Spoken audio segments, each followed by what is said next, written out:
I think that's it. Hello and welcome to the stream. It's Friday night. My name is Kim, and I am from Kim Fixes Things. You can find my channel elsewhere on YouTube. Greetings to all of you. If you are here after the stream, if you are here during the stream, we're going to have conversations. But we also have lots of work to do on our Dart. We have an event coming on the 19th. It's called No Name Nationals. You can find out more about that. Hashtag No Name hashtag NNN or hashtag No Name Nationals or John Wilburn's channel or the AHRA channel will all give you information about that event that is upcoming. I am here with your host, Buff Del Campo, who is the namesake of this channel, and you already knew that because you're here. Welcome to the stream. Because this is a work night, we might get distracted a little bit, but we'll try to keep our eyes on the chat and the conversation. Please bear with us a little bit, though. Hey, you see what just happened there? It just when Olive put something up there, the chat fixed itself. It's now where it's supposed to be. Don't know why that happened. We are now in multi-screen mode in the shop. We have one stream that gives us our streaming software and one stream that gives us our chat. And if you see us going like this, it's because the camera is right between for you, it's right chat. between. Yeah, it's right in my face. I have to look past it to see the chat. So if you see me going like this, pardon. It makes it much more interactive because when I'm reading what you chat, I'm looking right at the camera, which is nice. Allum says, "Hey Buff and Kim, I may be the only one here yet. Lucky timing." Well, that's all right, because it usually takes a little while for people to file in. People know that we're going to get started, and they're not in a, it takes us a while to get rolling anyways. I do the intro, everybody's heard it, but here we are. And people go out on Friday nights. And we went out on Friday night, but we went out at 4 o'clock in the afternoon Friday night. Oh, yeah, we were out this afternoon. We had a very, very robust early dinner. Landon Custom Classic is here. Welcome to the stream. And we've got lots to do. Lots to do. We got here early tonight for a change. You'll notice I'm a little sweaty because I've been running around setting things up. Look at this. I'm all sweaty. Ooh, man. We have been working already. You'll notice in the background that there is a 66 Dart, and it is ready to get some work done. I did take it for a drive last night. You went to a meeting last night, just drove it into town like it was a normal car, and drove it home and stopped at the grocery store on the way, and everything was fine. No problems. It's getting to be a grocery getter. I don't know if I would just send a random person out in it, but, if I'm going not far and he's at home to save me if I need it, I'm not too scared of it. I thought I was going to get a phone call, come rescue me. Nope. I got a phone call. She goes, "I'm in the grocery store on the way home. You need anything?" I said, "Nope." And she finished up, drove home. Thank you. The Dart, it cleans up okay, but boy, it looks great on camera. It does. It looks better on camera. She is a star. She looks so good, especially with the bright lights on it. It looks... Fluorescent lights do a lot for paint. It looks really great. And we've got the Studebaker front end. We put it up there last night. You know what? This camera is lower because you could see the whole front end last night. Oh, okay. Well, I can turn it up a little bit. I don't want it doesn't matter. It's just, I just noticed that's why it looks a little different to me. Yeah, there, because the whole Studebaker was in it. Yeah. Well, I don't want it to be staring at the ceiling lights either. So, yeah, we've done a lot of work on the studio in this last week. So hopefully... On the Studebaker. Studebaker studio. Both. I know I'm being silly. Got my new ignition setup. I think I got bad CDI. It isn't getting power to the coil. Well, I don't know what kind of... Oh, CDI.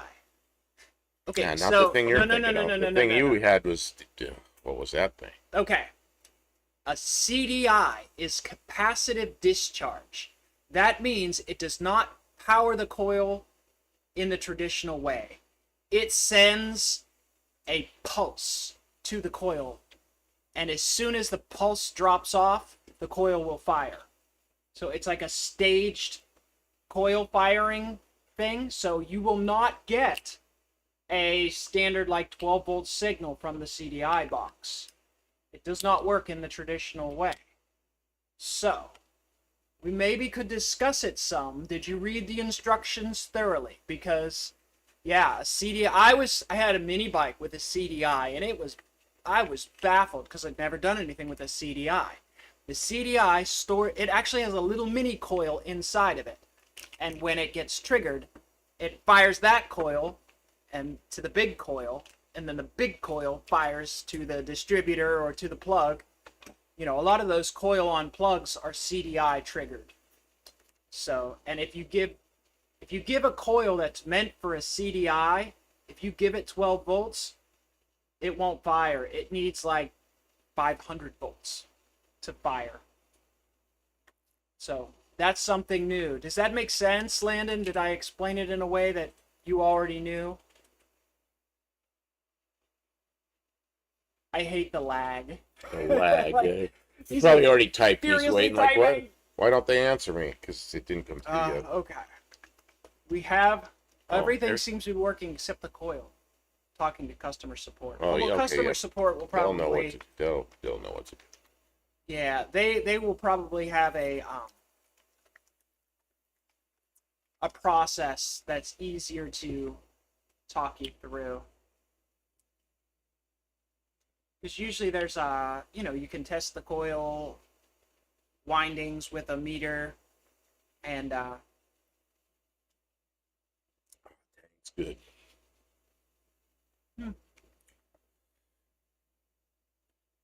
no CDI here. Right now we're using a solid state. On this car, we're using a solid state ignition system, like the kind that Mopar started using in the, what was it, about 73 or 74? They went away from know. points.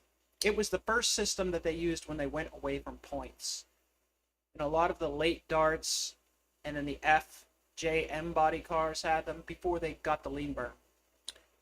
Tavo says he's late, but he walked in the door 2 minutes ago. So, Welcome to welcome. Screen You're Tavo. still early. Thanks for coming in. Yeah, you're an early adopter today. It's just a couple of people, but we only just started. Did anyone check out John Wilburn's live tonight? I saw there was a lot of people in there, and they were checking out the plans people have for bracket racing for the No Name Nationals. That was interesting, and we'll be involved in the No Name Nationals. Just Mopar Joe was saying that anybody was. Oh, John's here. John Hart, welcome to the stream. Oh, that John Hart. Hello. What were we talking about him today? John Hart. We thought of him while we were eating dinner. Your name came up. Yeah, Lester LeSabre. I had a Heathkit CDI on my 72 Pinto, and it worked with the stock coil, if I remember correctly. Lester LeSabre, a stock coil can work with a seat capacitive discharge if the ohm rating of the stock coil is matched properly, if the CDI puts out the correct volt, if they're matched properly, and if it was an older style, it may have been specifically designed to work with a stock coil. But I'm guessing that Landon Custom Classics got like a really nice aftermarket CDI ignition set, and I'm guessing that he got a special CDI matched coil that came with the kit, and he's thinking that it probably dead on arrival, and those things can happen because what's it called? Quality controls can be and things break in shipping. It's what can you do? The thumbnail look like a bit of New Zealand. Yeah, it's New Zealand. You know what? Dean Stevenson sent that like 7 minutes after we went off last night. So when we got up the house, it arrived right then. And the picture had just been taken, so... Just edged out, just barely edged out Mexican spec. Yeah, He sent a picture of a car. Mexican spec, I wrote him a note, said I'd use his later. His picture was actually kind of small, and when the resolution isn't as high, they don't come out well on the on the thumbnail, so I've got to do a little work to that picture before I can put it up. But it's that Mach 1 Mustang 2 or Mustang 2 GT or something. I don't remember what it was. I'm sure he'd correct me if he was here. But yeah, we have a Studebaker looking down on us. We sure do. Oh, you missed all that. Yeah, you went back to work, and I don't remember if it was before or after. Kim hung that up there, and it's missing a headlight though. We'll have to get a headlight for it. You know where the headlight is? It's in the Valiant. Because the You know Valiant where- had a burned out headlight, and I stole a headlight out of a '61 Studebaker. Does the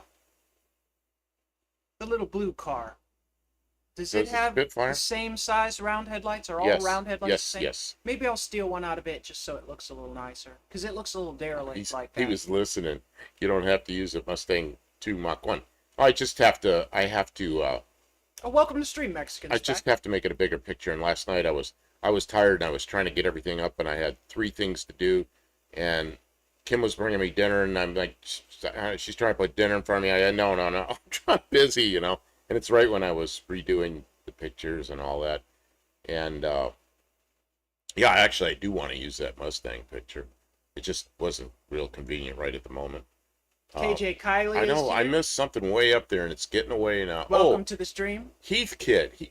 Lester said Heathkit. Man, I remember Heathkits. Build your own CDI, huh? I built Heathkits. And Landon Custom Classics says he did get an entire system and it's looking like a circuit board issue. I'm so sorry you're dealing with that. Are you going to have a fallback plan if you need the car to run while you're waiting for them to do warranty repair or replacement? God, what a... Man. Chinesium strikes again. Is it really that bad?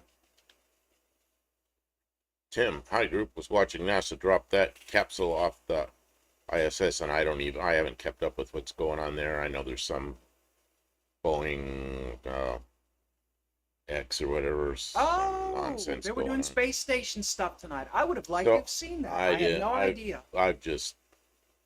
Right now it is the in thing to badmouth Boeing. So oh yeah, there's some of that going on, and so it's hard to pick out who's just jumping on the hate Boeing bandwagon and who's actually telling the truth. So I don't know. I just don't watch much of it. I figure they'll figure it out. They're certainly not going to listen to me. Well, anyone can make a mistake, but how they treat you, Landon Custom Classics, how they treat you is very telling of where the company is going and where they should go. So if they do great, if they, ship you another one out right away and, back their product and then it works great and it was just a mistake, well, then you can let people know. And if they're jerks, well, it'll hurt their business, and rightfully so. So they're bringing the Boeing back on its own with nobody in it. Okay, let's see. Nice down here today. Oh yeah, it was nice. It was nice here. It was slightly warm, but the humidity wasn't bad during the day. We went in a restaurant and instantly cold. Man, they had the air conditioner cranked in that place. And my youngest son took us out to eat. We had a good time. He's in town. And then we stepped out of that restaurant and man, it felt good to go outside again because it was just warm enough that it started taking the cold out of me. That restaurant was on the cold side, but I know why that happens. It's because the kitchens are hot, so they don't, and they're busy back there, so they keep the air on. Usually restaurants are pretty low. Nice down here today. Mexicans back, yeah, hello. If Kamala keeps talking or her surrogates, the Mexican cars will cost less to U.S. residents. Oh, really? Well, I hope that... I don't know what's going on there. If the election works out that way, that it helps your business. And we aren't really allowed to talk about politics, so... Yeah, we're not a political channel. Yeah, so we're gonna get to off a minimum, but if it does help you, that. then I hope that it helps you if it happens that way. Oh, I'm opening. This is an unopening. Oh, it's an unopening? Interesting stuff. Unopening? That would be a closing. Okay, it's a It's closing. an opening. Yeah, Elon is sending up one of his rockets in a few weeks to get those 2 astronauts. My concern there is, are they trained in that vehicle? Oh, it's it- fully automatic. It's an automatic driving vehicle. Oh, it'd be like, oh, Yeah. it's Tesla, yeah. What is Here's the this you gotta facet be? pump for our next project. This is a facet pump. If any of you don't know what a facet pump is, it's a fuel pump. It's a click-clack. Kind of a little light duty Some click-clack. people call it a click-clack. But it's a light duty one. It's not like the big old, yeah, what are the General Motors ones called? The big beefy ones. The rain was like, yeah, it was raining when we went. We were on our way to the restaurant in Clarksville. It rained pretty good there for a couple of minutes. Just a little. 4 to 7 psi. Yeah, that seems like a lot, but okay. Looks like Santa dropped a stewed to your roof. Oh. Yeah, well, during the live, and I know people are in and out of here, during the live, Kim hung that up there, and I was nervous about it. But she says it's up there real well and wired up, and it's not going to fall, so I guess we're okay. It won't fall. Borrow your scissors. This here. Anybody tell me if they know what all that jargon means? Well, you're not focused very well. No, I'm not. Focus. You can't Focus, see it. focus, focus. Oh, go ahead, read the chat. Okay, Mexican Spec says, I mean, her proposed unrealized capital gains tax talk crashes the stock market. Now we are at $20 to 1 on the peso. Fewer dollars have to be used to buy these cars. Okay, so the exchange rate's going to change. Yeah, it's always fun to chase that. I used to try to make money with that by buying Filipino pesos or buying, always trying to look ahead, and I never seem to be able to do it right and always lose money. But I ended up holding the wrong currency. Because that's kind of fun to watch that stuff. I think in like some months, actually, it's not like NASA astronauts are crying like, oh no, more time in space. Like we dreamed and trained for this all our lives. How terrible. Couldn't read it. Yeah, something. I don't know if it's the LED light or she had it right up against a camera that was probably never meant to focus that close. No, it's not. It's meant to focus at I got it. the range that you would stick it on your monitor and stream from, because it's just a. Oh, it's one that you're webcam. It's a webcam. Okay. Mm-hmm. Yeah, and she had it like an inch from the webcam. Yeah, it doesn't have a focus on it. If those screws are still holding on the front wheels of the Dart, they'll hold up the speaker. I asked her, you're not driving around those drywall screws holding that nut on. And I am. I want to see how long I stay on there. She actually put a cotter pin in. I didn't put a cotter pin in there. Are you? You're gonna say that now? Why'd you tell me that you did? Shh. You're ruining the immersion. Because you didn't want me You're ruining. to worry about you driving around with a. Yeah, right. Because you Oh, wouldn't let me do it. Here goes my throat already.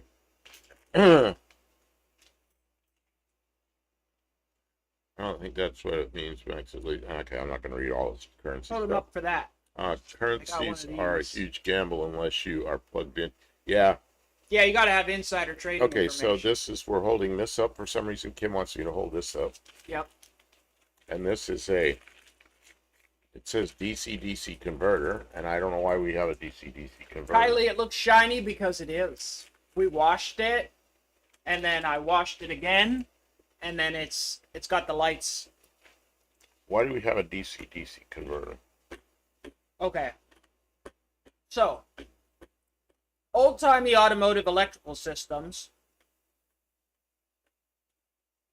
Everything runs off straight alternator current, and the alternator current varies between a peak of 14.7 volts and a minimum of whatever battery voltage is. If you have a low battery, the battery voltage might only be what's a really low battery that needs charged? If you crank and crank and crank and then it just barely starts. Weird thing. You're not listening to me. I know, I'm reading, I'm like, okay, I gotta get this going and this going, and I'm like, This is a special voltage regulator. It's 20 amps, and it will either raise or lower the voltage as necessary. It'll use more current, but it will raise or lower the voltage to be 12 volts so that we can put our ignition system on a stabilized 12 volts, and it will be more stable and reliable. This here is the same thing.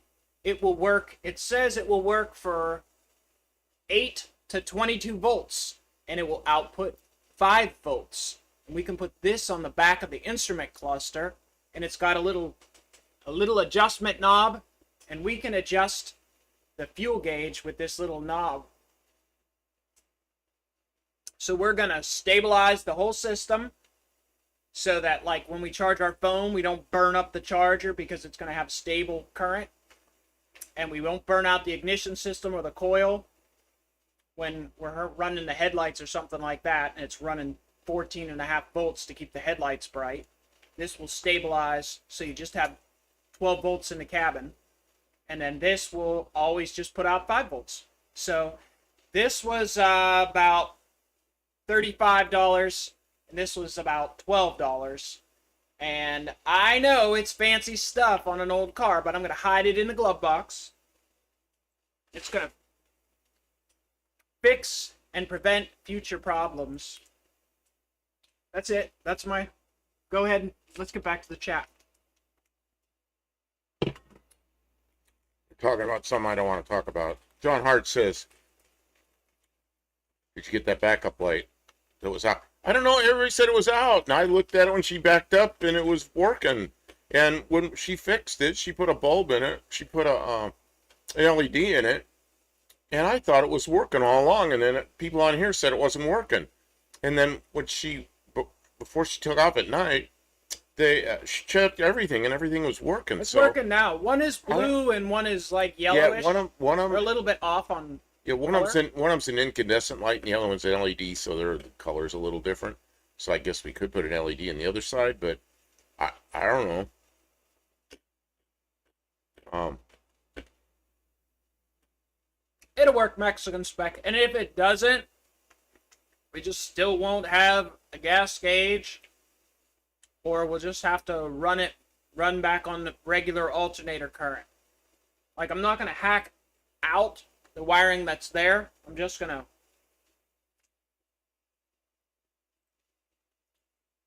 But also,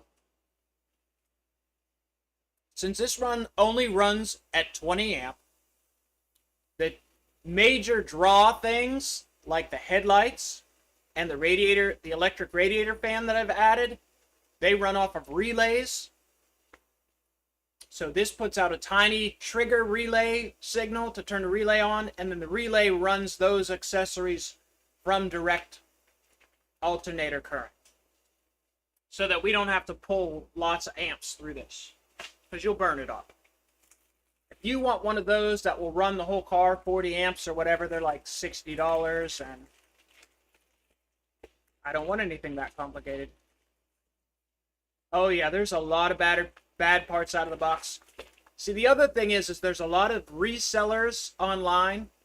They buy bulk returns, and they don't care that the stuff is bad. They just relist it. It just keeps getting relisted. They keep selling bad parts until somebody's annoyed and doesn't bother to return it. And it's going to take a decade to purge all these bad parts. The sound is not synced again. What is wrong? How far off is it? You know what happens when you complain to YouTube?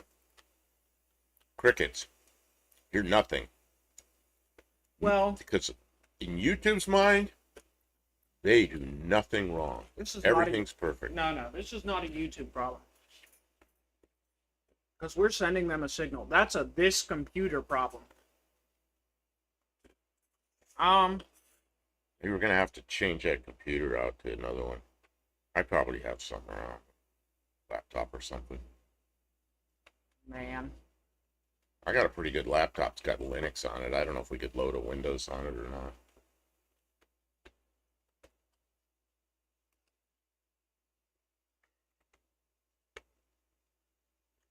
Did you get your gas tank fixed so you can... No. I think we're going to do that tonight during this.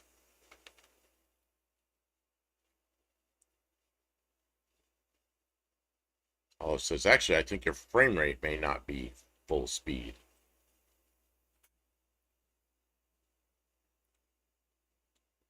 We're not dropping any frames. Yeah, we can watch that. Not dropping any frames. All right, I'm looking through some things. She's got stuff up on the screen in front of us, so I can't see us anymore, but I can see a bunch of menus and stuff she's picking at.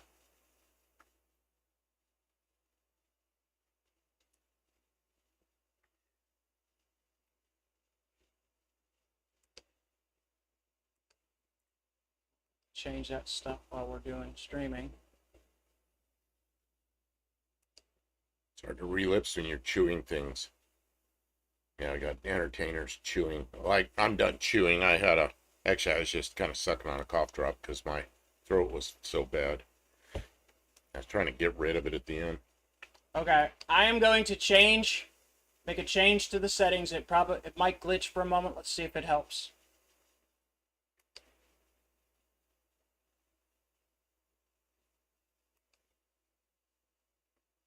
Our mouths are moving about a half a second late to the sound. Yeah. So I think there's a way for us to change that. I'm trying to remember She's how. picking through stuff here.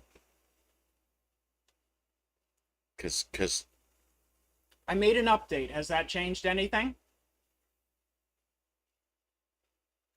yeah, we got to talk for them to notice it, how it works. And I don't know. Somebody will say something. I hate it when I'm trying to watch something and the sound in the video's out of sync. That's really annoying, you know. I've watched Tony in the last couple of weeks, and he had one night that was doing that. Okay, see, I do have tools for this stuff. Okay. So I have to... Not really what? Oh, not really. It didn't change. Still about half a second out. Okay. Now she's messing with all that. Okay. Oh, okay. So you were sitting there. There's like a minus plus thing you were messing with. Okay, I John changed Hart this says thing. it's John Hart says it's much better. So go on, Kim. Talk about what you talk about. Let's see if anybody here notices it's any better. If it's perfect or if it's just a little better. All right, I've updated the sound sync. Is it all better? Oh man, am I sweating? It was really hot today. It's really humid in here when we walked into the shop tonight. I'm surprised it hasn't. Oh, you know what I can do? I can get a little fan. They'll tell us if it's much better. John says it's much better, but not everybody sees the improvement yet. We need one of those old Hollywood clackboards. See, the other problem is if he starts watching the stream on his phone, he may change what's happening because he's using the same internet that we're trying to stream on. Yeah, that's another thing. If I'm using my phone, I can't do that because you're right. It'll just, man, that's blowing right on me. I think you want that on you. Yeah, help you? Well, I think you want it on Need you. help. Can you feel it over there? Yeah. Okay. Yeah, it helps. So I apologize to distract the stream with trying to fix our sound, but it's one of those things that once I learn how to do it. Okay, Tim, if it's a microsecond off, are lips moving first, or is the lips?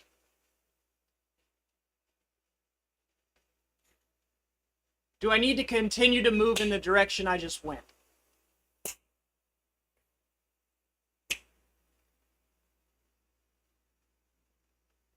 Which went first, the video or the audio? because I think she can make microsecond. I don't want to try it on my phone because that's gonna suck signal out of our wireless down to the house, and then we're It could just crash the whole stream. We yeah, can't run I lots don't of devices. I don't want to run more devices in the shop while we're because we got a wireless thing that runs down to the Okay, house. the sound is a hair first. I'm gonna go 2 clicks slower on the sound. Okay.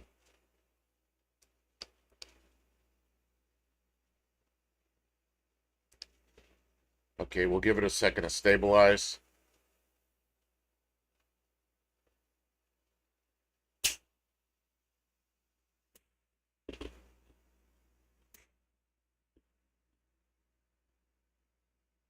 It says it's like my car. You give it gas and a second later it takes off. A little bit of hesitation there. We want a car that takes off and then you give it the gas. I never realized the clackboard was to sync picture with sound. I didn't either. That's wild. I don't even know what a clackboard is.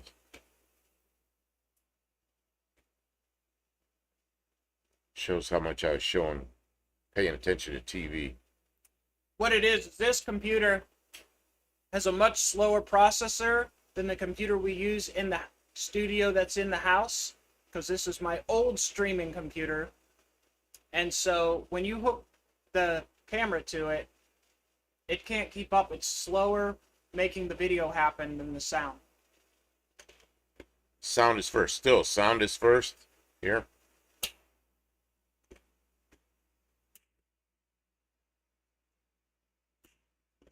Thanks, all. We all learned something.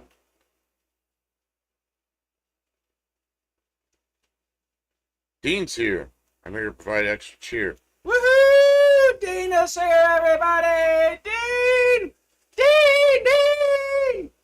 Hey, Dean, I noticed those pictures you were taking like 7 minutes after we closed the stream off, and that's why I used it, and the resolution was huge, which made it easy to use. So it was easy for me last night, and I had a lot to do when we left here. I was overwhelmed with stuff to do, so it went together quickly. But what do you have, a drone or something? You're out flying over that highway? Actually, your mic cut out. Stop the clock. Oh, It ducked the mic, and you know what?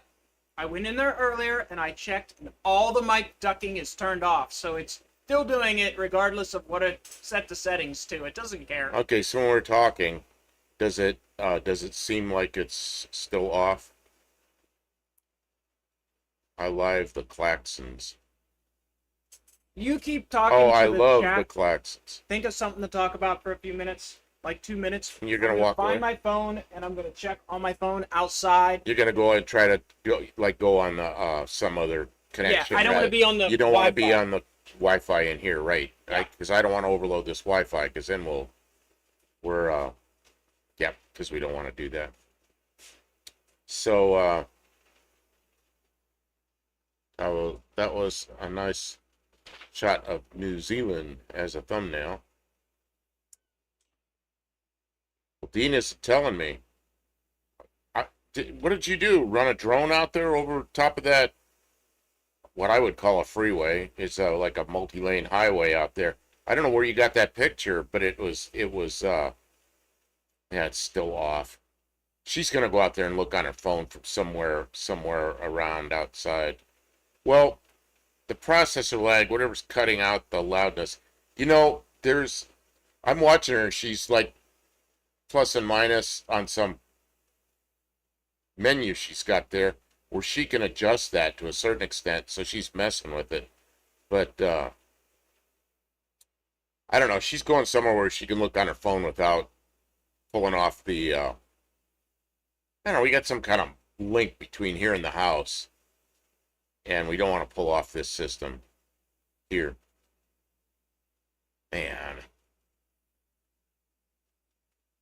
Just pretend it's a Chinese movie. I bet Dean just went on a flyabout. He's not going to tell me. Oh, good. Oh, it's an overpass. Oh, You walked over an overpass. Well, why didn't I? That's so simple. Why didn't I think of that?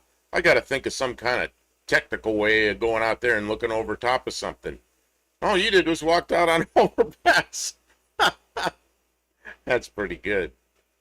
Uh, State Highway 1. See, I had one of those in California. I lived on State Highway 1. Different highway. State Highway 1 in California is a windy thing that goes up the coast. Well, it goes up the coast in a few places. North of LA, it goes up the coast. And where I live, north of San Luis Obispo, it goes up toward Big Sur and Monterey up that way. Windy, windy road. Kind of overlooks the ocean. A lot of people like that road. If you want to go somewhere in a hurry, that's not the road you take. Looks like that one in New Zealand is the road you take when you're in a hurry.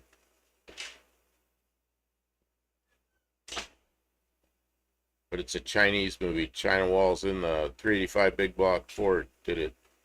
So what happened? I think they're messing with us. No, because they say it's still off.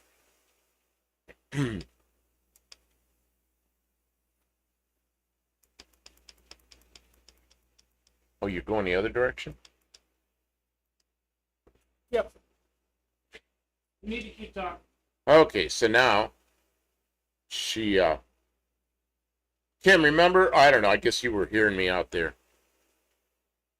They let me fly. But it's a risk. Maybe I'll see you and Kim at the car show tomorrow. We talked about going to that car show tomorrow. I assume is it at 10 o'clock again? It's just, we gotta sleep. She can't sleep at night. I wasn't sleeping at night, but now I'm sleeping all night, so I'm doing better. I don't know, it's like I'm not on a 24-hour schedule. It's like a rolling schedule. It's, I'll sleep at night. Pretty soon I'm sleeping at night and in the morning, and then I'm sleeping morning and afternoon, and then pretty soon I'm sleeping afternoon and evening, and it's like I'm on a 30-hour day, and I don't know how to fix that. I mean, the way I used to fix it is I set an alarm and got up and I was drinking coffee and trying to work. But I don't do that anymore.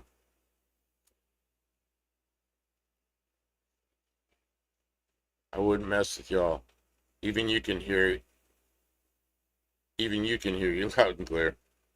Okay, yes, John Hart says yes. I assume that's yes to 10 o'clock. 10 a.m. 10 in the morning.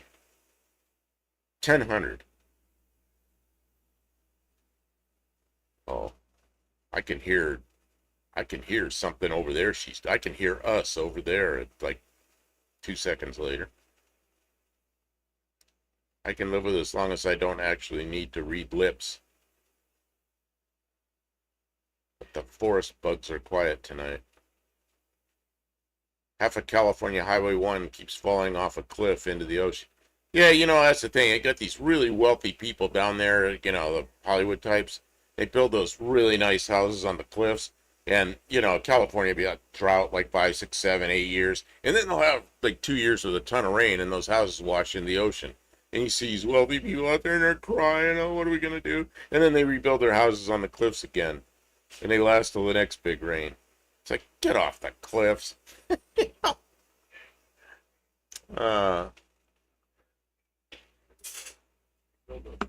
See, once it's fixed, it'll stay fixed. Oh, I can see I'm off by like 15 seconds there on the phone. Oh no! It's not the delay. No. I'm hearing that like 15 seconds later. That's why we see a real delay with the chat, is because it doesn't actually go out. The whole thing doesn't go out for several seconds. That's an awesome road to drive, I've heard. The 84 Corvette was previewed at the old closed off road. Hate getting old. Too many times it's daylight before I get to sleep. Oh man, is that the truth? There's so many times it's daylight before I get to sleep. And then I'll keep rolling further. It'll be 10, 11 o'clock in the morning or noon before I get to sleep. And then I don't even want to sleep, but I can't stay awake. But like I say, I think I'm rolling on about a 30-hour day because it's constant turnover of my sleep pattern. 140 mile top speed with Wally Wass and an Australian journalist, Jeffrey Paradise. My hearing's funny about picking voices out of background sound, so I read lips. And yeah, there's ordinary latency, but that's different from sound being. Oh yeah, I know the difference between the latency and the sync. That, of course, that's different. It's just when she brought the phone up here, I think she's connected to not to our Wi-Fi here. I think she's connected to the the phone, whatever their system is, and so there's quite a latency there.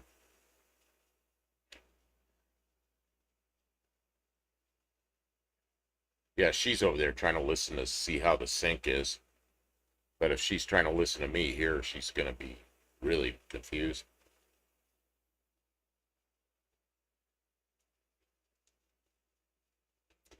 My grandmother was hearing impaired, so she lip readed.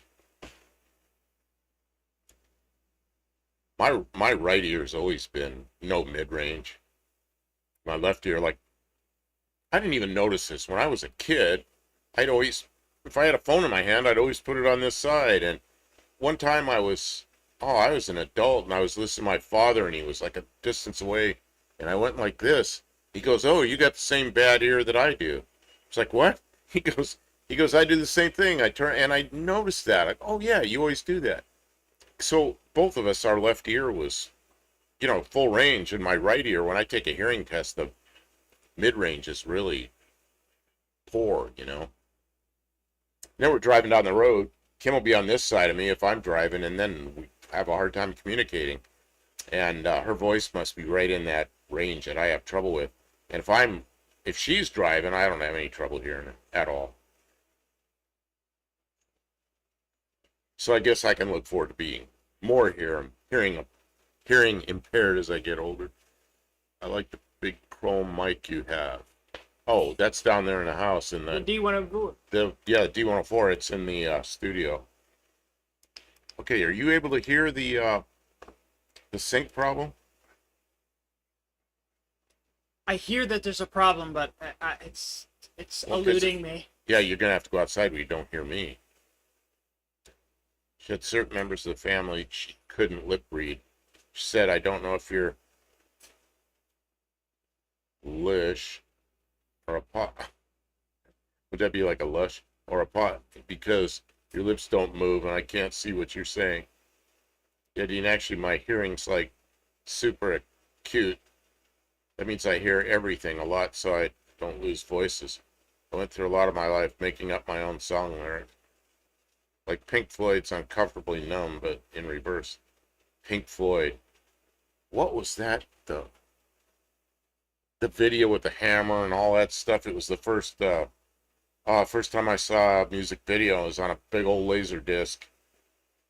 Back when that was supposed to be the future, but never became the future.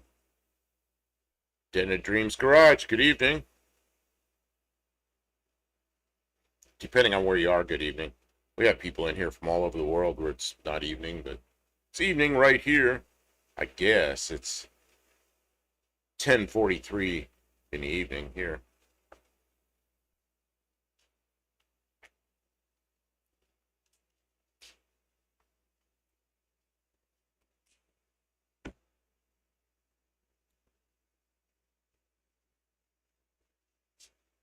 Your lips move, but I can't hear what you're saying.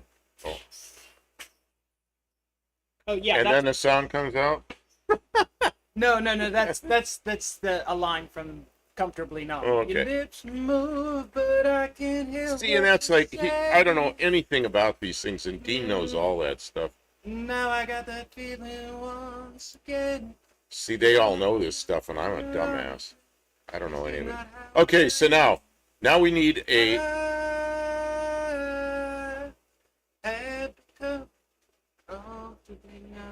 a sync check, but we can't do a sync check singing. A sync check, that's where you go in the kitchen and you run the water. And guys, I hope it's not unbearable. I don't think I'm making it any better. I think it changes when I click the buttons, but I don't know which way to go, and I just keep going back and forward. The oil dom press. Hello. That would be Pink Floyd, Another Brick in the Wall with marching hammers. That was Another that was brick in that the was so good. I was walking through. What are you doing? I'm putting you in the Dragging me around like I'm like a dead Stop body. dragging my car. Now the camera's right in front of me.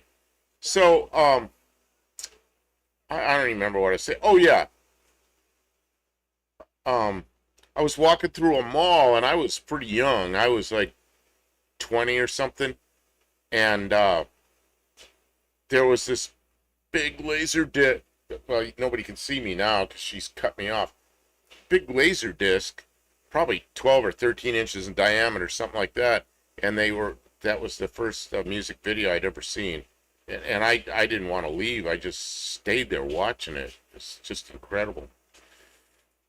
So now you see, Kim, you made me so small? But I guess that's okay. So we can see what you're doing. You got your fingers in the camera. Well, I can see your back behind my ear, and then I can see you. Well, I can see what you're doing there. You're zooming in and out. You're giving like a real close-up of a carburetor, and now you're moving around to the camera. I don't know what you're I doing. know what I'm doing. You know what you're doing. I don't know what you're doing. We got a good picture of the hood hinge.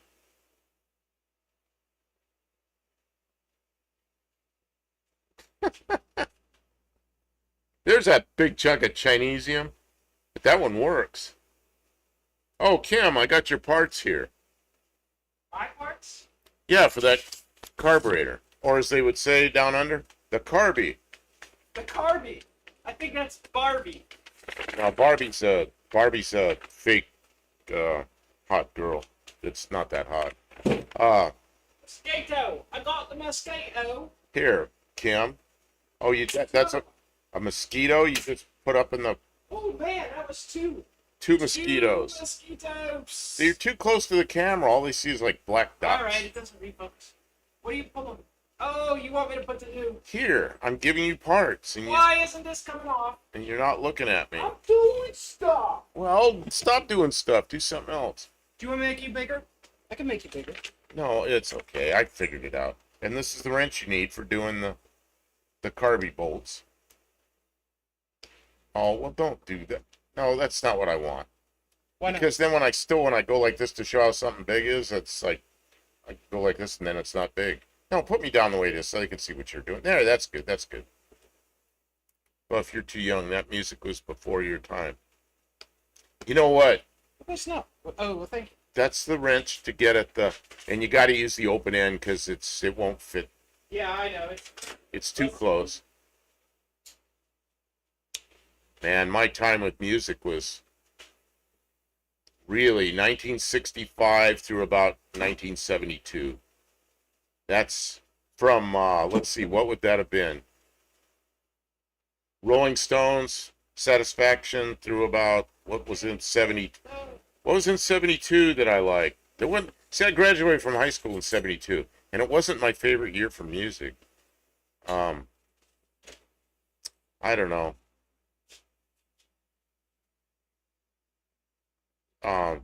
American Pie or something like that, maybe. The Australian BDB was made by email. Australian the Flying Burritos Brothers. Barbie is a barbecue, I think. Oh, I was thinking Barbie was like a doll that was overly shapely that the little girls played with when I was a kid. They all had Barbie dolls. And then they made a Ken doll for the guys. You think anybody had one? Nope. Ken dolls were for the They were for the girls too. girls too, yeah.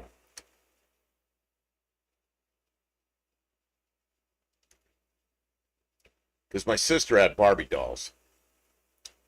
And then the Ken doll came out, and my brother and I could care less about that, and she had a Ken doll too. So you're right. Runs on pure peanut butter oil. Actually, I always thought Miss American Pie was one of my filling in the gaps things and was supposed to be something else. Oh yeah, it's about that airplane crash out there in Iowa. That was a sad day. Oh, Tava says barbecue is Barbie, not a doll. Did they have those silly dolls down there too? I don't know. They were around, you know.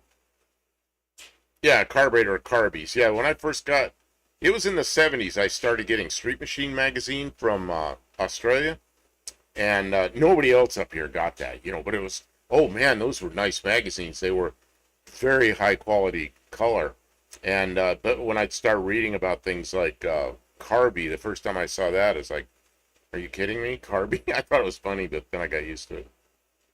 Buff and I are John Hart says Buff and I are the same age and listen to Pink Floyd. Yeah, yeah. I met John Hart at a car show, and He was great. We had a good time. he and I figured out we're the same age. A ring spanner is a ringy. A ring spanner. Is that the one that looks like a hook, got a little nub on it, and like for using for a um, adjustable shock absorbers, that kind of thing? Oh yeah, and the telly. See, I knew a guy when I was a kid. My friends from Massachusetts, and his father always called the television a telly. Oh, I know, because they lived in England. They lived in England, then Massachusetts, then in California. And the telly must have come from England, because his father always called it the telly.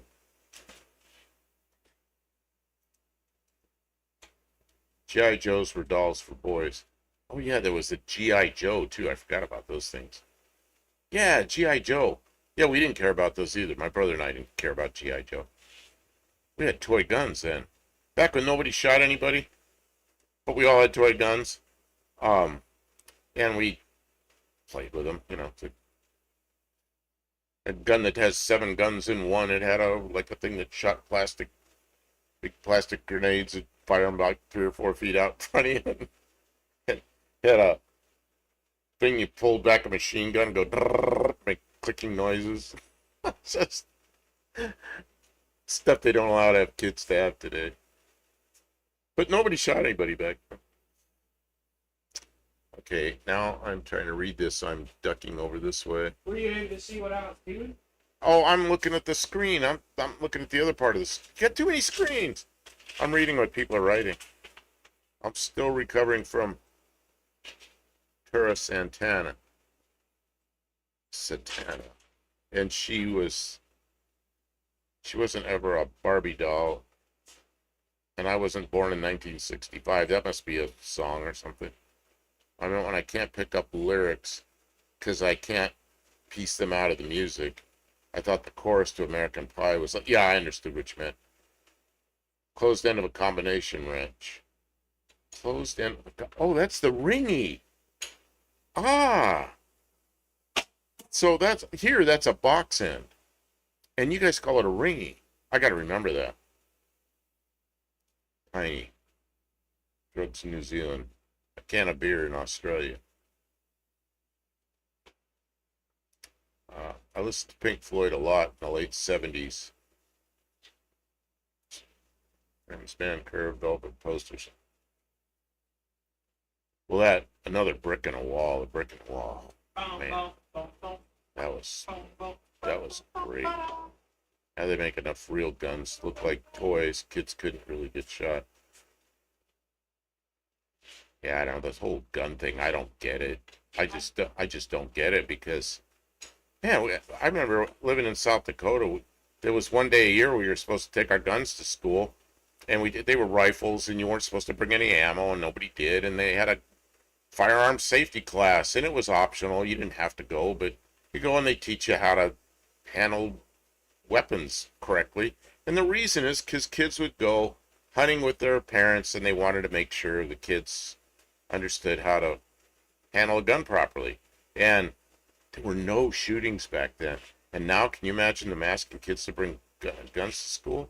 There were shootings. They just no, there weren't. The first shooting that really was anything was the guy that was in the tower in Austin, Texas. Yeah, that was real bad. And that was the first one. British four-door sedan is called a saloon. Yeah, saloon. Well, here a saloon is like an old time where you go in and drank, and now it's kind of come back again. It's a saloon again. Barrows, how you doing? Now kids only have real guns. It's terrible. Yeah, I got, guns locked up where nobody can get at them, including me. But, I can't remember how to get into the gun locker. Yeah, guns so are not a good isn't? thing to talk about. There's What just is a it? shooting somewhere. Yeah, I nearby. know. Yeah, but it's It's very political. a very political thing, but, I just don't get the whole problem. I just don't get it. I just don't get it. How did we get from there to here? Being a gal, they were like, how do you like these pink guns? And I'm like, the only statement I want my firearm to make is, welcome to mortal peril. I'm not sure what all that means. Dean Stevenson showing a whole litany of stuff. Friends, keep your looking glass away from the Pink Floyd prism. Man, Pink Floyd was great, weren't they?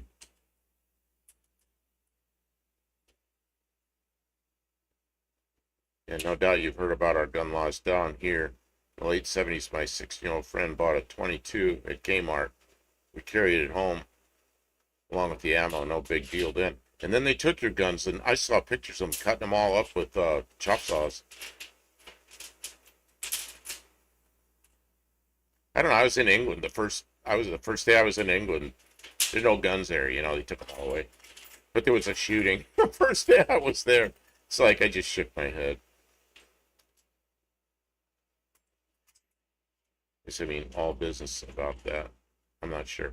In high school, my locker had a gun rack in it. Seriously, we couldn't use it, but we would check them at the office because we would hunt pheasant, sage grouse on the way home from school.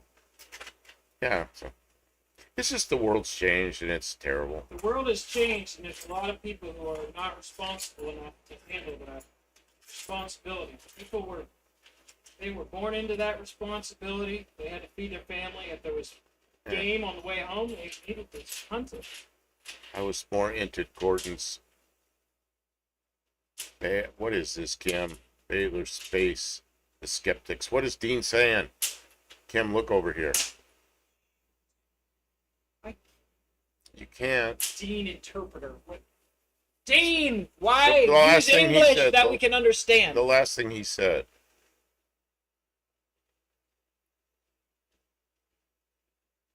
I was more into the Gordons, Baylor Space, and the Skeptics. Those might be bands. Oh, they're bands. He's very much into music, so Yeah, I'm gonna guess that's. He's like a scientist that's also a musician, and I'm like the scientist part of it. I'm like halfway there, and the musician part, and I remember some music, but that's about it. At school I had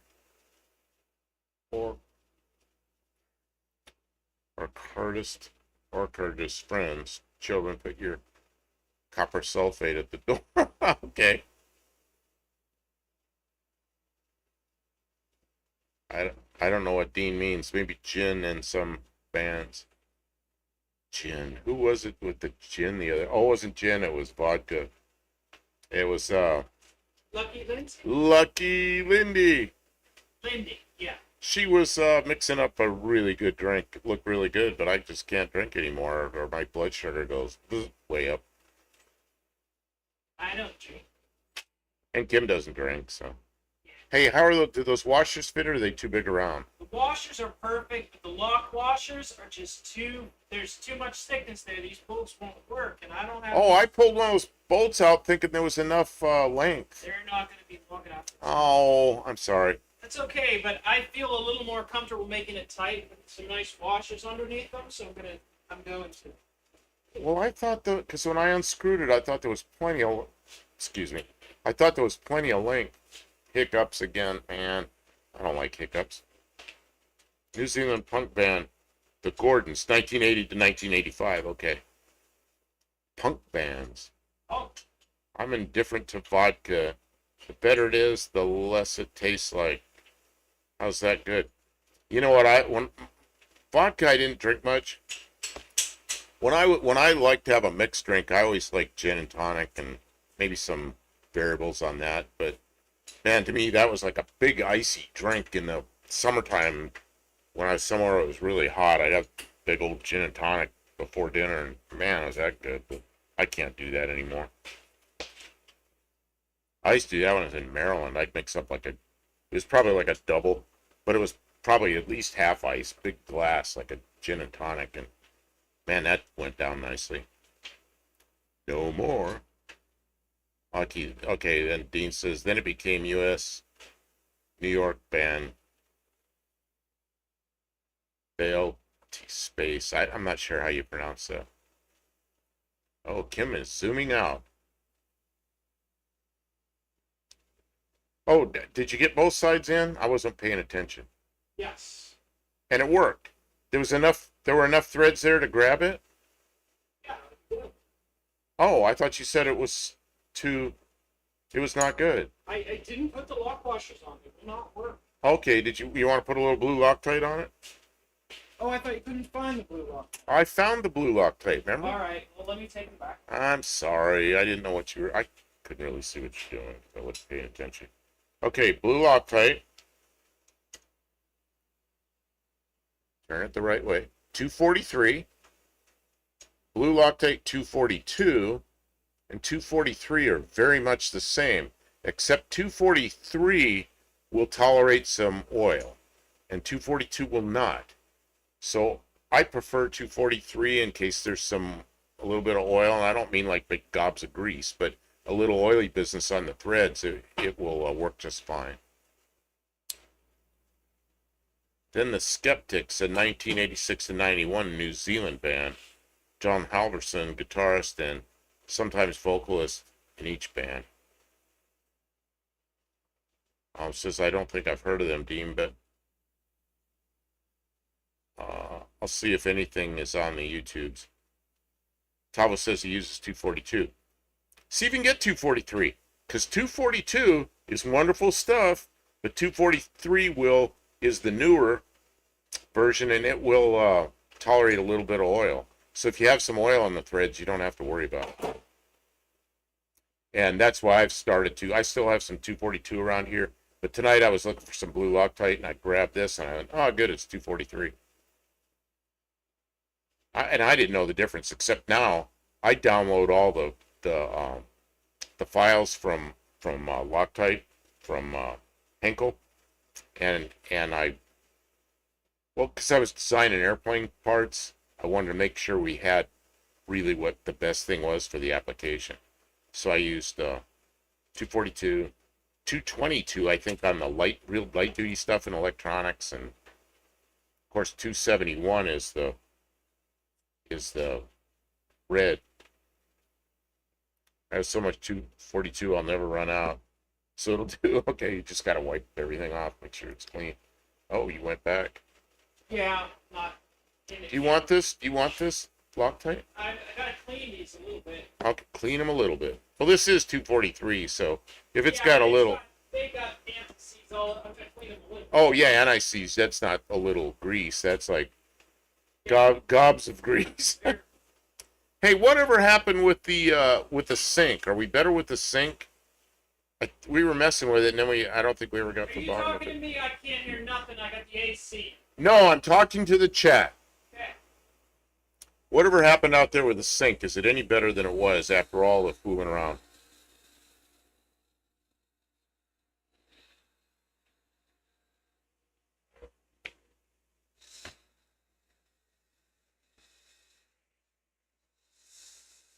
Yeah, I guess the three go-to Loctites are 242, 271 red, and 222, which is what, purple? It's for the really light duties. Like little tiny nuts and screws and stuff we use them in little electronic boxes.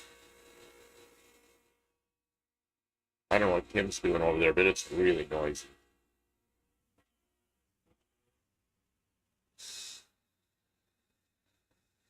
Still the same here with the sink. I'm sorry. She messed with it a lot, and I guess she gave up. Well, Tuesday night it'll be perfect. But here, I don't know, we're going to have to do something. Belter Space, the Gordons, the Skeptics, AFCO, greatest song ever. Spick and Span by the Gordons, great song. In love with these times.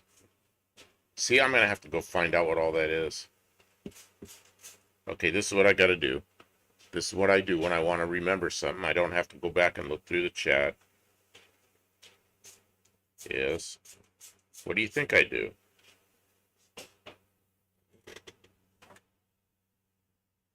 I take a picture of the chat, and then I can go back and look at these songs on YouTube later. Oh yeah, that'll be fun. Okay. That Starliner capsule landed in the Heights Sands. Elon. Whoa, whoa, whoa, what happened? What happened? Did you retract it? He retracted what I was reading. Dang! I was right in the middle of reading that, Tim. Straight out of your face. Why'd you retract it? Paul Kelly, Aussie music legend. Would you put the Loctite on that? How long does Oh, I didn't even see you there, huh? How long does it have to dry? Just screw it in. You're not going to drive it like in the next 10 minutes, are you?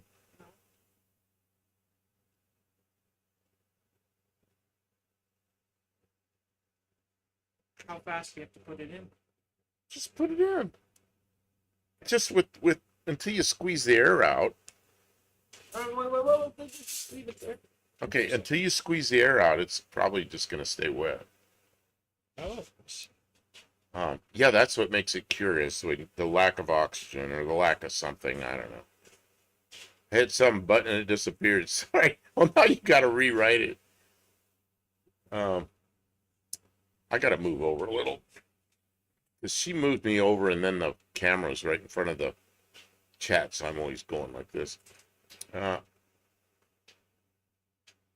Paul Kelly is very hard to get here in the States for some dumb reason. I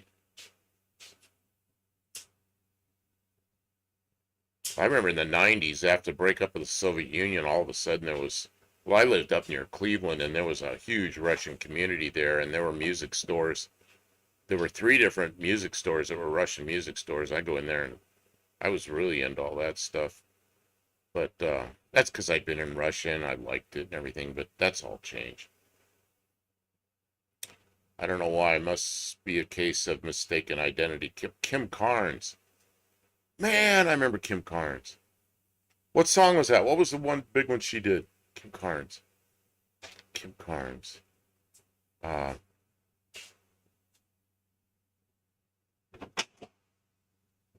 Somebody will tell me. So don't believe me about that with Loctite buff. The lack of air is what sets it off. Yeah, the lack of air is what. Yeah, because you go read the sheets, whatever you call them. There's the SDS, which is the stuff the fire department wants, and then what do they call a sheet that tells how to use the stuff? Yeah, Betty Davis eyes. Yeah, no kidding. That was. You know when that was? That's when I was learning to fly. I remember being at the airport, going back and forth at the airport when that was on. I think that's when that was. Yeah, that must have been like 1980 or 81.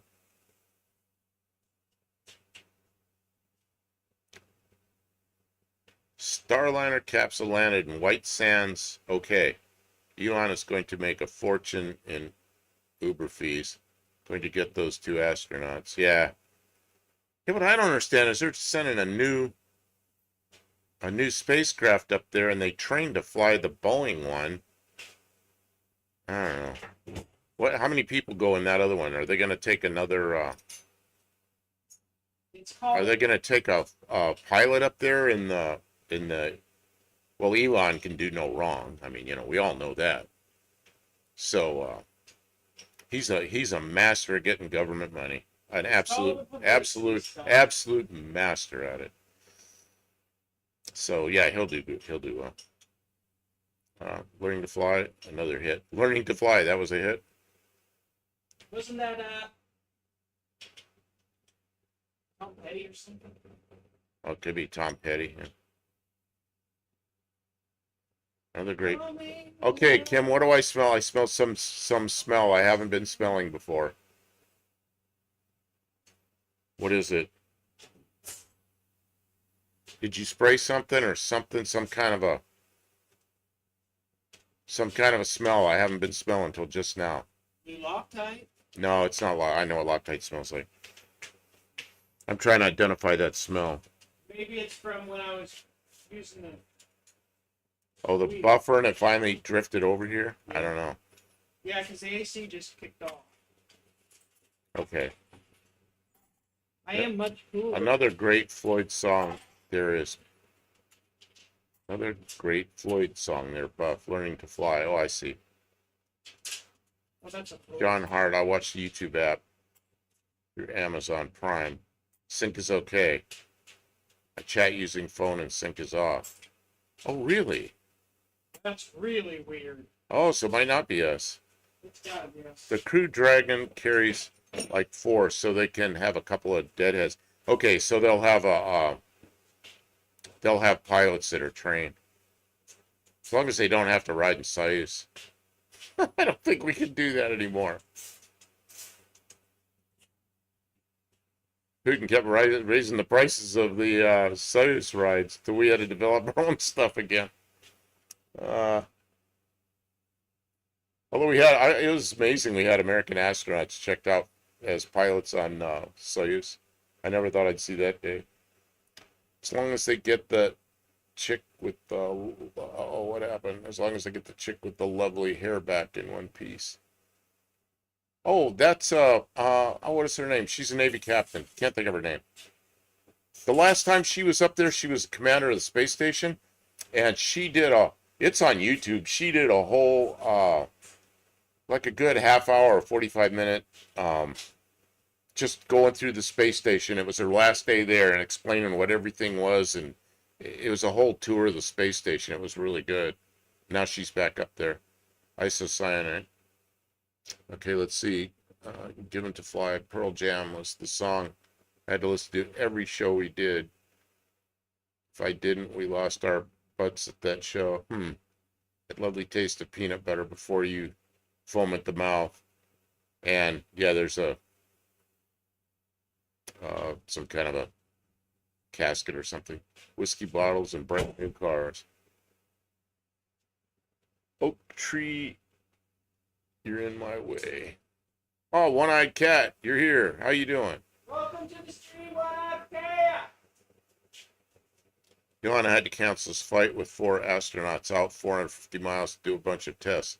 Now he'll send it with 2 astronauts and 2 extra suits because NASA suits aren't compatible with the SpaceX. Okay, that makes sense. And I thought those suits were pretty much made for a person. So now they're going to be, I don't know. Let them figure it out. Elon, he's the man of the century, I guess. He knows how to get the money. He can build a car, a pickup truck, with more sharp edges than have been on any car in the last 100 years. That was completely outlawed by the safety people, and now he can build that, and it's the best thing that ever was. And the first pedestrian that gets hit with a Cybertruck is going to get cut in half, and he'll still be a hero because he can do no wrong. I get those two mixed up all the time. Not too hard to do. Both talented blondes. Dean Stevenson, I'm trying to be polite. One-eyed cat, did you know you have a hot Mrs. Dawn? Oh, what did you bring me? Oh, that would be a ohm meter? Why are we doing this? Is this the good one? I don't know. This is a meter. I'm not sure this is a good one. Well, I've got another one in here somewhere, so let's see. Let's see what we've got. Are we looking for ohmages? Are we looking for resistance or something else? No, we're testing voltages. It's testing voltages. Voltages. With my hood ornaments frowned upon. Yeah, the hood ornaments, you're not allowed to have those anymore, but a Cybertruck, I mean, I was watching Hoovy. Hoovy just accidentally sliced himself wide open on the front fender of his Cybertruck when he had it. And that seems to be okay. That's an okay thing. All propaganda. It's all propaganda. Not real. He just wants to talk about the Cybertruck because he gets views. Well, yeah, but my point is, that's just an open piece of sheet metal sticking forward. It's got not even deburred properly, Deburred, that's where they take the birds out of it. Yeah, right? Bird. Bird. Okay, this is... Bird. Kim, can you bring that? There's a battery over there that we can check to make sure this is really 12 volts. I'm getting it. Yeah. Oh, I see it. I see it. That's the one I wanted. See, we have a convenient 12-volt battery.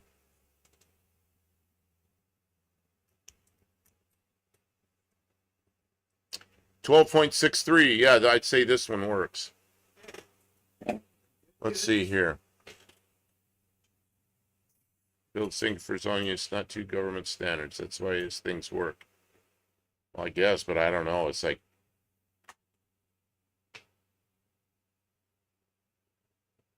Cyberbins are a joke. Well, they're definitely expensive.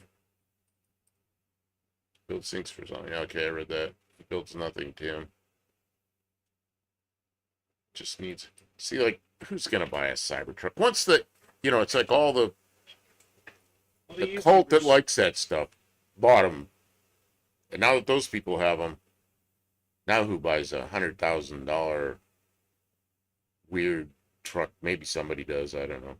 Everybody's buying them. They're the best thing since sliced bread. I know I want me a new Cybertruck. Listen, Diesel gets views. Yeah, he sure did, but yeah, he destroyed that I don't like him. Cybertruck. I don't like people that ruins good stuff. And I mean, as much as I think the Cybertruck is kind of a strange thing. I don't like seeing people ruining stuff.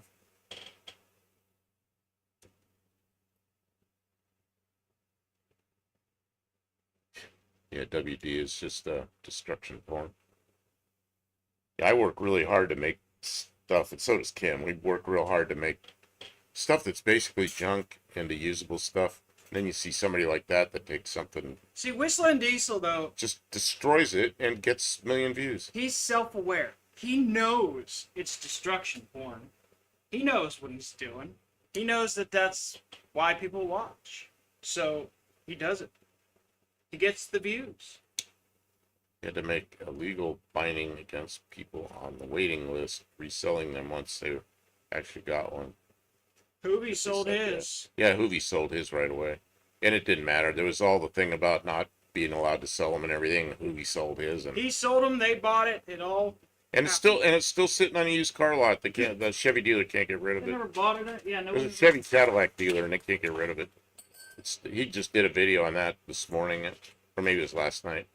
But I watched it this morning. And he went down the 3 different dealers, Ford, GM, and Stellantis, looking at trucks, Cheapest family vehicle he found was a Chevrolet SUV that was $77,000. It's just that's so far out of the range of what I think. Maybe there are people that can just go plunk down $77,000 for a family runabout vehicle. I don't know. I don't know. This is one I want a truck, but not a cyber one. You know what I want, and I just may get it, is a... I'm sorry about this wire. I got to find a piece of... I want a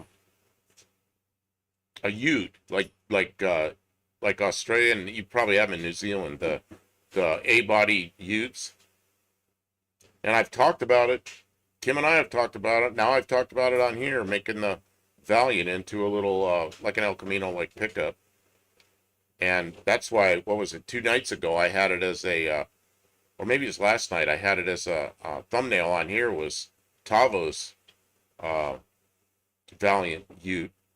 What a cool little truck, you know, it's just enough. And I don't need a big hefty truck. I just need something so when I go fill up a gas can, I don't have it inside the car, or maybe put some car parts back there or something.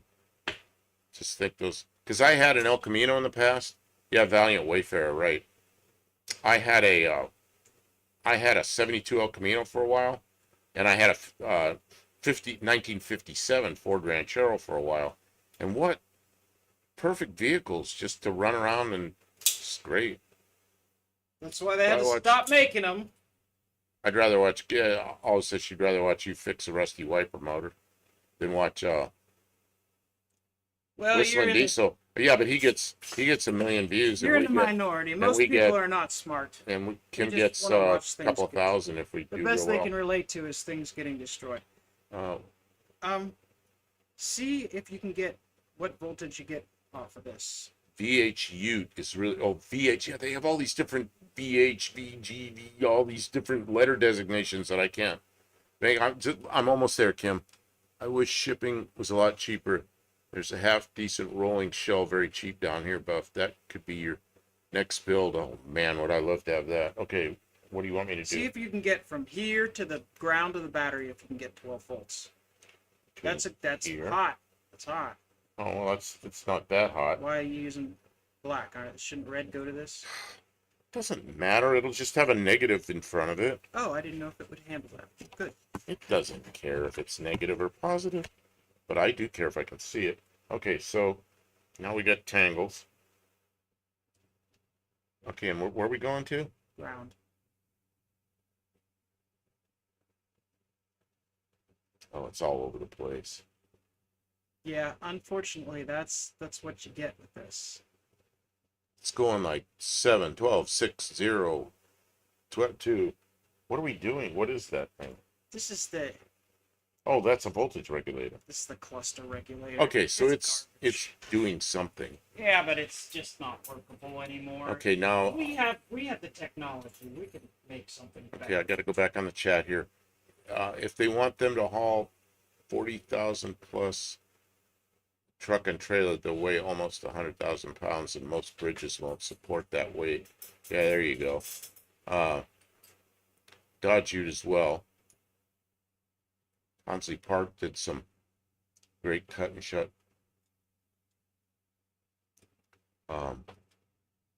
Short door unibody pickups. Who's that? Honsley Park. This is one I cat. Yeah, I know Dean Stevens. Don't blame the Aussies. FWD, L and K, the K, 9, derivatives, GHJP, all these letters. Chrysler Corporation did it too. Yeah, it's like, and if you live there, you understand all that. Just like in Russia, they have all these numbers for their cars, and they mean something. And unless you get tuned into it, which I'm like, at one time I was like half tuned into it, yeah, you don't know what they mean. You know, like in Europe, they have like 3 series and 5 series and 9 series cars.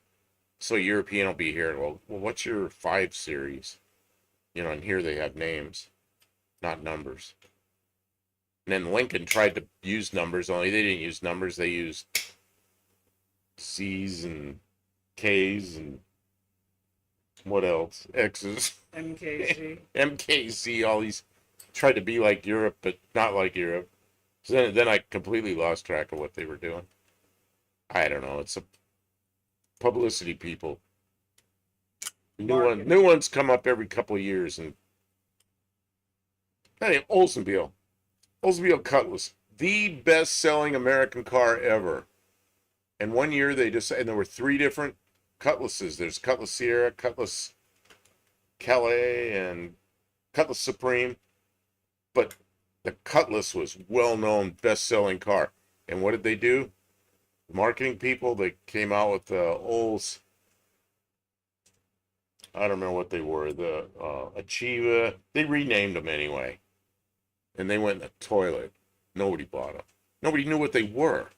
Pontiac did the same thing. They had the Grand Am, Grand Prix, the Bonneville, and pretty soon you had the G6, G8, G, who knows what. And they went down the toilet.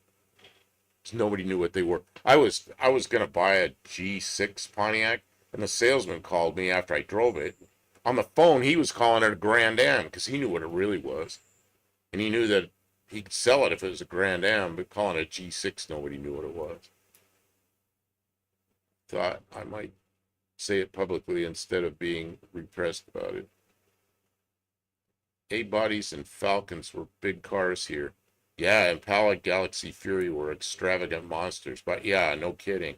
They kind of were here, but they weren't that expensive, so they were sort of normal cars, but they were enormous. My 64 Ford was Galaxy, man, that was an enormous car. But back then, in 1970, when I bought it, it was not. It was just a, yeah, Dean Stevenson, Zhiguli, 2102, 21, yeah. Oh yeah, Cutlass Cruiser. There's another Cutlass. Cutlass was the best-selling American car, and they shot themselves in the foot, renamed them all. Yeah, Mark IV, and then they lost count. Omega. Oh yeah, Olds. The Omega was kind of a weird one because it was going on when all the Cutlasses were going on. The Omega was like the Nova, wasn't it? Wasn't that the? And those didn't sell very well. I mean, the Novas and my favorite of that body style was 1974 Pontiac GTO. The 1 year the GTO was on the Nova body. What a great car that was. Ron has a Grand Am. His son has a G6. G6s are ugly. G6 was the first car I drove that had electric power steering. And it wasn't like it wasn't fly-by-wire. It was electrically boosted. And it worked really well. But that's when they had to really start putting the bigger alternators and everything. My son-in-law has the G8. Yeah, G8's great. But you know what they should have done? That should have been a Grand Prix. They should have left the name Grand Prix on that size car, and they didn't. They named all their Pontiacs G something. And I think they shot themselves in the foot. The A-body and G-body melees. 64 Ford was just a full-size car. Man, I had that 64 Ford. That was my first car. I bought it in 1970. I was 16, and I paid $395 for it. And it had like 72,000 miles on it, I think, when I got it. So it was a pretty nice car. And I had a paper out, and I worked in a bicycle shop. I saved for 3 years, and I bought that car. And the deal my parents had with me was they would sign for me to have a driver's license if I saved enough money to buy a car and pay for a year's car insurance. And in California, you can buy insurance for a year at a time. So I had to pay for a year's insurance, and I had to pay for a car. And I did it. And I had $4.36 left, and I put that in the gas tank, and I was flat broke. First thing, I had my car. And $4.36 was about 3/4 of a tank of gas back then. Somerset Regal. Oh, yeah. Dean says the death was the 1978 cars. Well, I don't know. What happened in 78? See, there was good stuff in 78, though. Because the Fairmont, that was the first year for the Fox body. And I don't know if you got Fox bodies down there? I thought you did. I'm not sure. Because 78 was the first Fox body, was the Fairmont and the Zephyr. And then in 79 was all the Mustang Fox bodies, which I thought were great cars. Of course, the engines were kind of sluggish, but you can fix that if you live in the right state. Back then you couldn't, but now, of course, you can. But yeah, 78 cars were, that whole thing was changing. GM made the mistake of trying to hide it when they had rear drive under one of those Accord-looking G-Series. I'm not sure what those are. And they came out with the Holden GTO. Thought they just stuck badges on a bloated front drive. Man, my oldest son, he goes, you wouldn't believe one of the guys that I'm working with bought a GTO. He goes, the thing's about the size of a Honda Accord, and he says it's got a Corvette engine in it. I go, yeah, it's a great car, isn't it? Except it didn't look like a GTO. But it looked like a Pontiac. They put a nose on it, made it look like a Pontiac. X-Body Novas were great. Reheated, it's the Cadillacs. Oh, man. The first Cadillac Seville, 1976 through 1979. I love those cars. They were kind of heavy.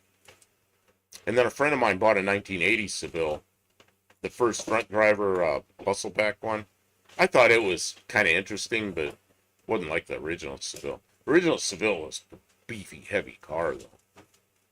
Although, I remember all the hype before the Seville came out.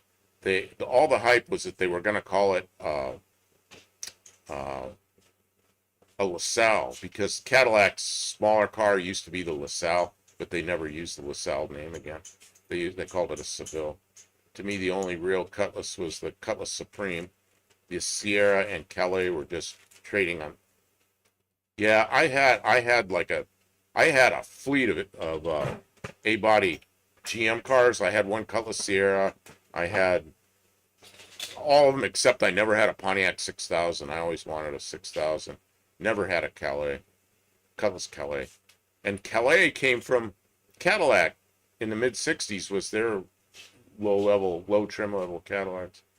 I was a child in the Malays area. I grew up more cynical about badges and appearance packages than I needed to be. You see, it was a Far East Movement G6. No. Grand Prix downsized in 78. See, I didn't like the what GM did with that particular downsizing. Couldn't get out of the rear door. Okay. In 72, when I bought the Demon, it cost $3 to fill it and drive to work for all week. Yeah. $3. I remember when I first worked in a gas station, 1970, we sold premium. That's all we sold was premium fuel, and it was 29 cents a gallon. And the thing with there were three of us worked in that gas station, and and that was when we had to put the gas in and check the air in the tires and all that shit. So our big deal was a Volkswagen Beetle. Try to get $3 worth of gas in it, which was 10 gallons. It was 29 and 9/10, so basically 30 cents a gallon, and it was hard to get $3 worth of gas in a Volkswagen. Every once in a while, one of us would do it. Thing was, no one knew what they were till YouTube. I'm not sure what that is. This is going pretty fast. Australia slipped the Fox. It wasn't going to cope with Old Est and tow truck. Rear door of what, Dean? Yeah. How about GM US hurt Holden bad with those last models. Holden tooled up and then produced parts to build 50,000 units, but GM US limited to importing 12,000 of them. Man, the other thing was they were supposed to bring the El Camino, whatever you called it there, the Ute, in as a Pontiac, and they killed that. I was just waiting for that to show up. And that would have been so cool to have the there's that smell again. Are you soldering something? Yeah. That's what that smell is. Okay, A-body rear drive GM cars. See, I'm lost here. The front K member was a disaster. It's a Ford. No, I'm eating corn nuts. That's the smell now. Corn nuts and solder. Yeah, that's two smells that don't go well together. Soldering flux and corn nuts. Why would you buy a four-door? I bought a four-door. It's a Valiant. Kim bought a four-door. It's a fake Valiant. No, it's a Dart. Barrow's Garage blew me away, but if you take a 55 Dodge Town Wagon and set it on an 80 Cadillac Seville, it not only fits perfectly, but most of the body mounts are in the same place. Really? Then you got a front driver. That's fun when you do that kind of stuff. I read the G-body. The original Seville was the most expensive Cadillac when it came out, I think. Could have been. Yeah, I wanted one of those I wanted one of those badly. Of course, I couldn't afford one. But then I was thinking, like, within the next 8 to 10 years, I'd be able to buy a Seville. But of course, I'd moved on by then to spending money on airplanes, and all I had was junk cars after that. Most of my cars were junk. Everything we own is junk.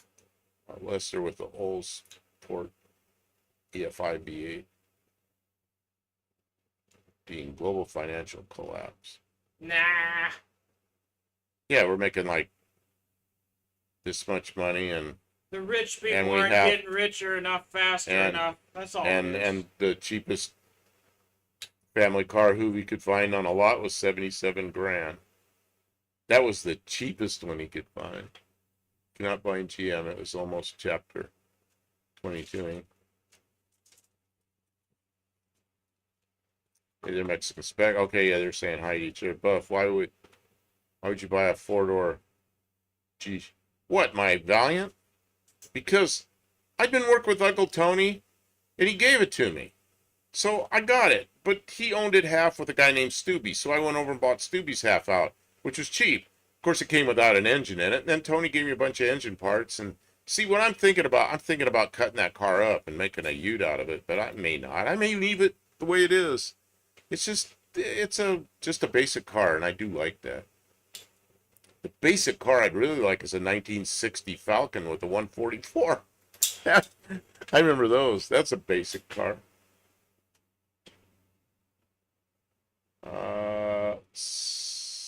Tim's going to go to the Good Guys show up in Loveland tomorrow.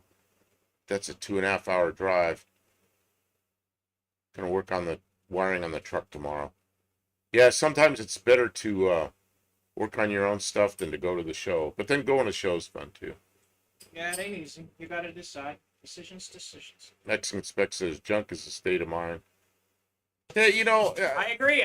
That's why I don't want to get too nervous about it. Anything gets too nice, it makes me nervous. When I moved to enjoy my junk. when I moved to Ohio, I had a from California.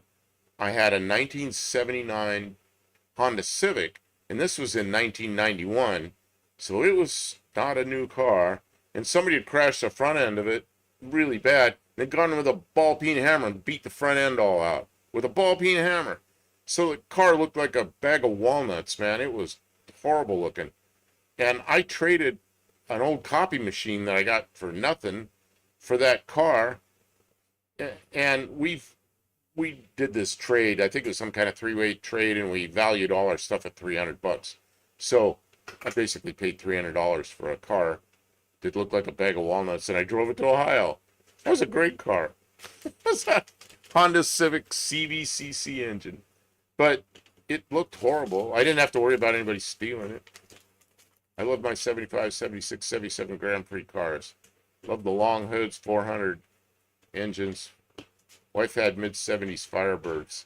Oh yeah, second-gen Firebirds. Hoovy has no perspective on anything. Yeah, I saw it today. I was like just shaking my head. I'm looking at that go.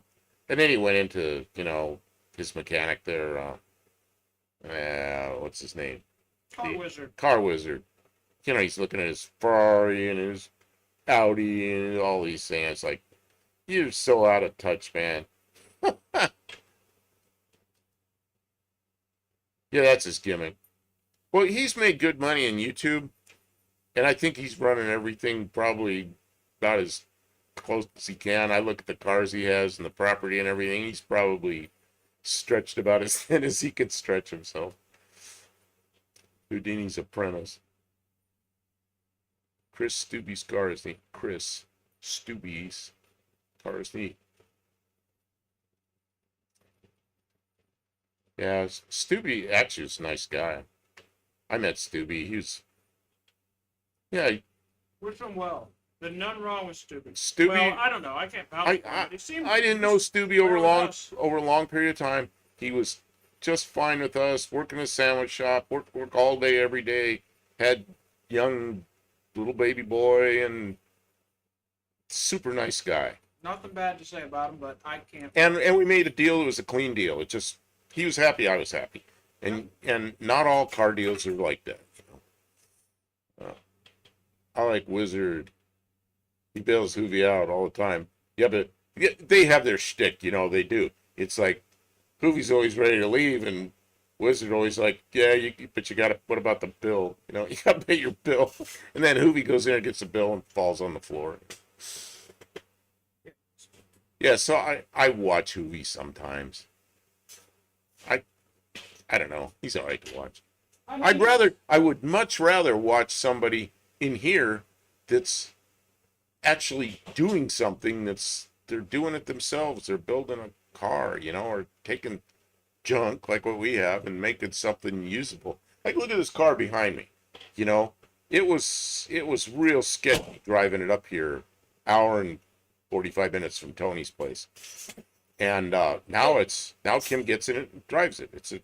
It's pretty much needs some little things we're taking care of right now, but it's I wouldn't send somebody who was unprepared off in this car yet.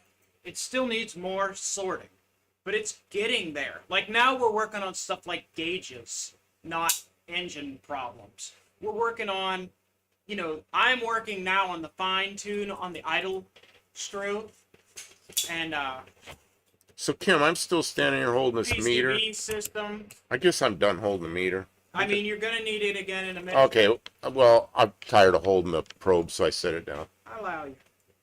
Dean Stevenson has some. Kim, what does Dean Stevenson mean? Is that the wizard? Flipping junk, how to get somewhere. What is UTG? He calls like Huey and that whole bunch. He calls them the Kansas Mafia. That Kansas Mafia. Hey, Wizard's a good guy. I think he runs an honest business and he's a good guy. I think he does. I like his character on TV. I don't know nothing else about him. Yeah, the way he talks is He talks the talk, and I don't think he's. And his prices are retail prices that you would charge premium customer who's bringing collector cars in. Why would you be? But he does give them good. Sometimes he gives them better prices because he gives them so much work. Well, like they have a Ferrari that comes in that it's a engine out service. I mean, you're gonna have to charge somebody for that. But there's no reason he should quote lowball prices because then people are gonna expect him to do it for them too. And the other guy I really like to watch that's working on newer stuff is South Main Auto. Oh, that guy's smart. That guy's really sharp, and a lot of times he finds after its cars have been to one or two other people that have thrown a lot of expensive parts at it, and it still has a problem. He finds the real problem and fixes it, usually for a lot less money. Yeah, he loves searching out for the. And he'll find the ground that's bad, or he'll find the whatever it is that's bad. A mouse that's chewed through a wire or something, and he's good at getting down to the root of the problem. He finds the problem rather than just something flying low overhead. Yes. Helicopters. So yeah, like he'll get a car from the dealer where they've changed this module and this module and this module and finally given up on it. Charged $800 a piece for modules, and then he gets it and finds a bad ground and fixes the and all the codes disappear. He have a whole bunch of codes because of bad ground, but the dealers changed all the modules for every code, and he looks at it and goes, what would make anybody think that all these modules went bad on the same day? Let's see if we can find the real problem. Flipping jump, how to get somewhere sometimes. I had to keep trading and fixing junk instruments just to learn how not talented at music I am. Oh, that kind of instruments. Kim's fixing instruments, but they're different kind of instruments. The ones behind the glass on the dash. I already know I'm not talented at music. You're gonna be stupid. You gotta be tough. Tavo, it's got an emailed car. Oh, this one. Aircraft technician buff. And I surprises. Oh, no, probably no surprises. Yep, no surprises there. See, I was an aircraft technician, but that's what I did in the Air Force, and I did it some out at the test site.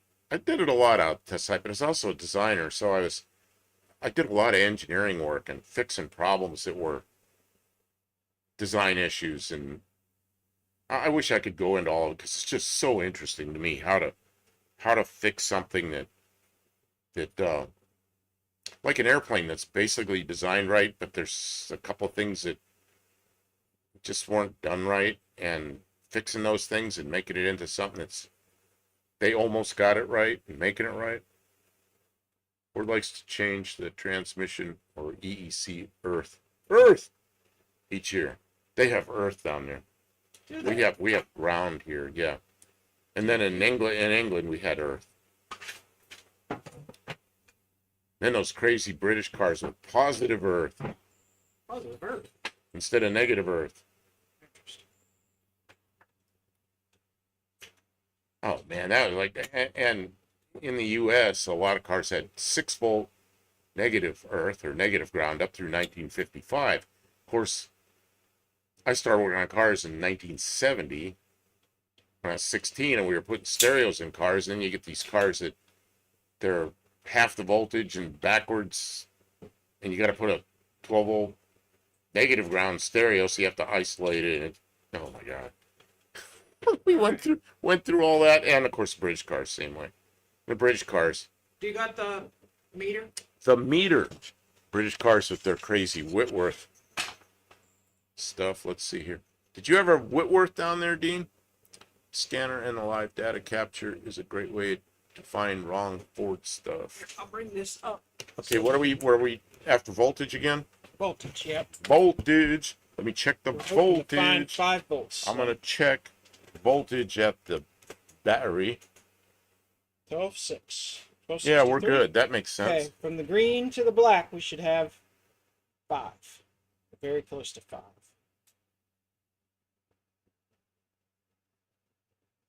Wow, it's all over the place. What's wrong here? How about 2.2? Oh no, 12.25. Okay, I'm gonna have to change it a little bit. Supposed to have 5, and we got 12.25. Let's Okay. see if the little screwdriver thing will tune it down. Tune it up. Tavo says, just to put you straight, Buff, what Dean is talking about, email, were a white goods company in the 60s, 80s, contracted to produce Carter products. Really? That was the name of it? Okay. Dodge Power Onyx kept You- the positive ground into the 60s. Guys, Really? I need him for a minute. I'm Can you playing guys around. bear See, with me? I was going to check the voltage like this, but Can you're you- going to get mad at me for screwing around. You're. Okay, I'm going to stick the probe in the hole, Mm-hmm. but that doesn't work either. It doesn't fit. Okay, I'm going to have to hold it on the edge, and then I've got to hold this thing, right? Okay, now I need you to tell me if it's going up or down. It's 12. 12. 12.25. 12.25. 12.25. 12.25. 12.25. Nothing's happening. Okay, just tell me if it changes. Doesn't change. 12.25. 12.25. Oh, 12.0. 11 point. It's going down. 11.3. 10.5. 9.8. 9.2. 8.8. 8.0. 7.5, 7.4, 7.0, 6.8, 6.5, 6.0, 5.8, 5.6. What was your goal? 5. Okay, 5.3, 5.2, 4.8, 4.95,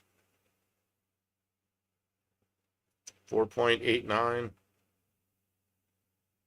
4.88, 5.09. Yeah, there you go. 5.09.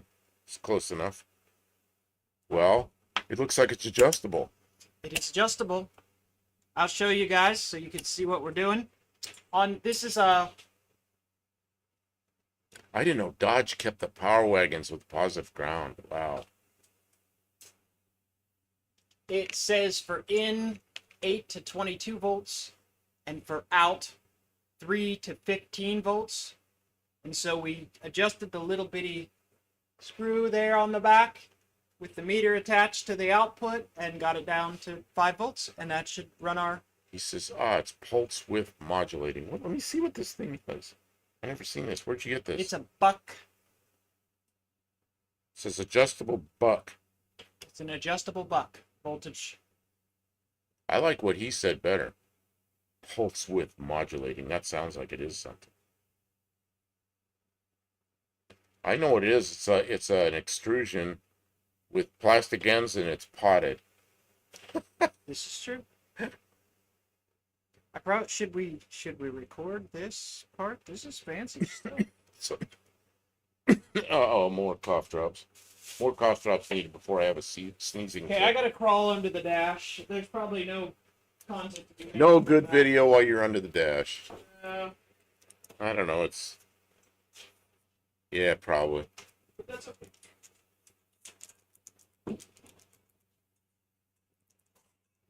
Why does everybody bitch about Lucas so much?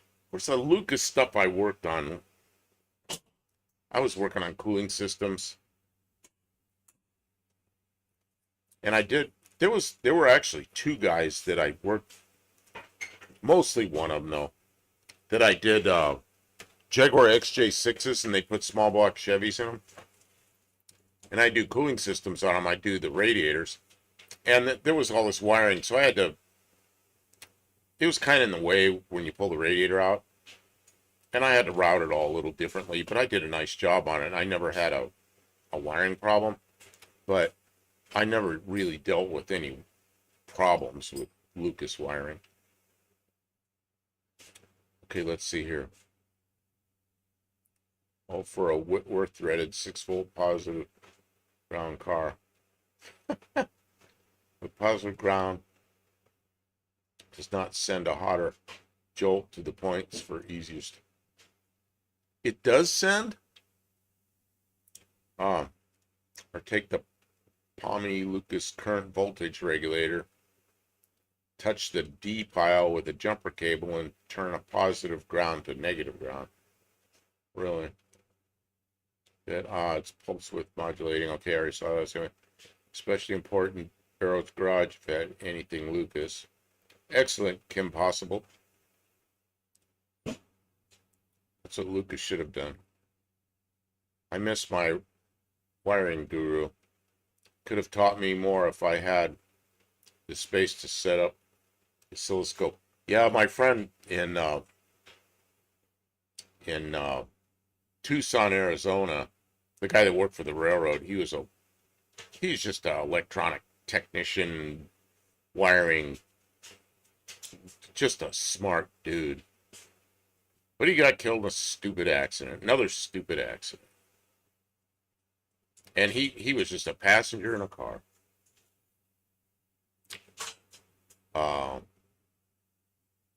Yeah, he's the one that did all my Ford van that's got some kind of electronic nightmare wiring. And he did all the trailer towing stuff, and we went out to the wrecking yard, and he knew what to look for and pulled all the pieces and parts and harnesses and everything out of trucks and vans there, and a U-Pull-It lot. And then we came back to my van, and we downloaded. Yeah, I paid for the wiring diagrams, downloaded all that. We're out there, and he did a just perfect job of getting power to the back of the van and triggering it all properly so it worked with the CAN bus and everything.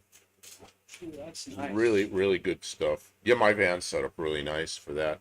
And it kind of makes me sick to see that van just sit there. But I can't afford to keep all these vehicles running. Well, when we need it, it should still be there. We should probably spray some. Do some things. It needs a battery, and I can't afford a battery for a vehicle that's just sitting there. Yeah, just sitting there is the hard part. So one of these old we cars. got batteries if we need it. And... Put a battery in it and charge it up and just start it every few days or week or something. It sat there with a charger on it all that time, and it still won't start. So that battery's toast. The battery's toast. Yeah, we need to pull it out of there so that it's easier to get at. Oh, Lucas were the company that shut down Briscoe AE with its digital fuel injection. Huh. Bought Bosch parts when the stuff didn't work. The Lucas D Jetronic was 95% Bosch with Lucas ink on the parts.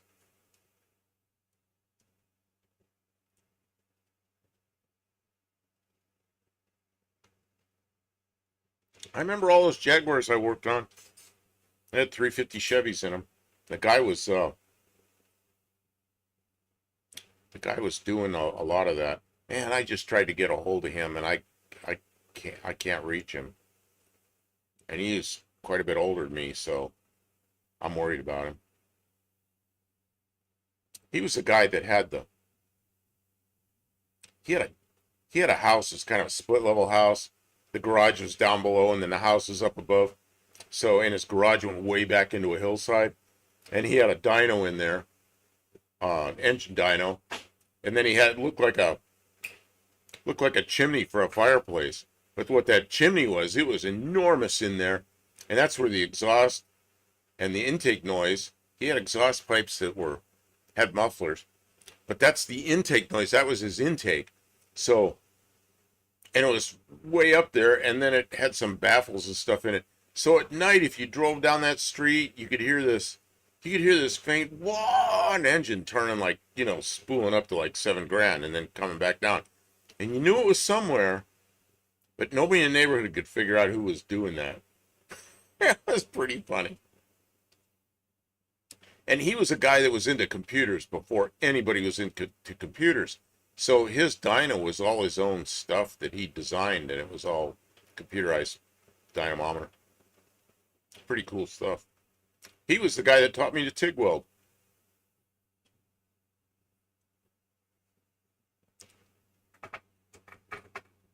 You know how to TIG weld? You know why I don't TIG weld? I'm too shaky. Man, I was, you know what I was really good with? It's like some people are good with some things, some with other. And of course, chromoly is easy to TIG weld, but stainless, man, I could make stainless look so good. And I don't know why, I was just good at it. And aluminum, I struggled with it. I could never make aluminum look good. So let's be simple with this. Aston Martin and British Leyland had Ryco AE, then purchased Lucas, and wound up with Ryco AE Smart, like really smart. I don't know what all that is. Some British stuff. If you know what this Barrows, if you know what a Zener diode is, you know enough about Lucas positive ground to question your life choices. All it says, half our issues now are because most of the best wiring harnesses were made in Ukraine before somebody invaded them. I didn't know we had wiring harnesses coming from Ukraine. Man, I know it came from Ukraine being in the airplane business. There were a couple of companies that are making composite propellers that were second to none. I mean, they were good stuff. But I'm not in the airplane business anymore, so I don't know if that stuff's even available anymore because that country's in a mess.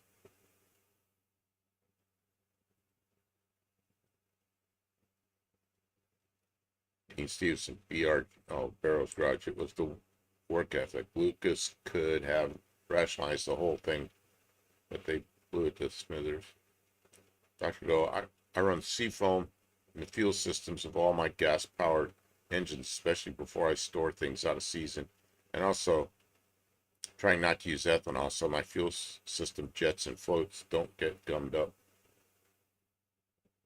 Stainless and argon is easy to take. You know what the thing with stainless is, you gotta have shielding gas on the backside, and a lot of people miss that and it all a sugary mess.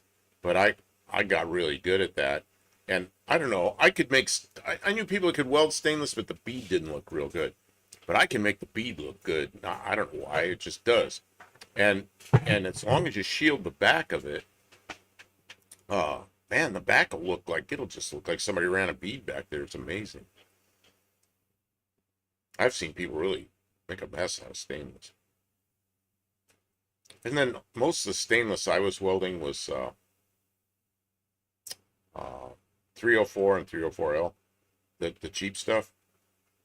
But then when I was at the aircraft place, we figured out right away that you couldn't use cheap stainless on the exhaust systems. So we were using 321 stainless. And we had guys that were welding that. I never welded that stuff. It's too expensive for me to be pissing around with it.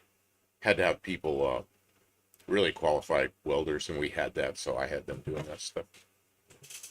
You're the part of why they're Russians. You know, I knew so many Russian people. My youngest son that he took us out to dinner tonight. He was born in Russia. He came to this country when he was 4. Actually, I brought him in with his mom. And, you know, he's got a half brother over there, and he's his father, his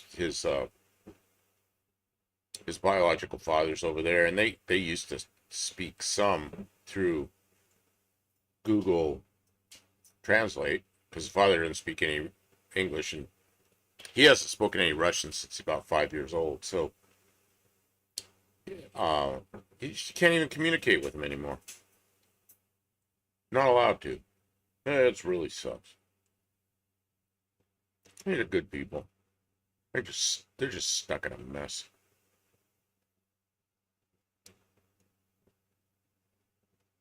And being bombarded with propaganda, of course.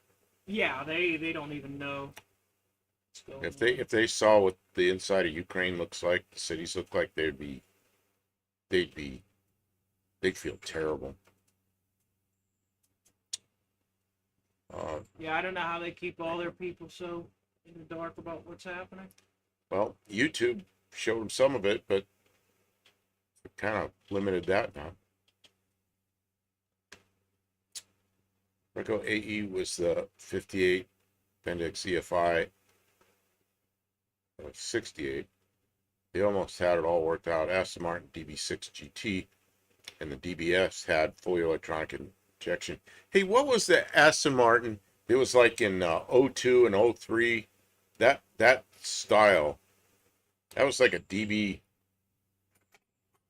I don't know. I don't know what DB it was. I almost bought one. And Aston Martin. Almost as I missed what I was saying.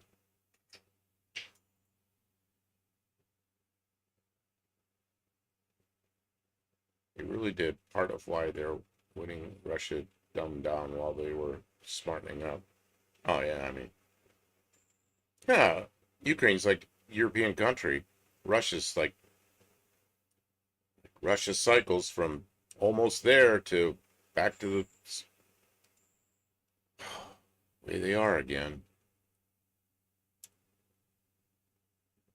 I spent time in Russia. I tuned into it more than you think. It's just a big sad story.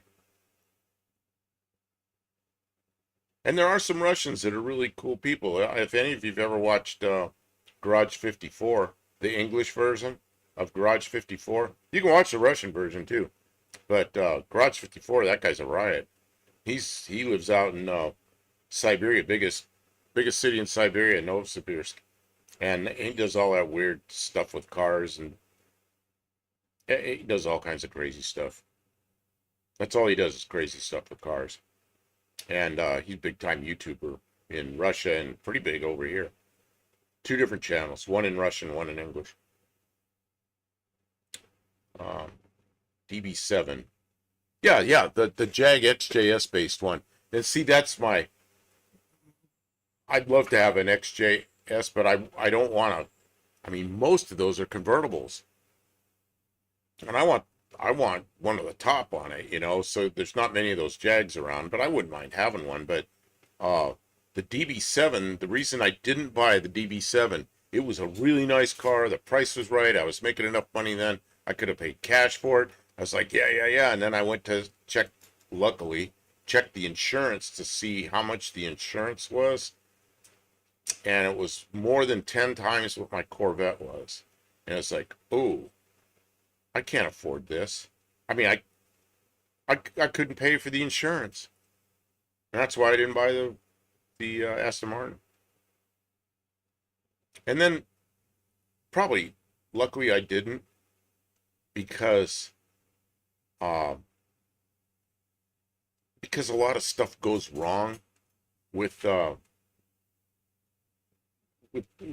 Aston Martins, and then you got to buy the parts and everything.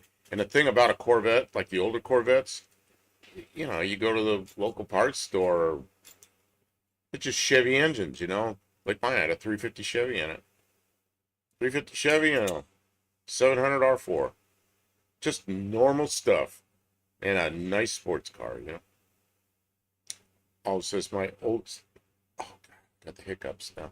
My oldest living friend got out of Russia in like 1980 with his family. He's presently helping Ukraine in ways I can't specify. But his da was even then a brilliant scientist, but Jewish. Oh, it was probably his dad was a brilliant scientist. Man, I was in a meeting back east, the people I work for. Walked into a meeting one time, and we were late. I don't like being late, but we were late because they gave us the wrong location, and there were two of us, so we figured it out when we got there. So the meeting had just started when we walked in. I walked in, and my eyes went across this vast bunch of people. My eyes went right to this woman, and I like, she's Russian. I can tell by the way she was dressed. I'm thinking to myself, she's Russian, but she was a U.S. citizen, but she came from Soviet Union. It was kind of funny because I spotted that in a second. But and there was a guy in there, same thing. The man that was in there, they were both Jewish. I got to know them. They were Jewish, and they'd gotten out of there during Soviet times, and they were both brilliant scientists. They were interesting people.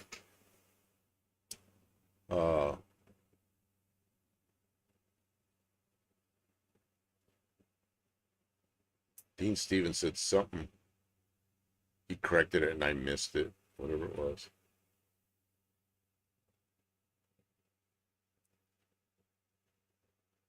Kept getting us into MIT even when he was working under his pay grade back home. I worked under my pay grade, but they gave it all up and land in my neighborhood. I've known immigrants that came here that are brilliant, and I know one that's brilliant, and he's driving DoorDash because his English isn't very good, and because that's about it's just sad. Another sad story.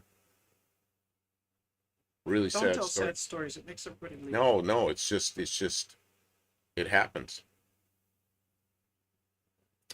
Just met him when some bigger kids were beating him up for being a rescue.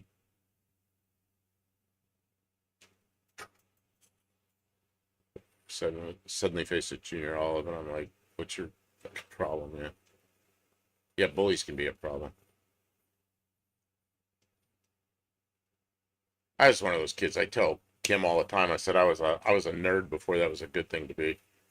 Like when everybody's playing baseball, or whatever they're doing, football, or back then it was guns and cowboys and Indians and all that stuff. There was a county library between school and where I lived, and I walked back and forth. It was it was 3/4 of a mile, so it was less distance than what she had to have to ride the bus. So I always stopped at the county library on the way home. I was first grade, and I'd be carrying Motors Auto Repair manuals home, and I'd walk for a ways, have to switch arms and walk for a ways. My arm would get tired, switch it. But I was always in the library getting books on card. I remember the first day in a library, I was 6 years old, got a library card. And the librarian, we kind of knew her because she lived down the street. And I said, I want a book about cars. And she took me in a children's section. There's this book, and it was like a car with a smiley face, and the headlights were eyes. And I'm like, no, I want to know how they work. And she walked me back in the library down an aisle, which I remembered where all it was. And it was all the Motors Auto Repair manuals and all that kind of stuff. And I would check one out and bring it back and check another one out, and I'd sit in there and read them, and I couldn't get enough of it. My father used to read us stories when we went to bed, and I brought home one of those auto repair manuals, and he'd read us a story sometimes before we went to bed. And I said, I want you to read this, and I opened it up, and it was how to remove an engine from a Hudson. And he looked at it, and he looks at me, he goes, "You got to be kidding me!" I go, "No, I want to read it to me." And he read it to me, and I remember it was like, That's a good dad. disconnect the battery and all these steps. I remember the first step was disconnect the battery. But he read all that to me. It was pretty funny. I look back on it, that's pretty funny. It wasn't funny then. I loved it then. But I was a nerd. I was like not a popular kid. The bullies loved to hate me. 2008 GFC to make parts. Randy Duman, money's the matter. Like, he's a Ruski. Look at my soon-to-be friend. Are you a Ruski? Yeah. You want to be an American? Yeah. Return of the bigger. That's okay. How you go through me. Yeah, all the Russians I knew that came here, they're all U.S. citizens now. My youngest son, stepson, really, he became a U.S. citizen when he was 12, and he put that thing, that certificate, in a frame on his wall, and he felt so good about it, And by then, he spoke English well. He had no accent or anything, and he was just an American. And he served in the U.S. Army for 8 years. When he got older. Now, we were talking now, he says, yeah, I'm completely out. I'm finished with the Army now. He's computer, writes code, that kind of thing. Okay, I'm plugging this in. You're plugging it in. Do we expect to smell smoke or anything? No, nothing's going to happen yet. Buff Safe Haven, a library. Like Frank Zappa, qualified plumber. Tim, I have to try to get to sleep, are the dogs looking at you? Get earlier. Truck wiring. It's a few days project, yeah. That's how the system works. Control, not democracy. My Polish friend says the same thing. Who controls this, Dean?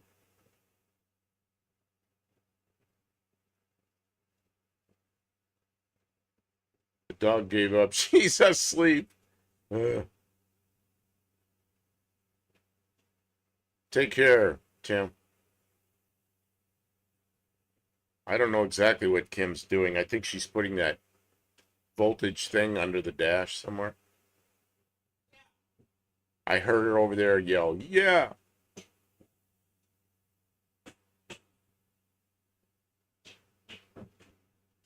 Well, it's still 82 degrees Fahrenheit in here. At least it's not 82. Let's see.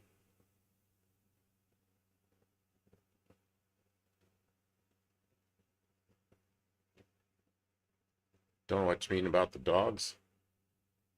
See, Tim's dogs always give him the evil eye, like, it's time to go to bed. Everyone should write code. I can't do that. My first computers, I was kind of learning that stuff. Commodore 64 or VIC 20. And it was before the tape drives and floppy disks. And you write something that you learn out of a book and run the program, and then when you turn it off, it just piff, it all goes away. What were you writing in BASIC or something? I don't remember. But then, it's like, yeah, he sits there just all day. I couldn't do that. I can't sit that long and think like that. So, Dean, you can write code?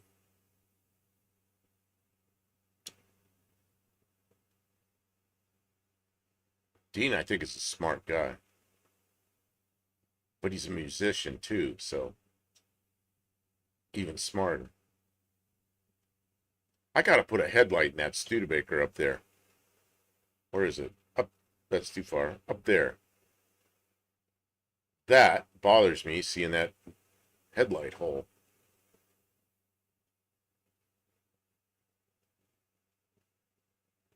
when you meet new Eastern or Russian people, the matter is always protection and control. For Americans and Kiwis, too, we are so trusting, thinking nothing. Yep. Yeah, that's a problem I still have. I just assume everybody's honest when and then they disappoint me, and then I'm really unhappy with them when they stick me in the back. Yeah, you are very trusting, which is one of the best qualities about you. Never change, but also you have to protect yourself. It's not a good quality when you gotta protect yourself. Well, yeah. 36 degrees F tonight at Mom's. 42 here. Oh, two different places. I see my mom yelling at me. You have a ridiculous IQ and everyone's getting into computers. Why aren't you getting into computers? Because I have a ridiculous IQ. Looks like she stopped. And everyone is getting into computers.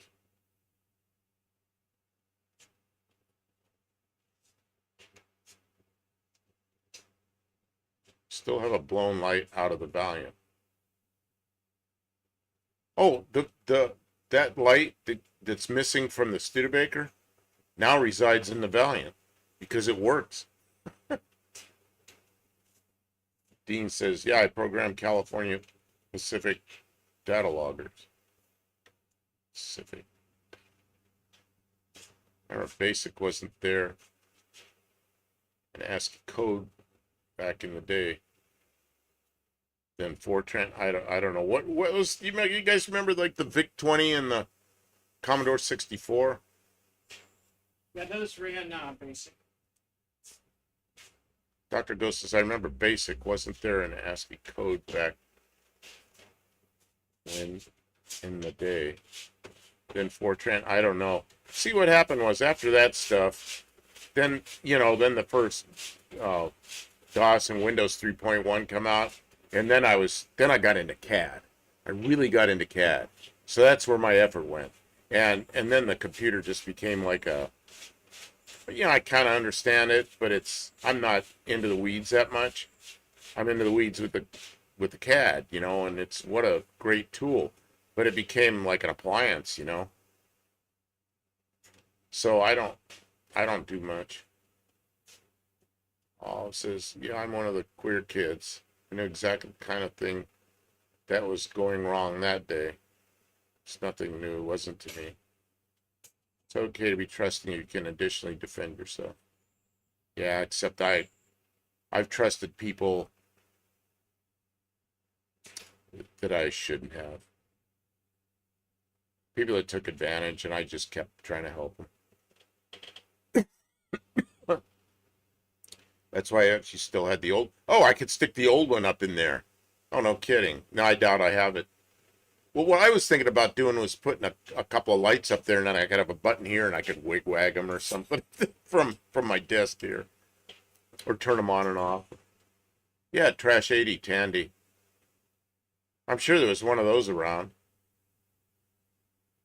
Yeah, they used to go to like a black and white TV. And my Commodore 64, I know, was after that because it went to a color TV. Oh, I remember when they had color. All of a sudden, I had color. That was like the coolest thing. My Commodore 64 was color. Dean Stevenson, my friend there met some or xenophobia kind of beat up this smart kid. We had one of those kids in school. It was just terrorized anybody that was worth a darn. And you know where he ended up? He spent most of his life in and out of prison. Long terms in prison for one thing or another. And almost every time, one of the charges was assault on a peace officer. And currently he's out. But I hope I never see him. He's a year older than me. Sounds like most of my friends. Being smart was more important. Having friends who can do Visual Basic and reverse Reverse Polish notation.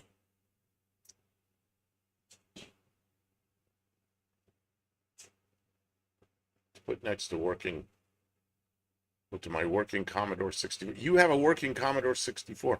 I don't know what happened to mine. Moved too many times and it became unimportant.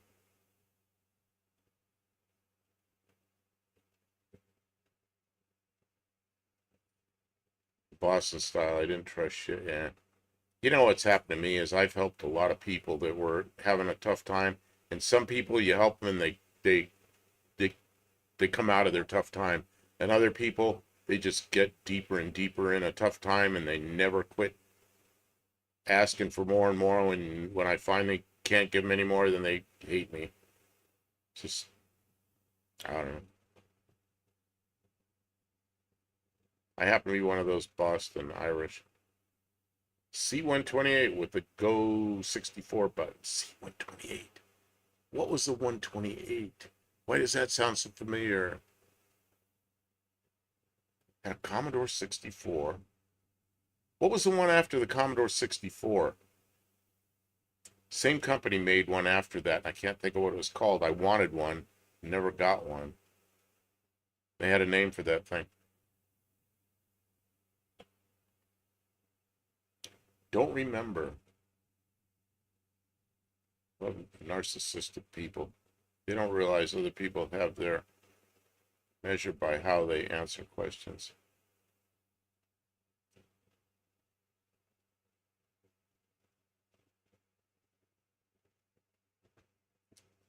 Ah.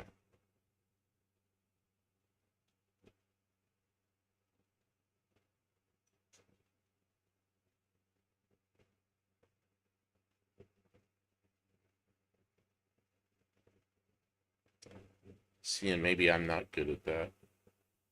I don't throw stuff away.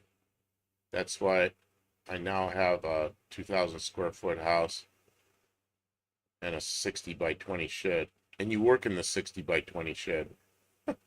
So, so that's how this house is. Our living room's turned into a studio it's like a kind of a storage spot, and then the studio's in this end. And the house is kind of messy because we've got way too much stuff. Amiga! That was it. Amiga. Why couldn't I think of that? I always wanted one of those, but then, Windows came around and Windows, well, DOS came around, MS-DOS, and then, shit, I used to know all the commands, but now it's been so long. I knew how to move files and copy files and everything I did in DOS, and then Windows came around, Windows 3.1 on top of it, and then I was just got really lazy. Man, a few years ago I had to go back and fix something in a Windows 3.1 machine, and I was in there looking at it, and it was so simple. I'm like, and I remember when I first got Windows 3.1, it was overwhelming. And I looked at it and I'm like, God, I used to think this was overwhelming. I still have a DOS-based CAD program, 2D CAD program. I can just wail on that thing. It's like walking. And I still like it. Most of the geeks I helped ended up doing a lot better than me. Didn't betray either when I hit the skids. The point there is, it's better to us than anti-intellectualism and xenophobia. I don't even know. Mr. Bean Amstrad Flight Simulator. Man, the flight simulators today, the computer-based ones, MS or whatever they're called, Flight Sim, those things are incredible. This friend of mine up in Idaho has the new Flight Sim, and he's built an instrument panel out of like real thin wood and fiberglass and all this stuff. And it's in his garage. You go in there and you sit in that thing, and it's got screens outside the windows. And you sit in it, you feel like you're in an A320 Airbus. And I mean, you're right there in everything. And he's got all the screens, and it's all Microsoft flight sim. I sat there in the right seat, and he took me for a ride in an Airbus. It was amazing. In his garage. But it's all the dimensions, everything are perfect. And we started at an airport, and we're looking out the window, and it's like we're sitting there, and you're looking in the windows at the, where there's people waiting for their flight. It was amazing. Former internet provider in Adelaide, South Australia, grew from an Amiga group, Atom Internet, named from a group of Adelaide Amiga enthusiasts. Xenophobia, people scared of Warrior Princess. Flight sims are great. I could never see the fun of trying to do it with keyboard shortcuts.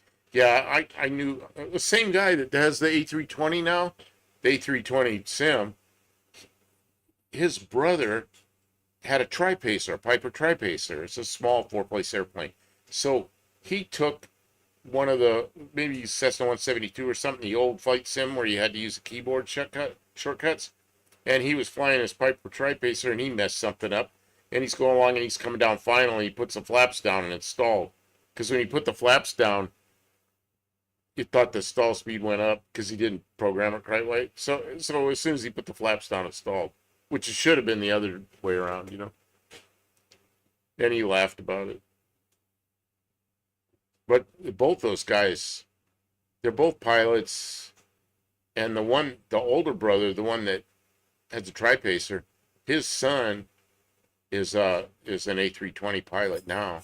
He's a he's flying for one of the majors,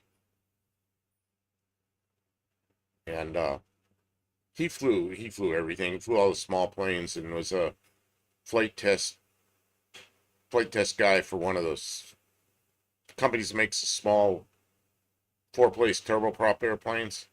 He used to teach people to fly them, and they people that have money would buy something like that, and they really didn't know how to fly the thing, and he'd just shake his head and go, this guy's got like 100 hours or something, and he bought this 350-mile-an-hour crazy turboprop airplane. You have to go out there and get them checked out in it.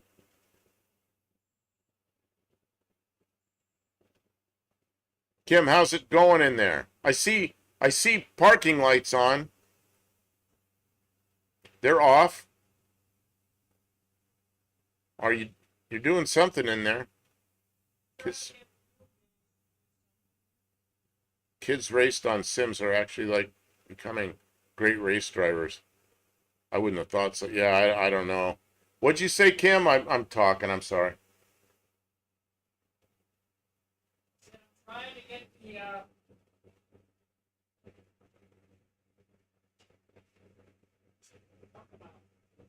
She says she goes, I'm trying to,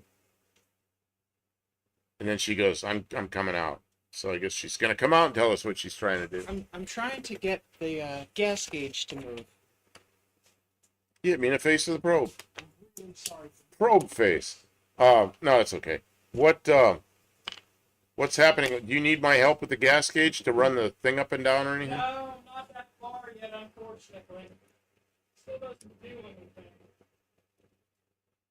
Yeah, it's crazy that A320 sim. A320 Airbuses have side sticks. So we're sitting in there, there's side sticks, and there's what he did was he took computer screens that are touch screens, and then he made the things with all the buttons to overlay on top of it. So you actually have buttons to push, and the buttons correspond with spots on the screen. So you don't see the screen, you see what the actual pieces, you duplicated them. What it looks like in the A320. It's amazing when you sit in that thing. I sat down and went, like, Gary, looks like we're sitting in an airliner. He just smiles. He did a nice job on it in his garage. He's got a 3-car garage, which is 2 cars and a flight simulator.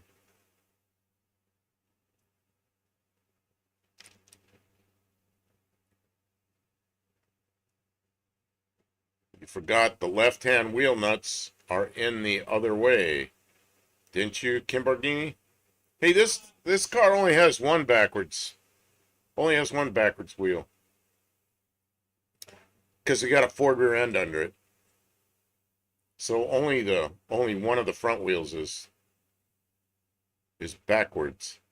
You know, tell me, why did Chrysler do that?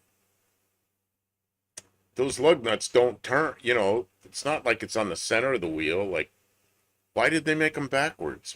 There must have been a reason, some kind of thinking. And my friends are geniuses. I don't know. We did great. That same guy, he lived right behind me when we were kids. Oh, the Lagonda. Oh my God. What a car.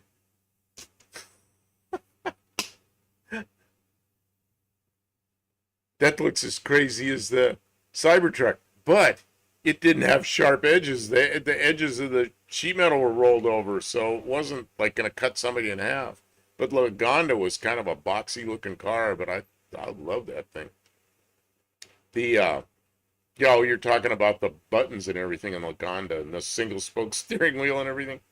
The same guy that built the A320 sim, when we were kids, I don't know, we were like maybe 7 years old, because Chrysler, in all our wisdom, made it so. Okay. So we were probably about 7 years old or so, and it's when all the first spacecraft were going up and everything.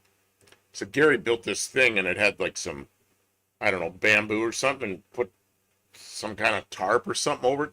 So we're sitting in it. It felt like we're sitting there in a space capsule, because like a Gemini capsule or something, because it was tapered in all directions this way, and we had a couple of seats in there we got from something, I don't know, wood, probably made wood seats. And then he had an old washing machine motor. So we couldn't leave it like that. Oh, we made an instrument panel and everything, but we couldn't leave it like that. We had to put something there. So he took a windshield wiper, or windshield, I'll get it right yet, washing machine motor, and he had some kind of big piece of steel, and it might have been like a mower blade or something, like a big mower blade, and we found a way to attach it to that washing machine motor, and we'd sit there in those wood seats with that thing right behind us, and we ran power to it. We turned it on, and it'd sit there. My God, I can't imagine what RPM that thing was sit. And it's like this far behind our head, this piece of steel whirring around behind us, and it sounded cool, Woo! And we're sitting in there like we got this spacecraft. Well, his father built cars and airplanes from scratch and stuff. So his father came home and found us with that washing machine motor and that blade whirring around behind us. And he goes, "Turn that off. Take it apart. Don't ever do that again." Oh, jeez. I don't know what we were thinking. We're going to cut our heads off at that thing. Hi-Fi Parts. Aston Martin decided to source the parts from America after the 76 car show, or 76 show car, with British Electronics. Wouldn't start. It wouldn't start. So, how many people here even know what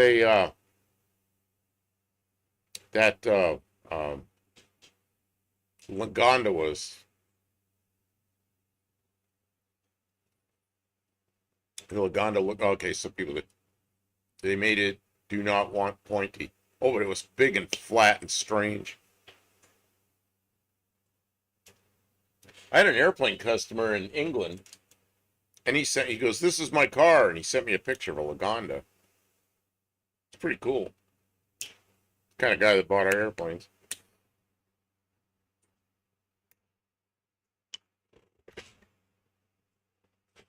Trying to find more Tang.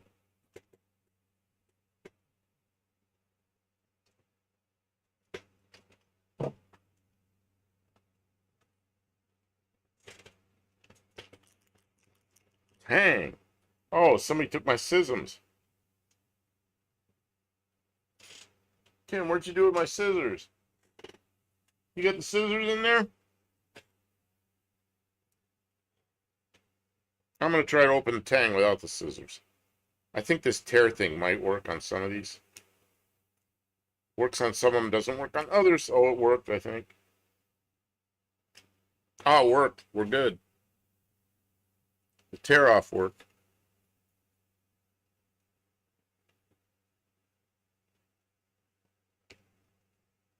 Anyone with a Lagonda now must be interesting, but at the time, forget about it. You know, any of you watch Doug DeMuro? Guy that tests all his crazy cars. His all-time best test was just a couple of years ago. He did a Lagonda. I don't know, the other one he did that was really good with... He usually doesn't do older cars, but he's done a few. And he did a... what was the supercar from Southern California? Oh, man. Dean Stevenson says, I loved it. We had a Chrysler, and the indicator stalks were the same. Oh, yeah. I just think of James Bond when I hear Aston Martin. Yeah, but those were old Aston Martins. I didn't really like those like the new ones. Like that DB7. Man, what a great looking car that was. Doug DeMuro's stick is generally being clueless. You know, Doug DeMuro, he's an odd character, but he's done well. But he did a test on a Lagonda. What was the supercar in Southern California? Had big block Chevy in it. Might have been aluminum big block Chevy. Is a 200-mile-an-hour car. The Vector. You're right, man. Somebody here knows what it is. Doug DeMuro did a Vector, Victor. yeah. What's your Vector, Victor? So he did a test on the Vector too. Those are my two favorite tests he ever did. I don't watch him a lot, but when he does an older car, I'll watch it. We had one in New Zealand in '79. The world was imploding, so new Mobet found its place in the Arab Quarter in London and in Auckland, New Zealand. Oh, new money. Okay, that makes more sense. Yeah, that was too many letters off, Dean. I couldn't figure that one out. More Tang. I wish I still drank alcohol. I could pour some gin in that. That'd be really good. But I don't like what alcohol does to me. I don't like feeling drunk. It's just like a mixed drink's kind of good. I haven't done that for a long time.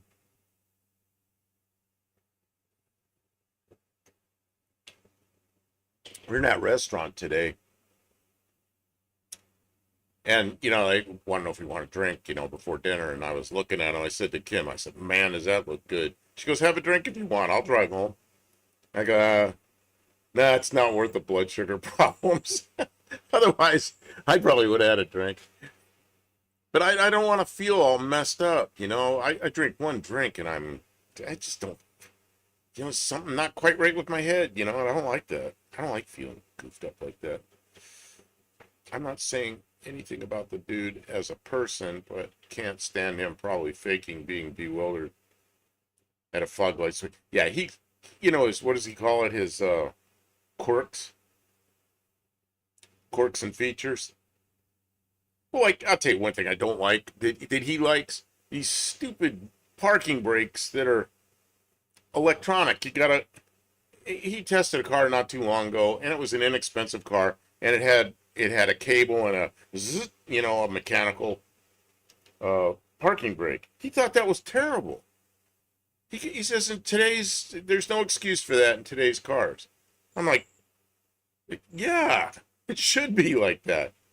Because I have one of those stupid things, and twice it has activated on its own.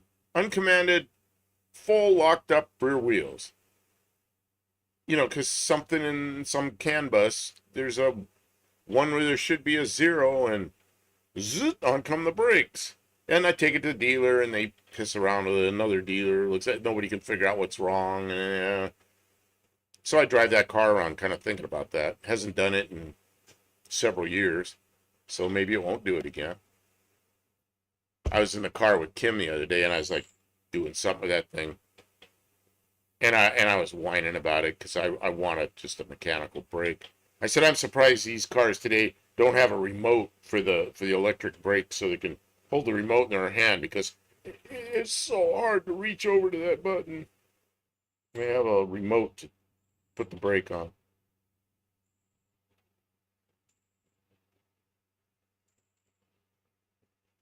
Yeah, parking brakes should be mechanical and direct and not dependent on nothing that's going wrong. Yeah, I mean, what's wrong with the cable? You know, my car has. And think about what makes the the parking brake work. There's a switch that's some kind of a module, and it sends a signal to somewhere, one of the modules, basically a computer. And there's CAN bus that goes to the back of the car, and there's two electric actuators back there, and the power comes from one place, and the signal comes from a CAN bus somewhere, and then it actuates it. For a parking brake? Really? We could just have a cable? And you got all this nonsense? I just flat out love the mushroom pedal, the Maserati Merit. Oh, I don't know about that. The mushroom pedal. Is that like the remember the DS19s and DS21 um Citron? I don't know how you pronounce it correctly because I don't know how to pronounce French. Uh but I'd call it a Citron. And they had that button on the floor. I used to work on those stupid cars, but they had cooling system issues. Well, that's not a fun car to work on. Every part you have to get it from Citron. The radiator hoses are like this big on one end and this big on the other end, and there's some crazy shape, one diameter to another. It's like, where are you gonna get that? Citron dealer.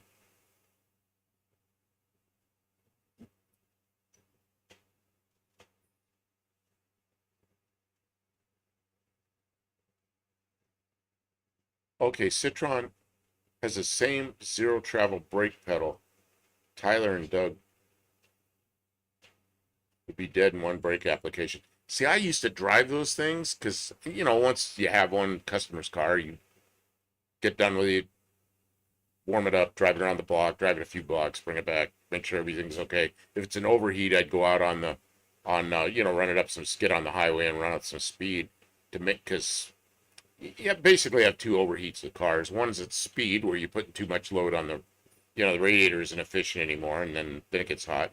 Or around town, slow driving, it gets hot, and that's usually a fan, an airflow issue, fan.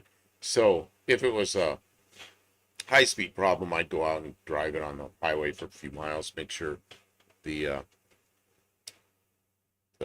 temp didn't come up. So I drove some of those cars, and they were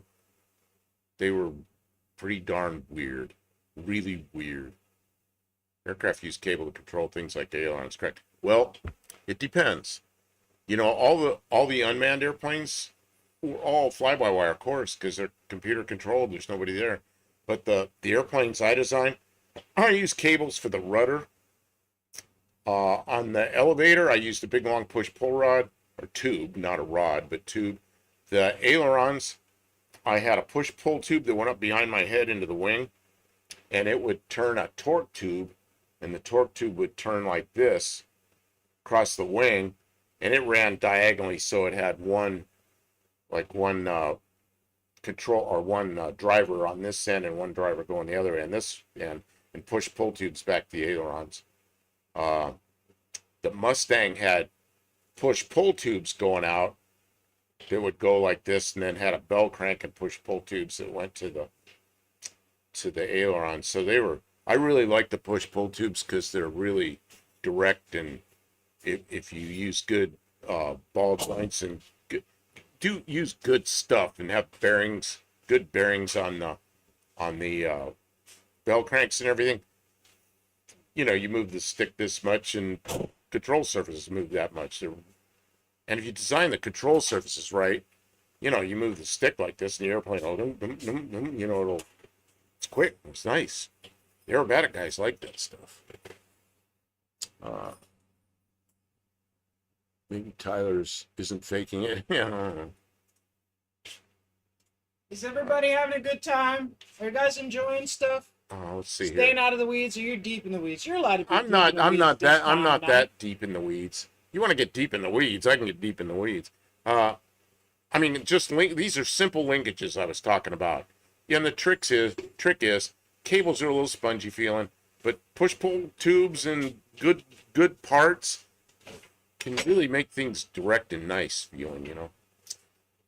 Off of 57, and that applies to cars too.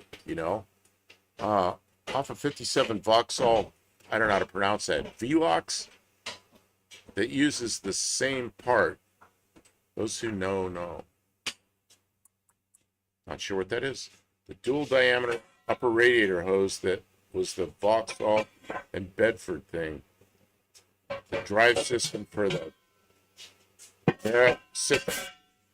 big noises. Sorry for the noises, guys. I'm chopping. Merrick Citroen V6 is ex-Hillman Imp.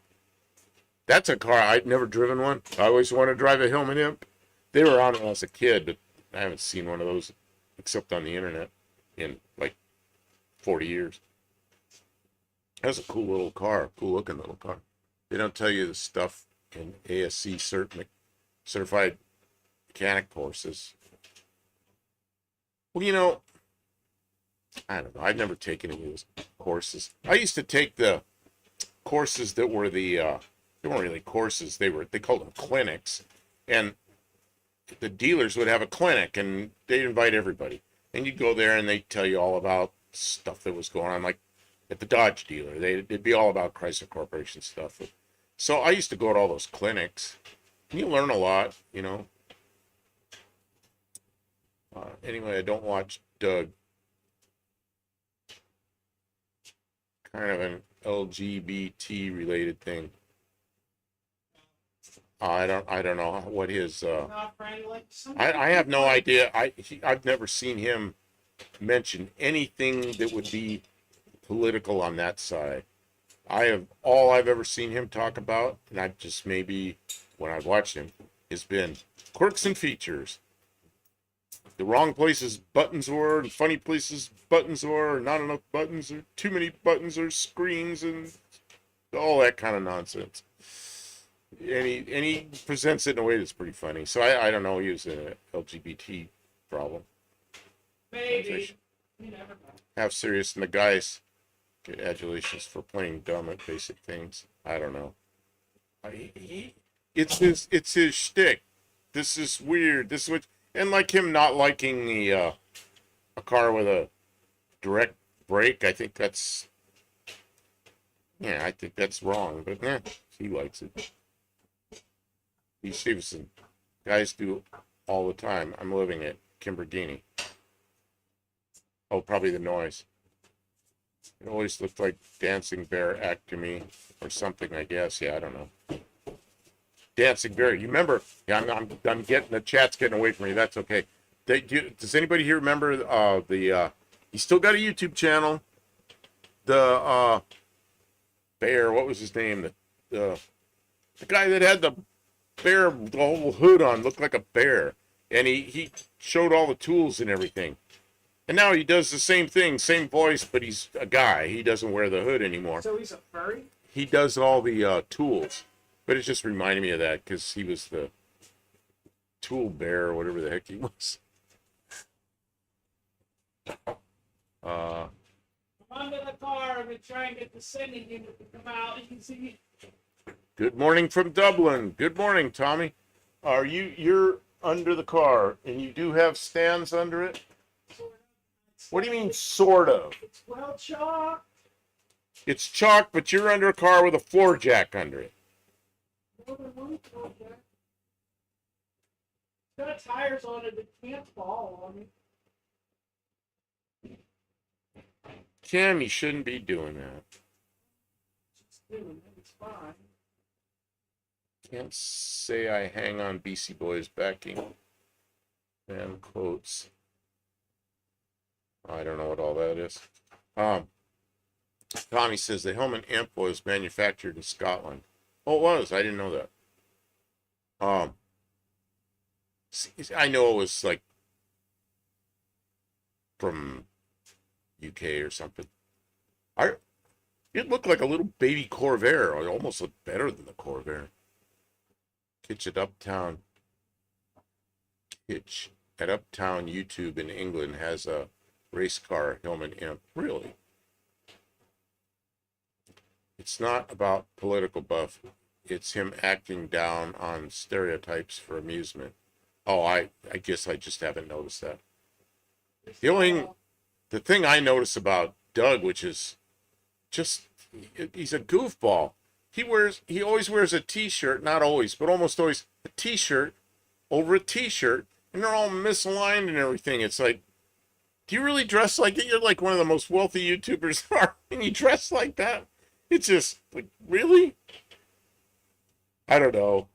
I just always thought he was just silly. I never really thought about him as. You didn't realize that anybody was getting their feelings hurt. No, I didn't know anybody was getting their feelings hurt from it. I had no idea. Anybody, I don't know. That stuff goes right over my head, I guess. I don't know. Yeah. Why, were your feelings hurt by him? Kim? Me, no. She says her feelings are not hurt by him. But I don't know. Hey, can you get me something, a catch can of some sort of getting covered in gasoline? Oh, God, I'm coming. What kind of catch can? What do we got? Oh, shit. A little can. Okay, I'm looking. It's okay. Here's something that's not little, but I think it'll work. What is it? It's a waste vest. Oh, no, it won't work. That won't work. What about, is that little can of olives still there somewhere?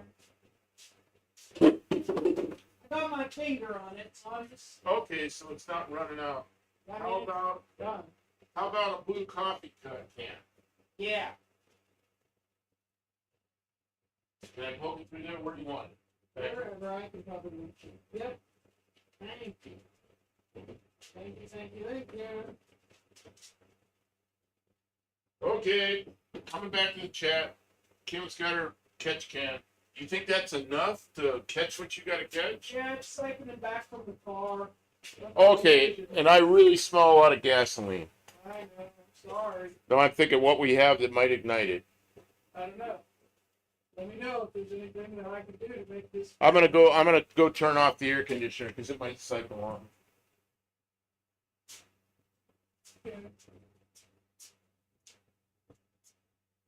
I can't get to it.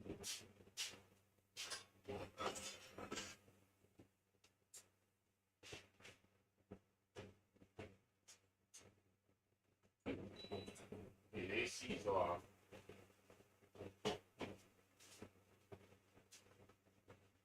When I smell that much gasoline, it's like, wow, we're in a enclosed area and we've got something that might automatically turn off. Soaking wet. And you're soaking wet with gasoline? Yep. I'm gonna shut this fan off over here. Cause it smells to me like gasoline's coming from this fan.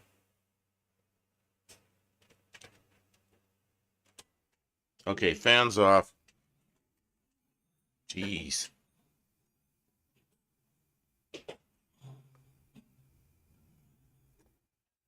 Okay, let's see where I am.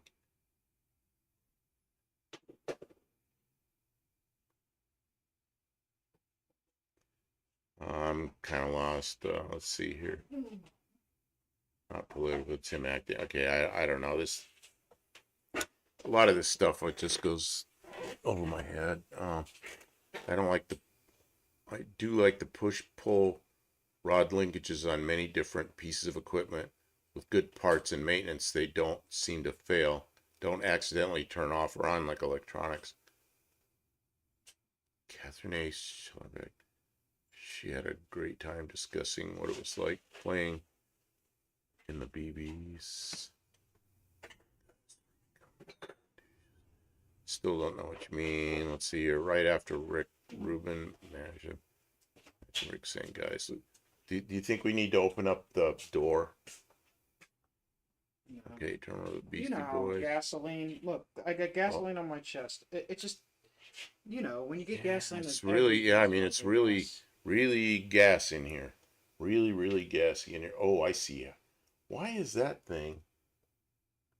I don't understand how that part works. I thought the part went over this and screwed down. That Or is part does, but the Oh, there's two gaskets. there's the gas. There's only Oh, the gaskets between this part and the tank, and then that part pushes this part. So down. that's not in the package. It looked like one piece. No, It's two piece now. It all makes sense. I didn't understand how that would ever work with the gaskets cut to that stuck Look how to that bad piece. this gasket is. It's. Yeah, I don't want to handle it. Oh. Just set it down. I don't want to. She hands me an old soap gasket. Just what I want. Let's see here. All this stuff about music that I don't know about. They probably know what they're talking about. Wasn't you, Buff? I just found his playing to ignorance at his own well-paid job. Very irritating. Okay, yeah, it's just personality. It's not like his shtick was not something you liked. I was like Jackson. He's got Ferraris playing dumb, and I probably build one and be treated like I don't know. Okay. You might like the next project we're going to do after this. I swear I'm going to build an aluminum car. Although I'm going to cheat. I'm going to use a steel chassis under it instead of a aluminum unibody. Here, but you get the thing. Oh, you're holding it. You're going to need to set it to. She hands it to me by its tail. Ohms? The voltmeter has two tails. It's like holding it by the tail. I don't think it hurt it. Okay. Oh, Dr. Go's taking off. Man, I'm sorry I missed you like till you're way up there. Rolling out. Good night, Dr. Go. Have a good night. Let's see. Thanks for being here. Frank Zappa said ignorance is what makes America great. Ignorance is what makes America great. Okay, here you go. Oh, we're back to that. We're this is ohms voltage. now. No, this is ohms. Look, Ohms. Look. Ohms, or we want do? Oh, okay. I see what we're doing. Float testing. I want to see. Okay, so you actually want ohms. It's not a continuity check. It's ohms tech. Okay, yeah, I gotta we want to see what stand by. I don't want to spill anything. I gotta put a top on the drink, and because if there's an open drink, I will spill it. Yeah, I think that's the sensible way. And then the battery's gonna hold the meter up without touching anything. There, the meter's held up. I can read it. How's the chat doing? Okay, so I've got to not pay attention to the chat. We're just doing a little test. We'll be right back. I mean, we're not leaving, but he'll be back to chat in a moment. The ohm meter works, but I don't know what. You can stab that one in there and it should stay. Front probe it. Okay. Hey, that one stayed. These are just test leads, so whatever you need to do. So we're not hurting anything. Nope. Okay, so we have, you can read the ohms. Here, let me tip it toward you. Let's break the meter. Why am I need two hands? Okay, can you read the meter? 82.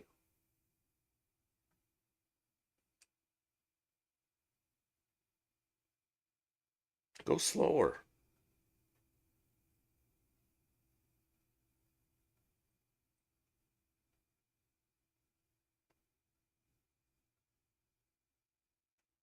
Why does it go down and back up?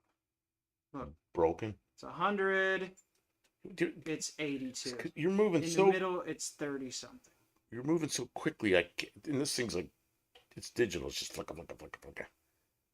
It's 28 right there in the center.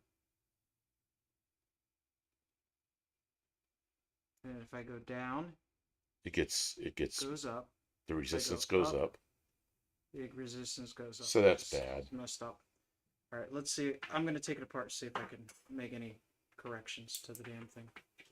Okay, so you've got. Before I put it back in. So you've got. If I can't, obviously, it's wrong. It's not functioning as it should. Because, okay, so what we're seeing here. It's consistently wrong. It's the middle of the gauge is the lowest resistance, and either end are high. The bottom of the gauge is not real high, and the top of the gauge is really high, and the middle is really low, which is really strange. You'd think it would be kind of linear. I mean, not you'd think. It's supposed to be linear. Well, if it's not, it might be.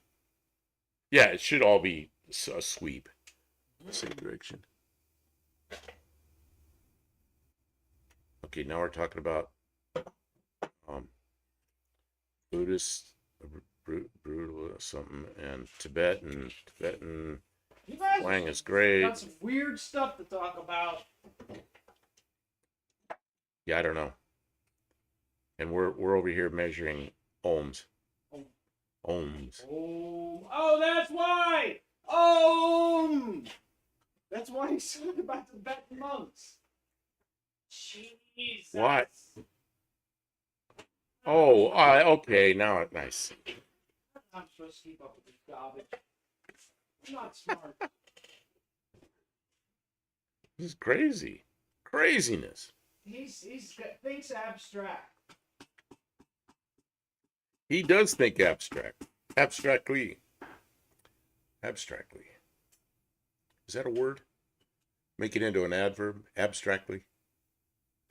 Yeah, she got it.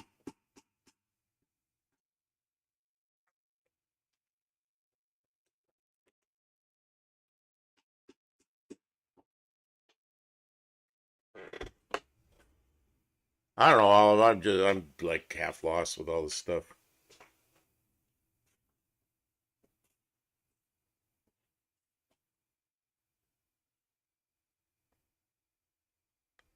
Well, and then the whole LGDP and all this alphabet.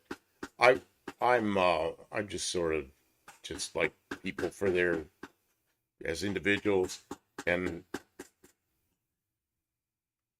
so there's a lot of people I like that would fit into one of those groups, and but I still a lot of it goes over my head because I'm not so into it. I just am accepting of people for who they are, and that's And how they act. and their honesty. If they're jerks, I don't like hanging around them. If they're decent people, I probably around them a lot.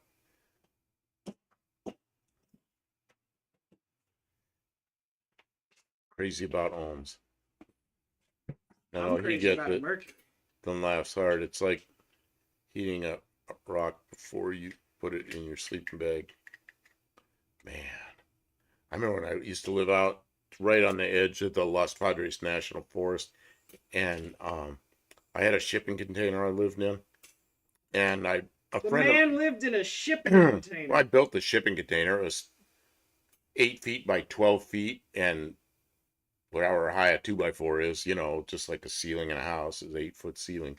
And I put rolled roofing on it, and I lived in this box for like 3 years. And it was there was a dirt runway on the other side of the runway. I say runway, it was a 1,400 foot ski slope like thing. The other side of the runway was an outhouse, and we had a shower over there, and there wasn't a lot of water because the well was about dry. So we take a shower by you turn the water on, get yourself wet, and then turn the water off, soap yourself all up, and then rinse it off real quick. Try to use like less than a gallon of water. Yeah, I lived like that for like 3 years, but I had a brand new airplane, a shipping container with a brand new airplane I built next to it. So, where was I going with this? A friend of mine, I don't remember what this story was now. What were we talking about? Somebody else that lived out there, and now I forgot what it was. I'm sorry. Yeah, I got way off on the going the wrong way. Oh yeah, it's about something frozen. What the hell was it? I don't remember. Yeah, let it go. I lose my train of thought. Oh, rocks. Yeah, I had a friend there. I had friends, and they owned a bar in town. And and they built this house, and they had no electricity there yet, no heat or anything. It was cold as hell. So what she would do is she had a big glass, like a gallon wine bottle, and they'd leave the bar, and she had two of those, and she'd fill them with hot water and drive home, and she put those wine bottles full of hot water in bed with her. She told me that. She goes, I sleep with these to keep me warm. Man. Yeah, and they owned the bar, but they weren't particularly rich. They were building us. They were building a normal house, but it was a small house. Oh man, those are the days. She drove a 1963 or maybe 64 Lincoln, one of those big Lincolns with the suicide doors, and that was back when they weren't new and they weren't classics. It was just an old beater, and that's what she drove. And it was kind of a gas hog, but God, Kim, I smell a lot of gas. It's on you. Oh yeah, it's all over me. Okay, I won't worry too much as long as it's not like it It's smells not like leaking out on the it floor. smells like several gallons on the floor. Yeah. No, it all stuck to me. That's why you can smell it so much because I'm sitting right here. Lester Saber says, "Believe it or not, my wife lived in a cave." In a cave? Where'd He you didn't think find because this he one? didn't read. I don't know. I lost track of the some of the chat. I'm sorry. Give him a break. We've been going for hours. Lived in a cave. That's Oh, crazy stuff.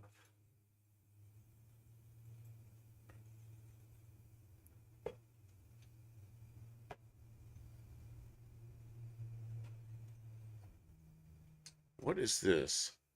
About my wife lived in a cave. I mean, that doesn't sound good, but maybe it was like a home built into a cave that was really cool. I've seen stuff like that. I'm a caveman. Captain Cave. Man, I used to have a big beard.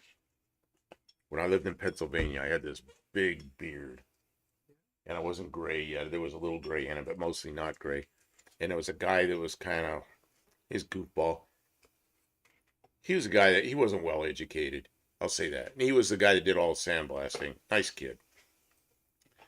But he used to call me Captain Caveman. So when I worked there, I became Captain Caveman. And years later, I cut the beard shorter and shorter, and one day I cut it off. It was my Dean fake shot.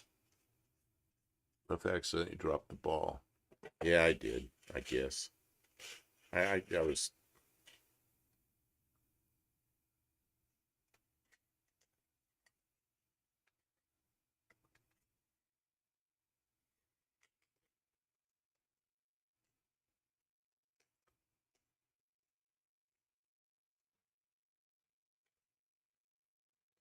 Captain Caveman Rock. See, I don't even know who it was. I know it's a cartoon character. So I had a girlfriend then. She thought it was hilarious, and she had little kids, and she goes, "Well, he's a cat. It's a cartoon character." And she goes, "That's what that guy. That's his level. He everything he called everybody by cartoon characters' names." And so she thought it was hilarious. And then I became Captain Caveman, which is, and I never really figured out it was. I think I went and looked at a picture of him once, and I didn't do that till like years later. Well, I talk kind of abstract. Yeah, you do. I bet Buff was thinking about the Beastie Boys. Totally stopped. Yeah, I remember when that whole thing, the Beastie Boys. Where was I? I remember when all that was going on. That's when my friend had the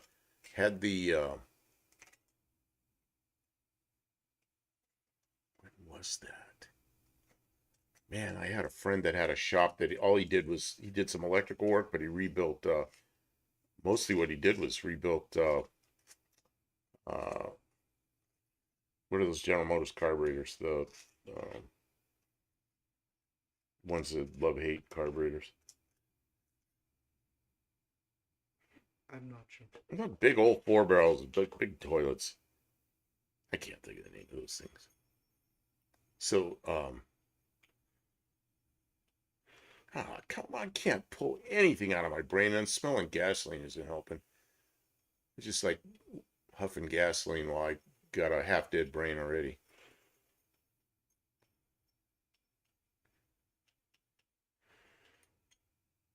Really? So anyway, I was hanging around at this guy's shop a lot. And I remember he had a girlfriend and she was into the Beastie Boys and all. I just remember when that period of time was. That was probably early 80s, mid 80s, I'm thinking. Yeah, Lester, you're right. Why couldn't I think of Quadrajet? All I could think of was big toilets. Big toilets.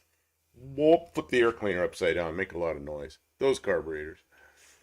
I had a 72 Monte Carlo with one of those big toilet carburetors with the, and I had it flipped over, and I made a lot of noise with it because that was a cool thing to do. I guess it's probably a stupid thing to do. Look, there's a kid with his stupid air cleaner lid flipped over. I like total cloud thinker, like a Kamala. You're specific and focused and not an airhead like me. So I suck up a lot of brain power from the shop floor in my. Oh man. Kim, I gotta do there's a tool I haven't done a short on. Little fingers? The little fingers, these things. What do you call these things? Like mechanical hands or something. I haven't done a short on those. Or the soldering station for that matter. Hey, I thought you did do. No, you didn't do short on it, did you? You might. You know, Oh, the I thing was of it going is, to we do it again. No one will care. do it twice. Nobody will care. You can keep doing it. If it's a good, do it 5 times. Who cares? You know, the shorts on the tools just get me. I did one on a air ratchet, just bombed. I got like 500 views or something. It was just like a flat line at the bottom of the screen. And then I did one on, I had 4 hammers just recently, 4 hammers sitting there, and I was like, this one's heavy, and you beat stuff like ruin things with it. And this one's a brass hammer, you can hit stuff, and you don't ruin stuff, you bend the hammer. And then there's like a rubber hammer, you put wheel covers on it. And there's this plastic one, I don't even know what it's for. That was my short, basically. That thing like took off. It's like, what? It's like, that's the dumbest video I ever did. Got a lot of views.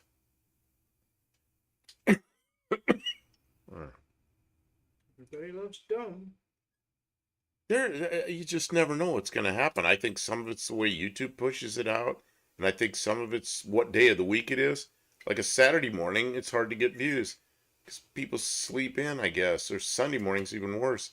And then during the week, I get quite a few views.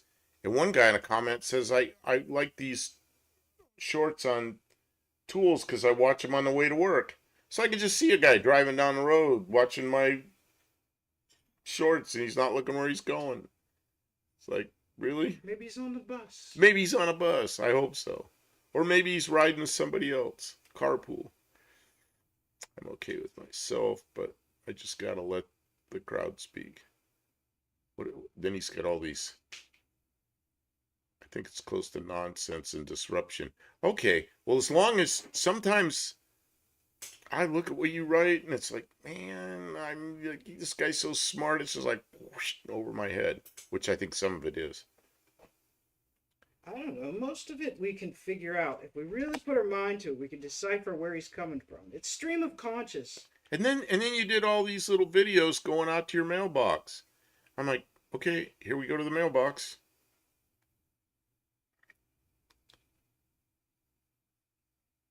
Political anti-information. Oh, what's something's hurting my finger? What is that? Something's hurting my finger. Ooh. You know, I think the skin just split open.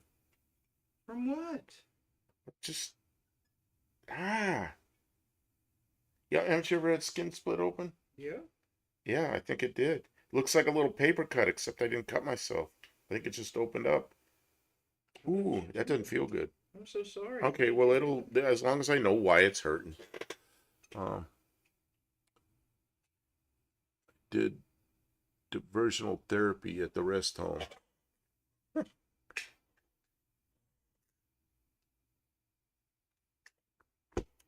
You know, earlier in the summer, we went to a little car show You said rest home. It made me think of this. It was a Was uh, that a rest home? yeah, only convalescent hospital, and a lot of older people in there, like in their 90s, and it was a small car show. There were only like 7 or 8, 9 cars there, or maybe 10. I don't know. And That's these kind of cool. people came out in their walkers and wheelchairs and looked at the cars and talked to everybody. I did a video there, and it was pretty nice, you know. And a lot of those people there were some cars from the 40s, and that's the cars those people were looking at. It was pretty good. By the way, Buff, you substitute your own words when you don't immediately see what I'm saying too. Yeah, I probably do because I don't really, I don't know. Sometimes all of you get I know you're very politically polarized in one direction, and I'm not. In fact, I dislike the what's happened to our system so much. I just politically I'm Gets like him upset. I just reject what's happened to our Gets him society. upset. Don't So make him so I know that, and so sometimes you start drifting what I think is political one Here. side, and I just ignore it. I'm sorry, because I don't want to get mad. Can you? You just need one terminal, and we're gonna do ohm measurement. Ohm. Oh, okay. I wanna see if gotta it get set changes. up for ohms. Ohms. Uh huh. I'm sorry, everyone. And there's an open drink. That's not good. Open container. Can't have an open container because I'll spill it. You don't need to worry about the other terminal. It's already connected. Yeah, terminal. Don't say terminal to an old person. Okay, so you're watching what's going on. Okay. Now it goes Okay, high when it's down.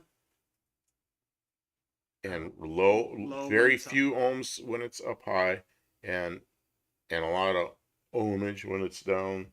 When it's okay, so okay, that's actually high. That's actually which way does this thing fit in the tank? Like that? Okay, so that's when the gas is low, the ohms are high. And when the gas is full, the ohms are low. And it is linear basically. It doesn't do anything stupid in the middle. Doesn't seem to do anything stupid in the middle. You fixed it, Kim. I think it's working now, yeah. Okay. So shut the ohm meter off. Gotta put the gasket on and put it back in the tank.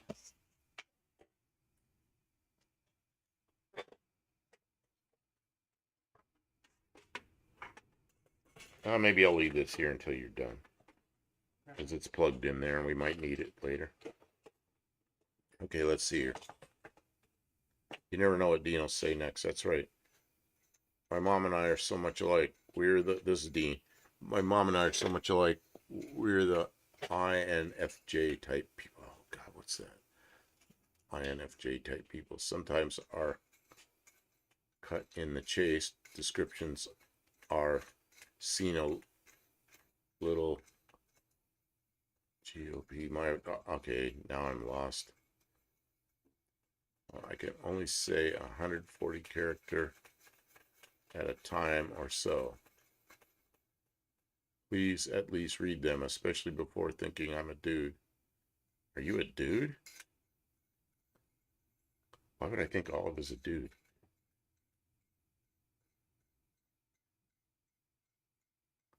I don't know where that came from. Maybe they had some kind of issue with other people who misunderstood and didn't give it a chance. The only thing with Olive that I don't understand, and I'm just going to ask you right now, is I see alum drab. And when I first saw that, I didn't know what it was. And you were on somebody else's. It was before I had this channel going. And then people called you Olive. And I thought, okay, maybe they're reading that wrong because it's like a military uniform is olive drab, but it's alum drab. And then you and I exchanged some emails about some shortwave radios and stuff. And you're Olive. I was like, okay, I get it. You're Olive. And then but alum, I don't understand that. But that's your screen name. So, but I don't know why I would think you're a dude. Um, Oh I no, think maybe the but you reference. were talking like that, I thought. So when I'm reading this chat, He knows what's up.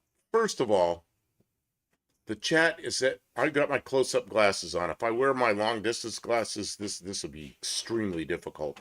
But it's at the limit of my short distance glasses. So that's why I'm leaning forward sometimes. And sometimes it gets going kind of fast.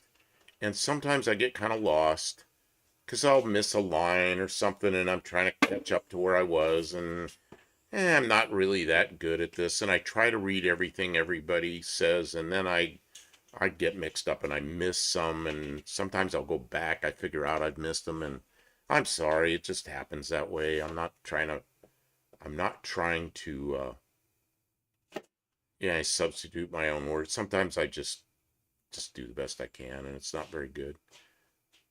He's really trying. It's not easy being live for hours at a time and reading. You know, my introduction to this stuff was at UTG, and I'd sit there with Tony, and Kathy would sit across from us with her phone, and she does that whole thing reading what I've got on a big screen. She'd be doing it on the phone, and she'd have to get up and take a break, and she'd hand me the phone. Then I'd be on the other side, and this thing's scrolling, and I couldn't do it. I tried. I don't know how she's able to do that. It was horrible. Here, at least it's big and it's not scrolling like it does on a phone. And then, I set us up for Kathy will purposely not respond to. She goes over people that she doesn't want to talk to or she doesn't want to respond to them. And I know that, and they're running a business, and it's way bigger than what I have here. So they have a lot more chat, and she reads the people she wants to read. Okay, I get it.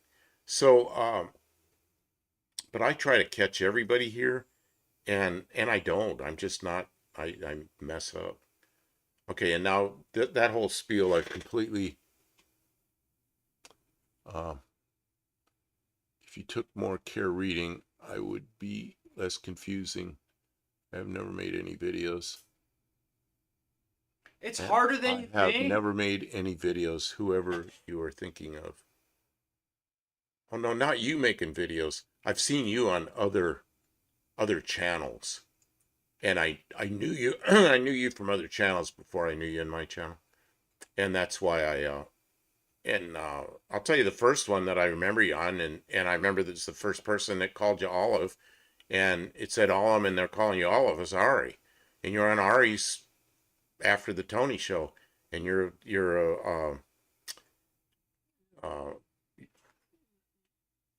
on there all the time. You're Wrench on there, but he'd call you Olive, so I was kind of mixed up by that until I had the email with you, and I go, oh, okay, you're Olive, So.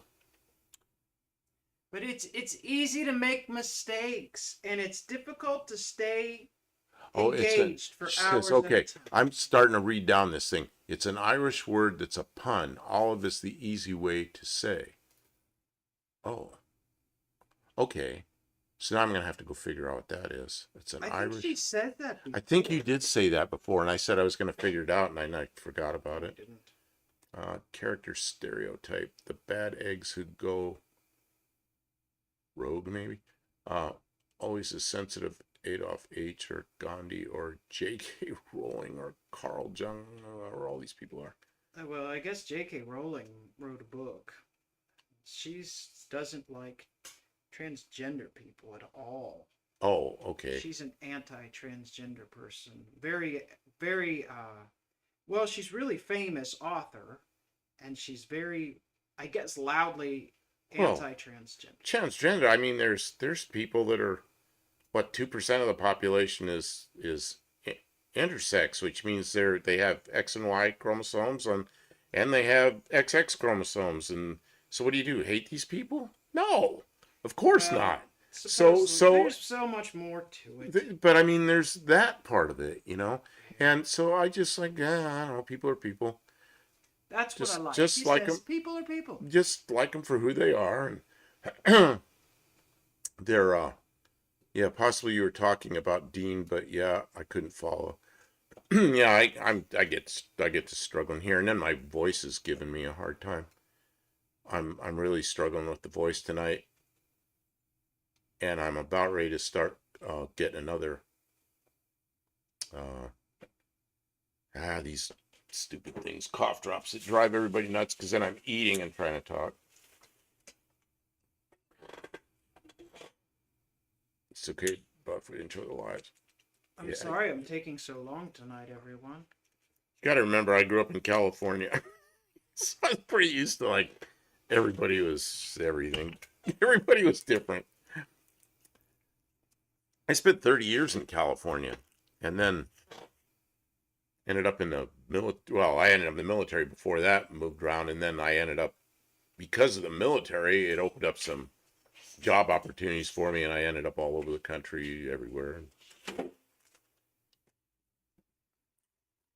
And I do like Tennessee, and I'm not talking politically, especially. I like some of it because up until recently, car registration was cheap, but that's changed. Yeah, They're gouging us now, but they get their money.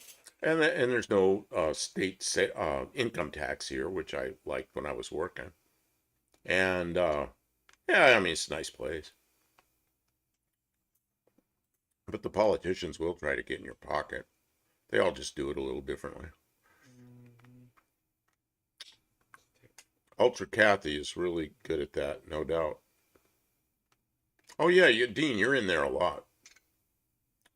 She skipped your. Yeah, I mean she skips all my stuff now. Yeah, if you talk too much, she just skips you. And if you don't say the thing, if you don't talk about the things she wants to talk about. Well, I've been sitting there, and Tony starts going on a rant about like gold or politics or something and he's just touching on it. She's sitting over there with her phone, and she'll start going like this. She's holding the phone, and she's going like this, and like, no, and she's mouthing to him, no, no, and Tony's just sitting there rolling on like he doesn't even see her, you know? And first time that happened, I was sitting there going, oh, I get it. She's trying to run the show, and Tony's just, he doesn't care. And then he'll slow down and go back to the cars, you know? But he'll get into like financial stuff, and she starts freaking out. It's actually kind of entertaining to sit there when that goes on. Oh man.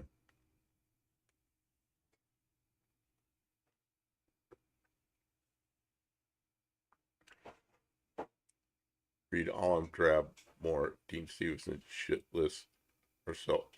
Insanity. Hey, Dean, I haven't looked at your. I'm just thinking I haven't watched your channel in a while. Because you were going out the mailbox, going out the mailbox. I'm like, and then I don't know why I'm not. Yeah, cough drop, menthol. That's exactly what it is. It's a cheap Walmart. Do you have Walmart down there? It's a cheap Walmart brand. But man, my throat will be really rough. And as soon as I put one of these things in my mouth, within about a minute, it's just, my throat's back to normal. But it's kind of annoying having this hard thing in my mouth. You know, kind of crunchy. I feel like chewing it, and I know that's wrong. Oh yeah, the thing is, I had this account since before live streams were a thing. So anyone ever saying it out loud wasn't a thing I planned for. Okay, I see. yeah, that makes sense. Two-part fuel. Okay. See, I've missed something here, but that's all right. I'll just go down.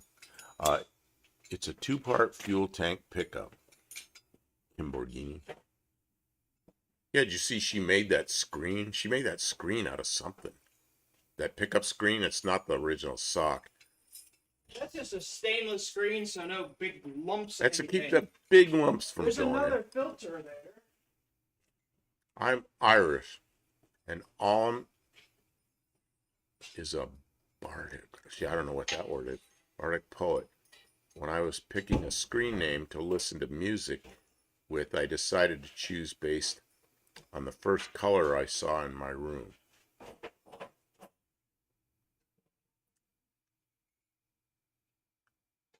See, I had no idea where that came from. And Buff Del Campo, you know, that's a crazy name. I'll tell that story someday. It's a screen name. I saw like an army blanket and punned on being a boring poet. I see. Because I look when I first saw olive drab, it's just like I almost said olive drab, and I go, no, that's not what that is. And then Ari, I think it was Ari, was saying olive, and I'm going, why is he mispronouncing that? But then I figure out, you two know each other, so of course he's calling you olive. And because then as soon as I send an email to you, or we exchange a few emails about some shortwave radios, which I think you got a hell of a good radio. When I read about that radio, is like, oh yeah, you lucked out on that. So as long as it all works right, you got a nice piece of equipment there. So then I see an email, you're all Dean Stevenson, don't watch it, but save yourself. Tony's rants are the best part. Well, when he's starting to have a rant, if you could see Kathy, I mean, now I know what it's like sitting there, and I could see Kathy just like, and once in a while he'll like, you get an idea sometimes because he'll once in a while go, what? And then he'll go on, he'll keep going, but that what is because Kathy's having a conniption fit behind. It's a riot because she's afraid he's going to ruin the channel. Pre-UTG fame. I don't know. You must have been on UTG too, all because you were on Aries channel.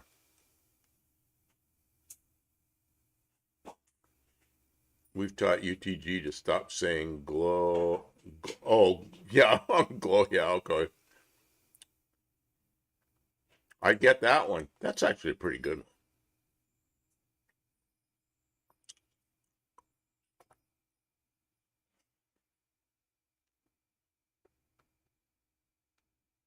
It's hard, just like the Earth. Hey, but I'm pretty sure you got my regular name. I did. I'm not going to say it here because you're Olive on. Hey, It's like me. I have some stupid name that I don't want. See, Tony has a problem. He uses his own name, and there are people that have showed up at his door. He has no clue who they are, and they think like they're his best friend, and they just almost invite themselves in and freaks Kathy out. And that's not a good thing. hey, can hey, you set the phasers to stun? Shields up? Set the phasers to stun. No, Elgato? No. Scene 4. What the hell are you talking about? Elgato. I remember Elgato was some kind of a. Oh, I know. I know what Elgato is. That means the cat, but it also means some piece of equipment here. Oh, I know. Just a minute. I know what I'm doing. Now I just caught on, Kim. I'm kind of dense. You're not. Okay, Elgato, which is not scene 4, it says Elgato. Yeah, go to scene 4.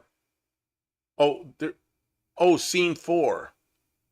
That should be you That's and Elgato. No, it's just me. Okay, try. Scene? Nope, that's terrible. The one where you're little on the side to the left. Oh, there we are. That is scene 3. Okay. Yeah, you missed it by one number. I met Ari and you through Can you UTG. see the fuel gauge? I see the fuel gauge. It doesn't have a needle. Well, let's see if we can get it to. See, now we're all going to help you because, okay, I'm scooting the wrong way.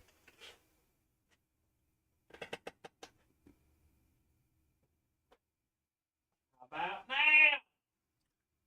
You have half a tank, 3/4 of a tank, full tank. Okay. Now it's spilling over. You're way over full. Is it dropping? You just went through full. You're like at 7/8, 3/4.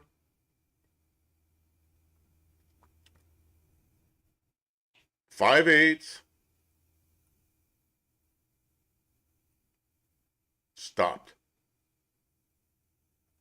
Why 5/8 it stopped? Okay.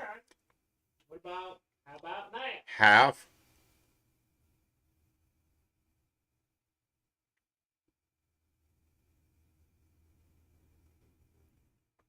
Oh, slow. So almost 3/8.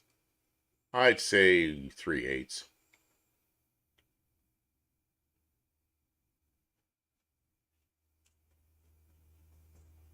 Wow, that really worked. It's not down to quarter yet. That really worked. So it's just above a quarter. Yeah. What do you, is that what you have, is a quarter tank of gas? Not exactly, but I mean, you're on par with what I was hoping for. So I'm gonna turn the voltage down just a Isn't little that, bit. that's pretty cool. You got that set up so we can watch, so we can all do Right? That's what I'm saying. we can all do the work here. Okay. Okay. I'm going to turn this voltage regulator down. Well, Dean likes scene 4. I'm going back to scene 4, which was, there's no scene 4. There's El Gato. Oh, that's scene 4, El Gato. Okay, so I still need help. Don't leave. no, I'm back to scene 3. I just wanted to, I'm just messing with it. It should be dropping. Is it dropping? Oh, I'm sorry. I was trying to, going back to chat. Yeah, it's dropping. It's something below quarter, but not much.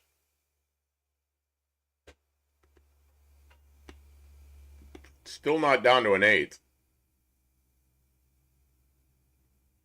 Oh, it went through 1/8 all the way down below empty, like in a split second. Uh-oh. Did the float fall off?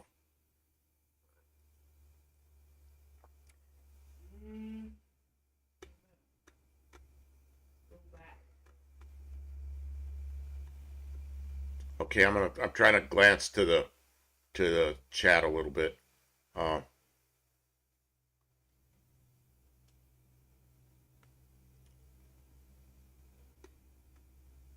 I saw something here I wanted to respond to because I'm like looking back and forth. Oh, also, I think I met Kim separately before you two teamed up because of first No Name Nationals. Yeah, I bet you did. Because here's the thing with Kim is Tony told me about Kim because she was doing the monkey bike with you're about to empty. I gotta get back to that thought here, but I'm helping Kim here. 1/8.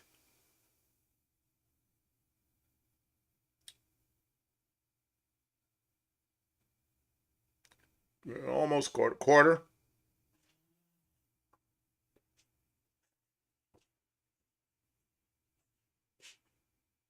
Still coming up. Where'd you go? There's half. Still going up. 3/4. Stop just above 3 because that's 3/4.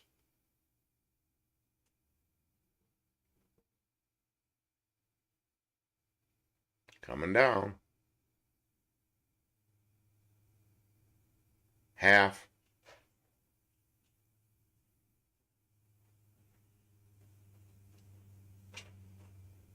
It's still going down. Quarter. Oh, 1/8. Below empty. Way below empty. Okay, to get back here, I think I met you. Okay, Tony had told me about Kim doing a monkey bike with supercharging it with a repurposed oil pump. So I got kind of interested in that, and I went to her channel. And it's like, oh, I like her. And then she's doing some other stuff, work on her van and stuff. It's like, man, she knows how to. She's a really good mechanic, and personally, I liked her. And so I kept. Then I ended up in Ohio working for the summer of 22, and I knew she was in Pittsburgh. It's like, man, I need an excuse to go to Pittsburgh and try to find her, but I don't want to be a stalker, you know. She's a YouTube person. So I was like, oh, what do I do? What do I do? What do I do? Well, I was already signed up for No Name Nationals, and I let the company know. They already pulled me out of retirement. I said, I have to leave on this day because I'm going to No Name Nationals. Well, somewhere right about in there, I found out that Kim, I guess she said it on her channel, she was going to No Name Nationals. It's like, okay, good. I'm gonna meet her there. So I met Kim at No Name Nationals. We kind of hit it off. But when Kim was on her channel, yeah, I was like, man, I like her. It's kind of funny because she calls me the stalker. That's I was a stalker. Uh, let's see. Dean Stevens, The Sopranos, 1999. Season 2, Episode 5, drama clip with quote, "You know who I am. Do you know who I am?" See, I never watched The Sopranos. I knew people who were like, they couldn't they couldn't go without watching it. Okay, Kim, I'm not watching. Okay, Kim, we're at empty and coming up. Do you still want me to be calling this out? No, I think it's going okay. Okay. Dropping like a fly in the frost. Quarter check. Exploding tank, 3/4. Kim's calibrating. I think we will be well behind, Dean. You two are a good team. I mean, we really have a good time. And you know, when you live close to somebody, it can be easy to not have a good time, but we have a good time. Huh? What, Kim? It's a little sticky. What's a little sticky? Gauge. It goes and then all of a sudden it goes pop. So it's not the sender, that part, it's the gauge part. It's the gauge part. So now you got to take it apart. I think it's good enough.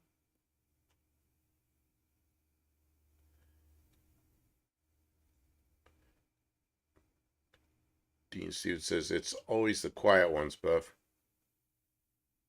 Be louder next time. Alright, I'm putting it back in. I think it's acceptable. I have seen some Sopranos. Oh, this is all. So I have seen some Sopranos, but could not nerd about it. Yeah, you know, I honestly have never watched The Sopranos. I just, and I bet if I started watching it, I'd probably get all, not be able to stop. But the thing about it, it's fiction, and anything that's fiction, I kind of have a hard time with it. Very few things fiction I've wanted to keep watching. And there's a couple. The Next Generation Star Trek. Man, the first Star Trek, I didn't care for it too much. The second one, the Next Generation, man, I had to see every one of those and probably watch some of them twice. And then it went on from there. I never watched it again. So that's some fiction that I liked. But mostly, if I'm going to bury my head in books or something that I follow, it's probably going to be something that's real, something somebody's working on, or a project like like the flight to Pluto. Man, when that happened, I never missed a moment of that. That was outstanding. Flight through space, and it's still, I think, the fastest thing that ever left the planet Earth. And it still took, what, 6 years to get there or something? 9 years or something? I forget what it was now. If you want fraction. Oh, I can nerd about it. Oh, he says a 16th. Yeah, Kim, a 16th of a tank. 32nd, a 32nd. What the hell was that socket I had?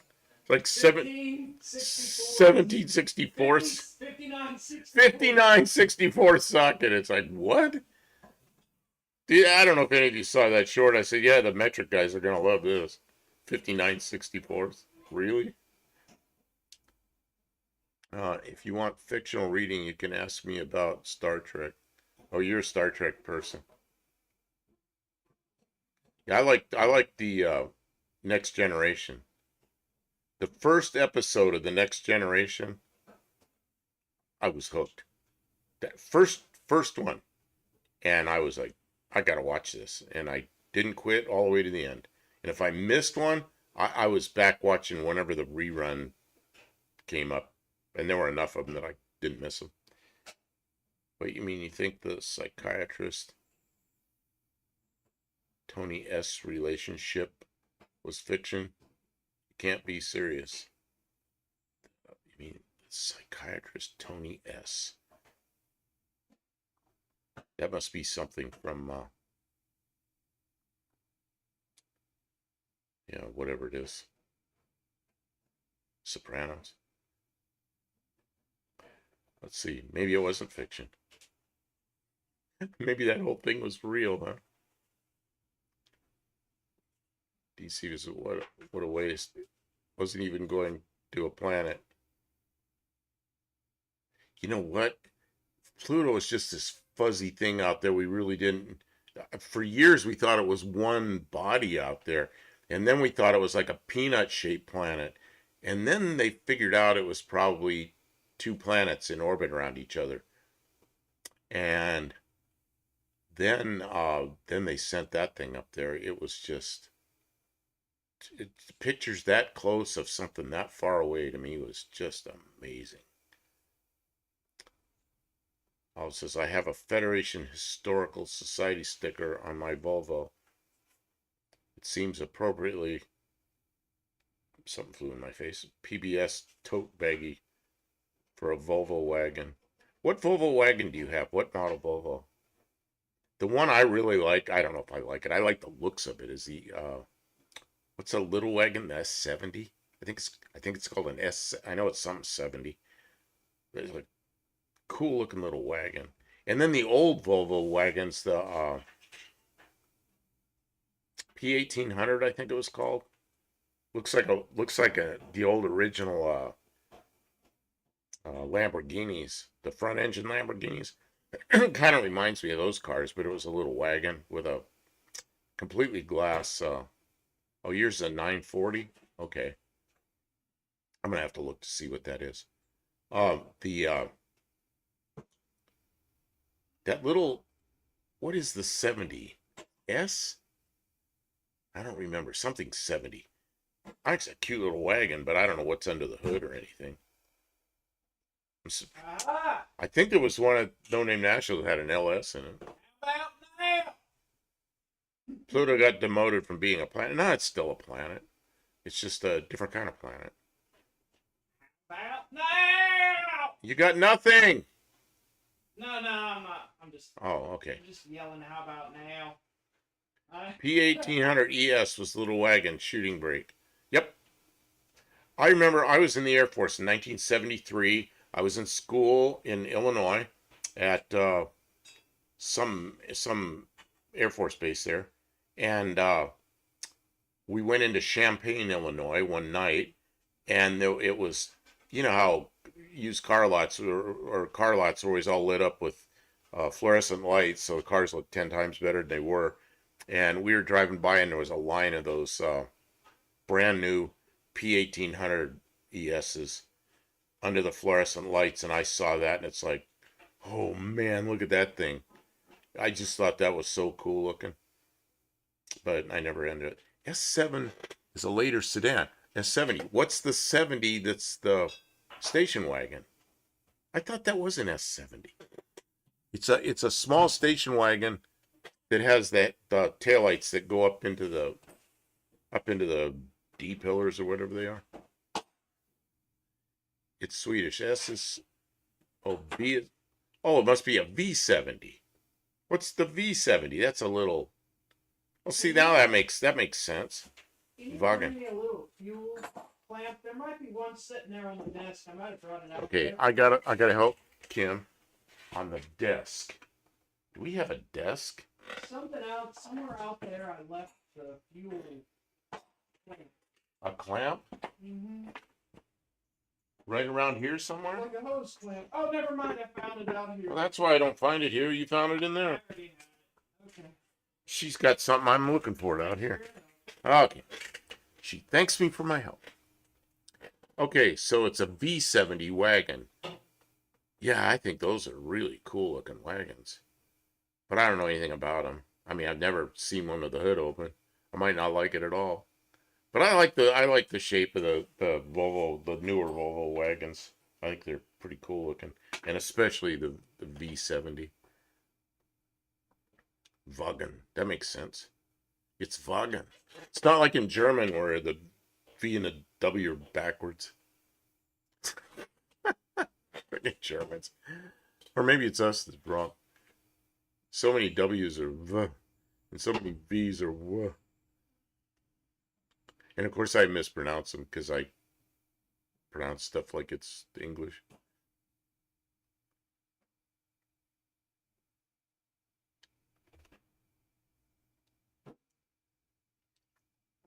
So what engine's in the V70? Is that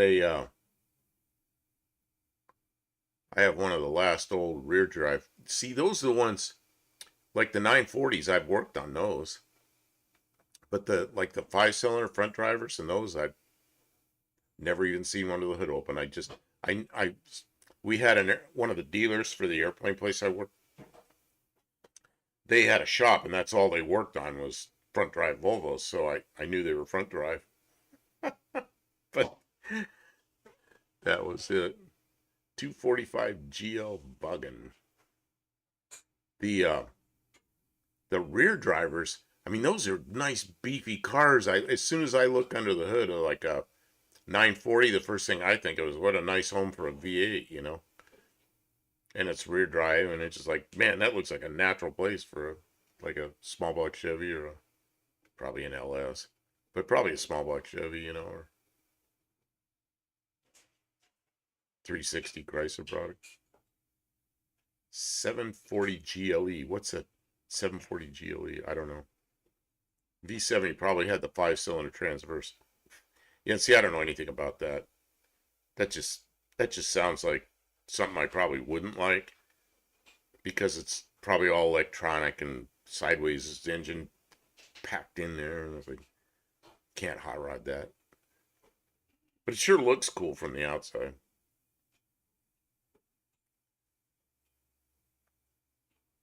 And then the old one, the 1800 P1800 ES. I mean, that was. And I'm surprised you said shooting brake. Most Americans wouldn't say shooting brake, but that's exactly what they were. The 940 is basically the same as those, but different nose and crash bars in the doors. Oh yeah. Hey, what happened in New Zealand and maybe Australia? I think Tavo left a long time ago, but when the U.S. went with all the crash beams and the doors and everything, did you guys down there pick up that stuff too?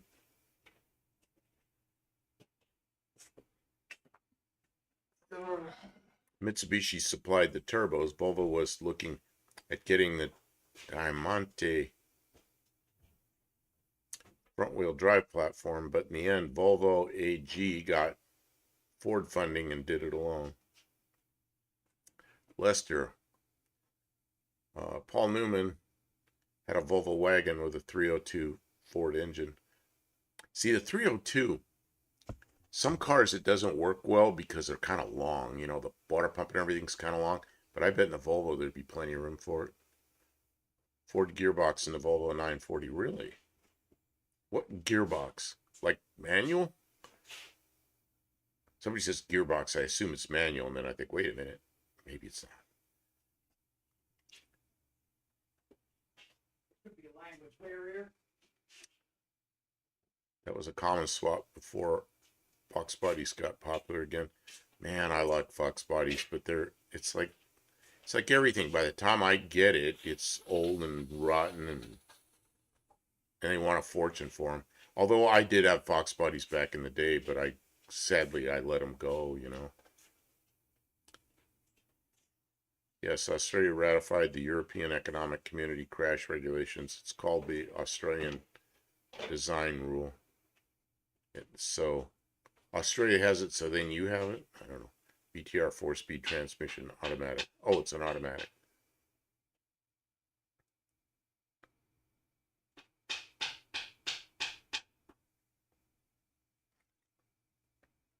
Volvos of the era would have the M42 manual or A41 auto, and I don't know what those are.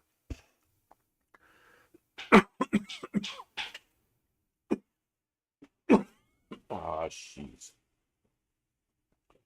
Here we go. More throat issues. Oh my, we still have that on. You can go away from that. Yeah. Oh, I'm just sitting here waiting for you to. I'm watching the gauge. Okay, we can go back to whatever it was. Scene. Oh, it was scene 4. Oh, I don't know. Guess Dean was right. Good job. That happened at 68, same time as the FMB safety standards of 68. Mike N, how you doing? Catching the tail end again, guys. I know. Who is? Mike N. Yeah, but we're still going, man. Still going. Kim's like in the middle working stuff, and I'm sitting here eating cough drops because my throat's a little bit sore. We skipped the Dodge and bumpers and the followed the European thereafter. You know, followed Europe thereafter. Those stupid bumpers. God, I hated that stuff, you know. And it was such a big deal for the police, you know. God help you, took the bumper off your car then. I mean, they'd swoop in on you like you're a bank robber. And now it's like, you take the bumpers off a 70s car, police don't even notice it. Because they weren't even around when all that happened. Well, it was probably ahead of the regs with the door bars. As they were wont to do. Oh, I'm not sure, want to do? I'm not sure. Lester, I'm still sad. Let my 79 Zephyr with a 302 go. What Zephyr did you have? Was it the little coupe? Little coupe with the real wide B-pillars? Or was it like a sedan or wagon or something? No unleaded gas till 86. Yeah, we caught it here in 75. Actually, unleaded kind of came around. There was like some test pumps where you could buy it. And so I was messing around with it a little. I really like the unleaded because of the lack of mess it makes out of the valves. But of course, I guess you needed the hardened seats. But by 75, we had it here. I bought a 74 Matador new. That was the last year.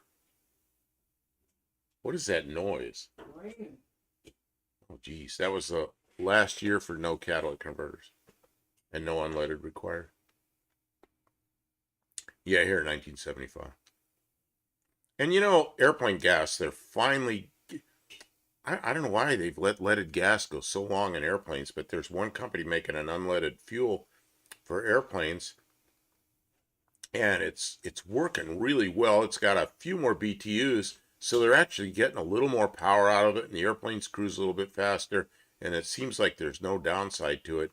And I hope that's universally adopted, because we, like out of test site, we use 100 low lead, and that stuff, they call it low lead, but my God, it leaves lead deposits. It's a mess. Hate that stuff. Emissions regs were US 73 was Australian 76, and US 75 was Australian 86, which is what happened in Europe. Oh, okay. And then when I was in Soviet, or right after the breakup of Soviet Union, man, they still had road draft tubes. I got in a bus in Russia, and the smell was like, it's like came back. Oh, I remember that smell from when I was like 4 years old. It's just like, whoa, a road draft tube. I knew the smell, and I just couldn't believe it. And that was in 1997. Let's see here. Since my wiring guru with a 740 wondered why my doors sounded more luxury. Oh, because they were heavier and side impact. Yeah, it's one thing I don't like about the older cars is I don't want to get in a collision in one. You know, because the cars today will really take some punishment and people can walk away from them, you know. You had a two-door sedan Zephyr. See, I had a Zephyr wagon that was just a parts car, but I ended up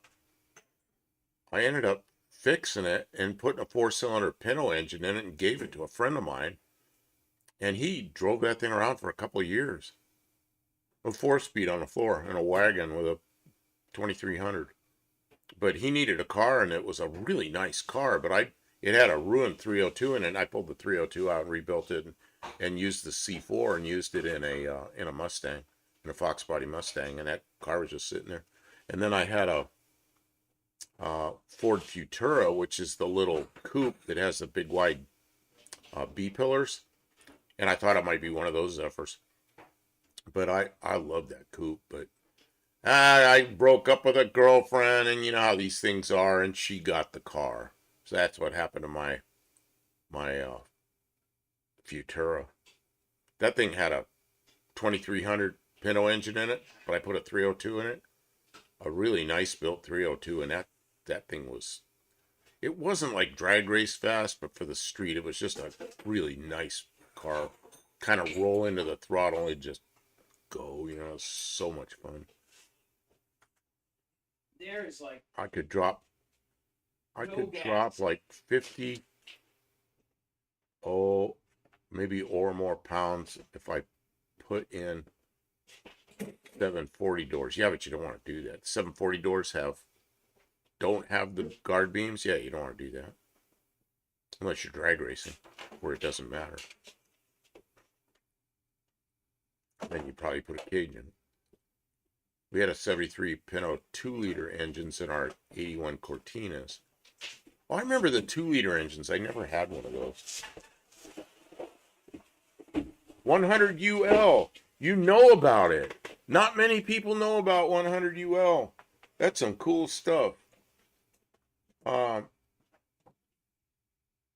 Yeah, there's 100 low lead LL, which is what you're going to find at just about every airport. But the UL is, I mean, it's working out really well. What I really like is it's got a few more BTUs, so it actually, there's an advantage to it. Besides the valves and everything, like the exhaust valves, when you're running 100 low lead, they get all this lead crap all over them. Pretty soon they're holding the valves open. It's really bad. Jet A, Jet B. What is Jet B? Jet B. See, I don't know the civilian side of it, because we ran what do they call it? Can't think of it now. JP8, JP4, JP7, or JP5, I guess it was, that I don't know much about. JP7 was the SR71 fuel, so I was really aware of that. So I had a friend that was SR guy, and then JP8. So I don't know which Jet A or Jet B relates to JP8. They're probably the same as one of them. Futures in propane, 100 octane. Propane's pretty cool. Except if you're traveling, it's kind of a pain, you know. And you got this pressurized thing. I don't know. I guess it's okay.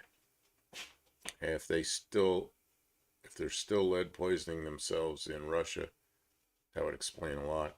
Yeah, I don't think they have leaded fuel. I don't think it costs money to put that stuff in there. The thing I noticed in Russia is their octane ratings are different. You know, like in the US, it's the motor versus the motor plus research divided by 2.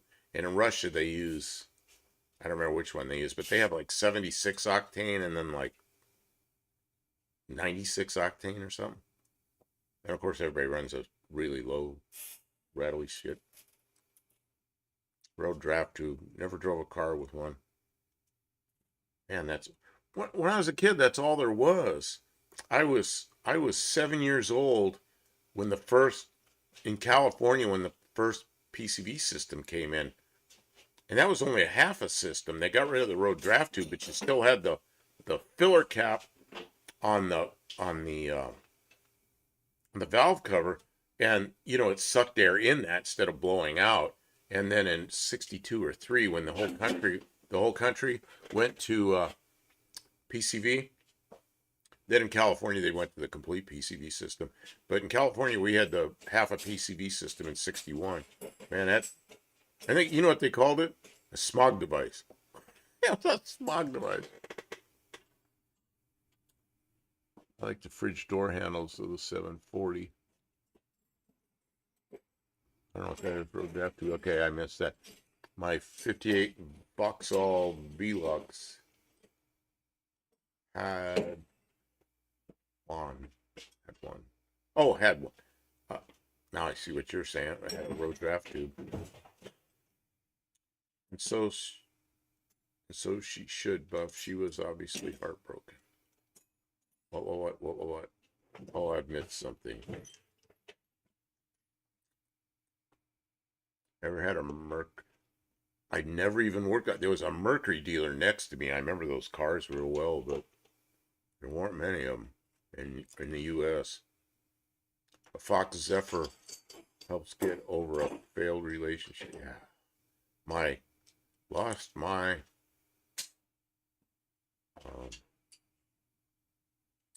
what was that thing? The Fairmont Futura. It was a pretty fast car. Dean Stevenson, Jet L or 7 in drag. Jet L or 7 in drag. Dean, you're going over my head again. And if you're breathing ethyl lead fumes on a bus in 1996, they must have had that much. Well, it was the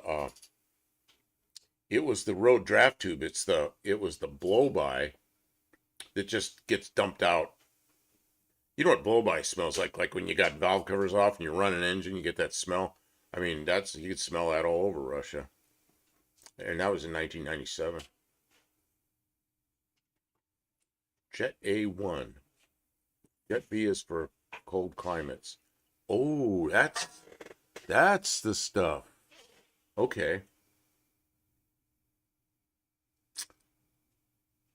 It is cool, Buff. Propane boils at minus 44 Fahrenheit. I worked in a gas station when I was a kid for a while. Yeah, I was 16. And it was near Pismo Beach, California. A lot of campers, a lot of that kind of stuff. And so I was always filling people's propane bottles. I wear big gloves and freeze my hands if I didn't have the gloves on. Yeah. And we have propane here. I have propane in the shop on one torch for the radiators because I don't want to run acetylene. It's too hot.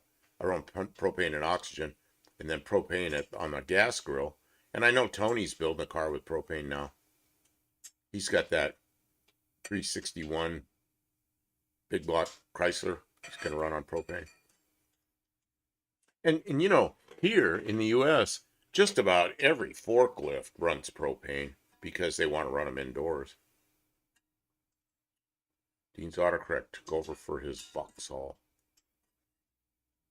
I don't know what scale they use for octane over there, but like in Japan and Australia, have like higher numbers for their equations. Like their 100 is R93 and their maybe 90 is R87. Yeah, well, see ours, I know the formula for ours, which is motor plus research divided by 2. And some countries just use motor, some use research. I really don't. I haven't kept up with whatever. I can barely keep up with what we do. And a red lead primer coat on steel bridges or lead-based house paint besides the vegetable garden. Okay, so Dean, that red primer on steel bridges, that's still lead-based paint?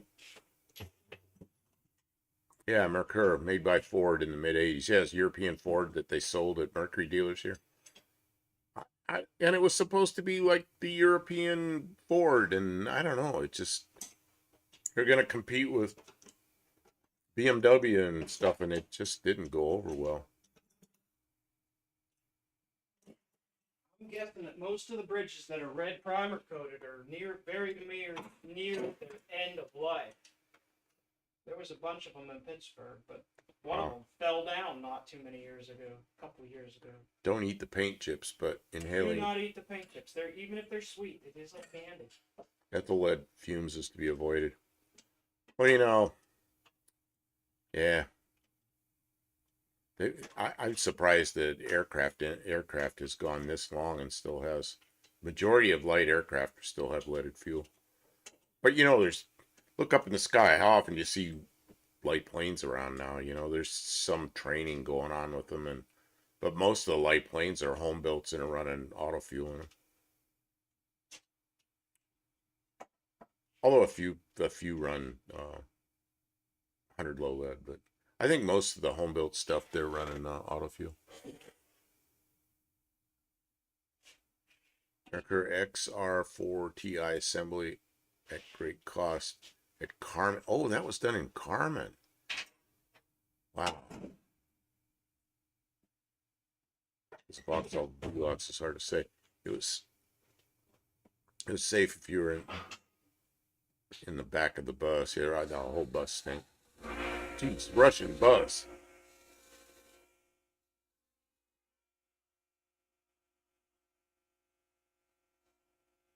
I don't buy the tanks from Home Depot. I get them filled at Ace. Yeah, if you buy them, they're not all the way full. But yeah, Dean, if an old house was there, also test the garden soil. Like, and so they'll fill them up all. Yeah, of course they'll fill them up all. Yeah, you got to have somebody that actually fills them. Yeah, we got a place here we can buy them, and it's easy because they're close, but they're not all the way full. I'm aware of that. PB is the. Yeah, I know. It's like PB. Plumb Bob. What was the? Oh, I know the old tools that said plum. Yeah, Mon over Ron divided by 2. Yeah, motor and research methods. U.S. pumps say AKI. Do they say AKI? What's AKI now? That's the motor research divided by 2. I don't remember what AKI. I don't know. But there's one in North Baton Rouge. The Huey P. Long Bridge. Built in the 30s. This is great stuff, sticks to your ribs. And they scream about chemtrails, but would scream if avgas couldn't have chemtrails. What a bunch of... This is what the... I just can't even believe people believe that. Look up at the sky and say, iodine. Can you get me a T2 check tank?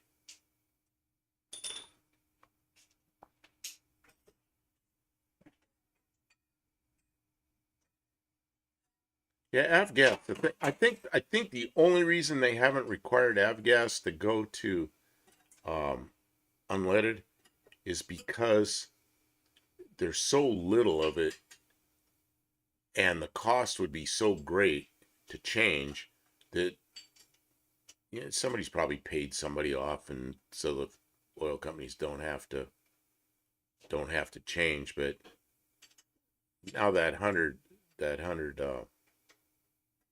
somebody said it in here a couple of minutes ago, 100 UL. Now that stuff's around, I think it's all going to change. I really hope it does. Clean off the red lead with PB Blaster. Yeah, there you go. The first time I saw PB Blaster, I thought, wow, why do they call it that? It's like lead blaster. Some people screaming about imaginary chemtrails want more lead and mercury and everything. Mercury. Man, when I was a kid, we used to play with mercury. We'd take a penny or something, coat it all, looked like a chrome penny, and we'd play with mercury in our hands because nobody knew any better, you know. I probably got it in our mouth. I don't know. The stuff at least kind of stuck together. It wouldn't stay on your fingers in big pieces. It was probably soaked right into your skin, you know. It does. Really, really deadly. Oh, anti-knock index. That's what AKI means. The arithmetic average of the research and the motor. Okay. And so now it's AKI. Because it used to have that, Ron plus Mon divided by 2. And now it says AKI. Got to keep you off balance a little bit. I'm sorry for all this mess. Yeah. Get stuff done. I get so irritated with politicians. You're talking about the chemtrails. In Tennessee, they actually passed a law, and the governor signed it, against chemtrails. It's like, really? Well, how are you gonna? What are you gonna do? Have special chemtrail police and little fighter jets that go up there and try to figure out if it's really a chemtrail? What? Are you kidding me? Waste your time with fucking nutcases. I got the other way around, but it's yeah, right. It doesn't matter if it's Ron or Mon. It's still added together. It doesn't matter which way it's added, and it's divided by 2, an average. Yeah, and yeah, we've gone by that for years and years and years, but it used to actually say that, and now I guess it says AKI on the pump. I don't know. I just know when I'm some places you can get like 93. Some places I see 94, but then like some places you never see over 91 or 92. So I don't know what, and they still call it premium. So I don't know what the deal is there. And it has to do with something to do with elevation, I think, but I'm not sure. Might be some local additives or something. I really don't know. That's a problem in places like California where the local governments can require certain additives, like counties and cities, and then the fuel gets expensive because they have to uh, uh, mix that fuel for that locality. Whereas somewhere that doesn't do that, the fuel will cost less. And I didn't understand why there was such a cost difference in fuel like in California, but that's one of the reasons is because the locals can require different additives, and that kind of sucks. Like some county board of supervisors or something knows something about fuel. Really? Probably does. Yeah, some money in somebody's pocket. You can handle you can handle money in your hands as long as you don't have man. This is something I don't like. Cops come along and they got a dog, and if they smell drugs or something, they could search your car. Okay, you know where money goes. Everywhere. And the residue's got to be on every piece of money you handle.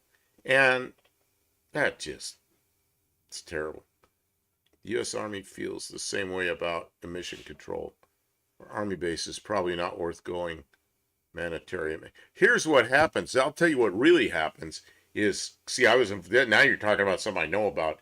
We had one location in California where we were flight testing, and every piece of equipment there had to meet the California emission control for that location. We couldn't run our generators. These are military generators that were federally met the federal requirements for emissions, and we couldn't even take them into California. We had to buy special California emission, everything legal generators, and they had to be checked regularly. And on military base where we were there temporarily, went up there and did some flight testing, and it turned into a just big old go rope with all this stuff with emissions. I couldn't believe our military had to um, had to be qualified in that locality in California. I just couldn't believe it. And then of course we were out of there a few months later. So the U.S. military spent huge money to do that. The vapors of mercury are actually much worse than they told us. Yeah, it probably was. What did they use mercury in that there was? Oh, lights and things, the vapors. So what I remember mercury with was switches, the quiet switches on the wall. I still call them mercury switches, but they had a little gob of mercury in there, and when you flip the switch up, it made the contact. And they were, of course, people took them apart, and thermometers, and the kids played with them. Parents would give the mercury to the kids to play with when I was a kid. Nobody really realized. They didn't know any better. Yeah. They weren't very smart. That was bad. Yeah, I bathe in leaded gas and I'm fine. Then I watch him get totally worked by the next guest influencer that flatters.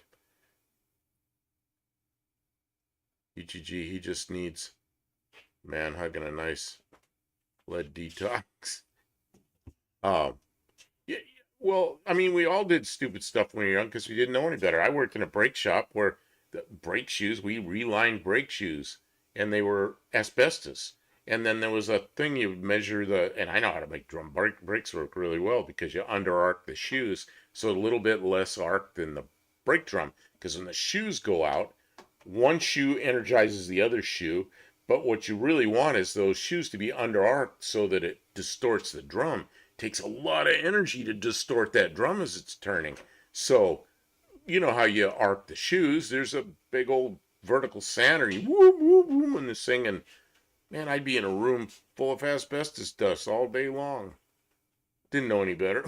It's just that's how it was, you know. And I don't know. I survived so far. Might come back and bite me someday. I don't know. And leaded gas, yeah, of course, had my hands on leaded gas a lot. You got lucky. And yeah, I don't know, probably didn't do me any good. Well, and the first radiator shop, I handled all the lead solder and everything with bare hands. By the second radiator shop, no, everybody had gloves. Everybody had to be tested. Their blood had to be tested and all this stuff. And it got so I couldn't afford to have. I had to work myself because I couldn't afford employees because of all the lead problems. Huge, huge lead problems in radiator shops.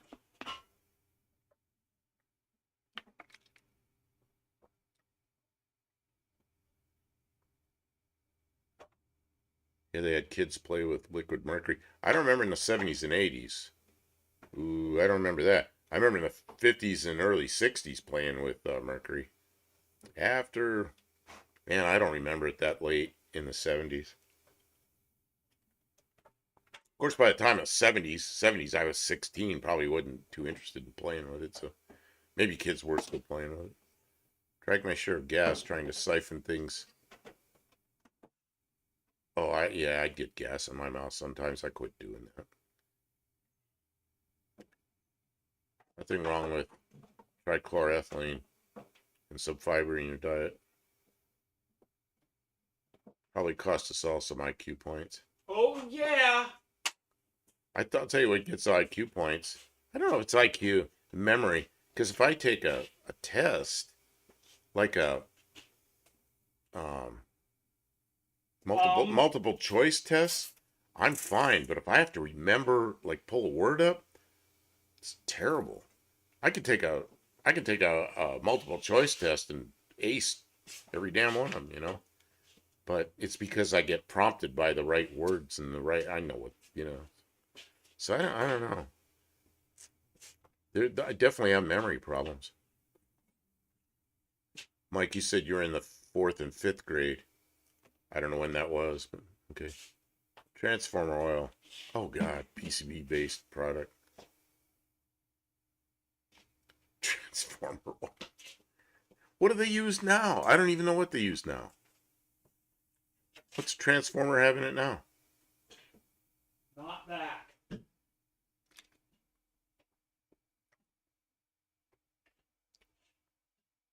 I get prompted by the Asian kid sitting next to me.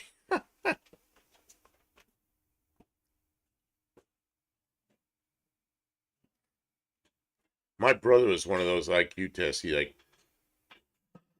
you know, outsmarted everybody. One of those kids.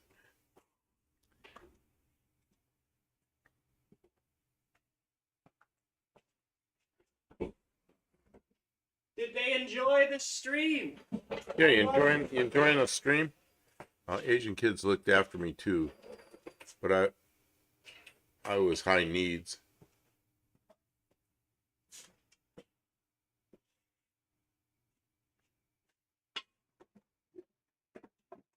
Paul, how you doing? Said good morning. What time is it? Oh God, it's 2:24 in the morning, Kim. I know. That's why I'm starting to wind things down. I'm just rolling here. I'm sitting here drinking my mixed drink, which is water and Tang. That's a hell of a mixed drink. We have fixed PCB system. Oh, you fix a PCB system? Not really. It'll work. And you fix a gas gauge. The fuel gauge should work. We didn't just fix the gauge though. We fixed the power supply. We fixed the DAS instrument cluster voltage regulator. Well, that's really cool. It was like those of you that weren't here, she had this little voltage regulator she bought. We had voltmeter there, and she's sitting there and adjusting it. Oh, This is the point style voltage regulator, and it just it doesn't. You Not the same thing. I didn't cheat in school either. I don't know. I like learning. I didn't really like school. Welcome to the stream, Paul. I didn't really like school, but I liked learning. So, whatever that's worth. We have more people watching now than we did 2 hours ago. I last tested IQ myself while getting drunk. I still scored ridiculously high, but don't hire me for an accountant. Yeah, see, IQ tests, I scored really high on IQ tests, but then when I go to like an aptitude test, I like ace everything that's mechanical, and electronics I do fairly well, but then the other areas, I do terrible. So I think the IQ tests, I didn't score real high on one, and two others I scored really high on them. And I think it depends on how the test is designed, and I think an aptitude test is much more telling of where a person should be, where they should concentrate their efforts, and obviously mine should be mechanical stuff. Yeah, I do mechanical engineering and aerodynamics and stuff. But you put me, like you say, like an accountant, I struggle with that. And I'm good with math, but I struggle being an accountant. I can't even concentrate on it. Yeah, right. It's like I don't want to do this. Painful. It's painful, But you put me in the same thing with math, with like figuring out how to design a wing spar or something. I can't get enough of that, It's just, I don't know. Practical math is different. And I think, I don't know if IQ tests are worth that much as like an aptitude test. I mean, it's interesting. And they're both testing your ability in some way. Well, an IQ test is in some way it's testing someone's potential. And so if someone's doing poorly on their assignments, but they score high on IQ, then you're not putting them in a good environment for them to thrive, and you need to make changes. Like, it's a way to see how to teach better. I mean, if somebody's dumb as a stone, you don't put them in the advanced courses. If someone's super smart and they're doing poorly in the base courses, you need to put them in the advanced stuff because they're just not applying their interest. Paul says he woke up and can't fall asleep. Yeah, she and I both had that problem. She's in a room and she's in there, and I can hear her at night. Sometimes there's her YouTube going again, and I know sometimes I wake her up because there's my YouTube going again. Mm-hmm, I hear it. Yep, and I try to keep it low, but I know you can hear it. I'm sorry. Yeah. Well, and she and I don't watch the same things on YouTube. Some of it we do, but like I'd be on like something that I'm sure the aircraft stuff she didn't care about, and it's just we watch different things. Let's see. I use general knowledge to pass my tests. Think in fault trees, you can easily work multiple choice backwards from what must be errors. Well, everything in the military was multiple choice. I don't know. I remember acing tests in the military, just in their time, and I'd be like done. I'd be the first one done. Whoever's monitoring a test always go, now, take your time, go over it again, make sure you're right. You did that too fast. You did that. And I was so sure of myself, and I'd be anything that was mechanical stuff, man, I just 100%. Anything that was electronic, and the tests a lot of times are just like, like they'd be like gears and belts, and it'd be like, they tell you this, when this gear turns once, does the gear over here turn more than once or less than once? Or which way does it turn? It's like, I'd look at it and like in a second, I'd know which way it turns, and some people have a lot of trouble with that because they're more into something else, they're their talent is elsewhere. So mechanical stuff I always and you know, is multiple choice. So it turns to right, turns to left, turns slower, turns faster, that kind of thing. I just go down through. Okay, you got to tap on that thing when the headlights started to go dim and flicker. What's that? Got it. Okay.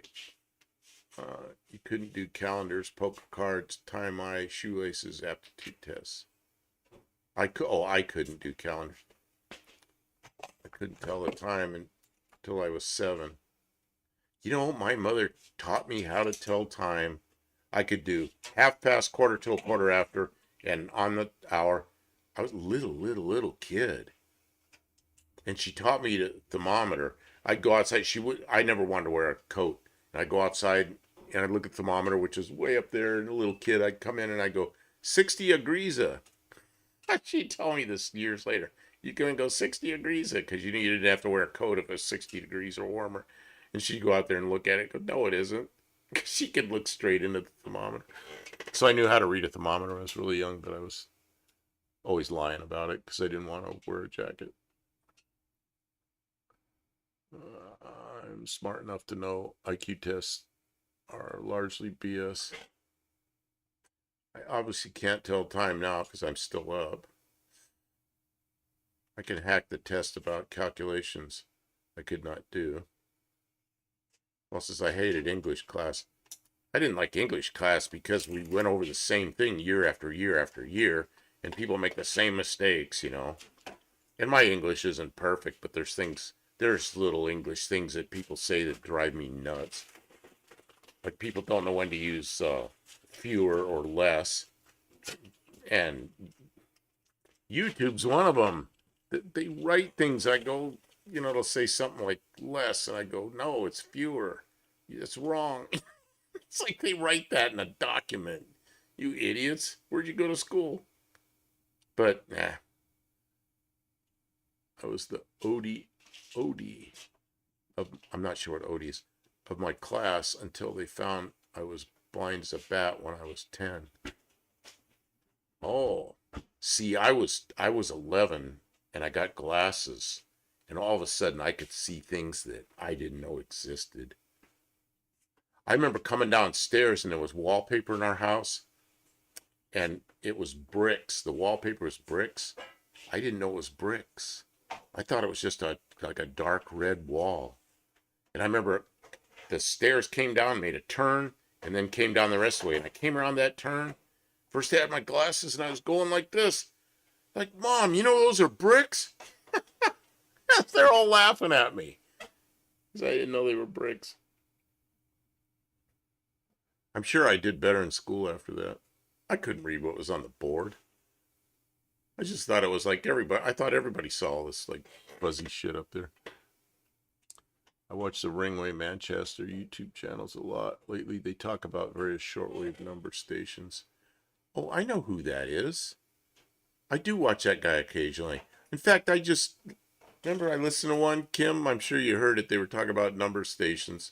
And you told me you heard it, I think, and I fell asleep while it was on. You said it was some kind of spy stuff. Spy stuff. I probably actually know the verbal parts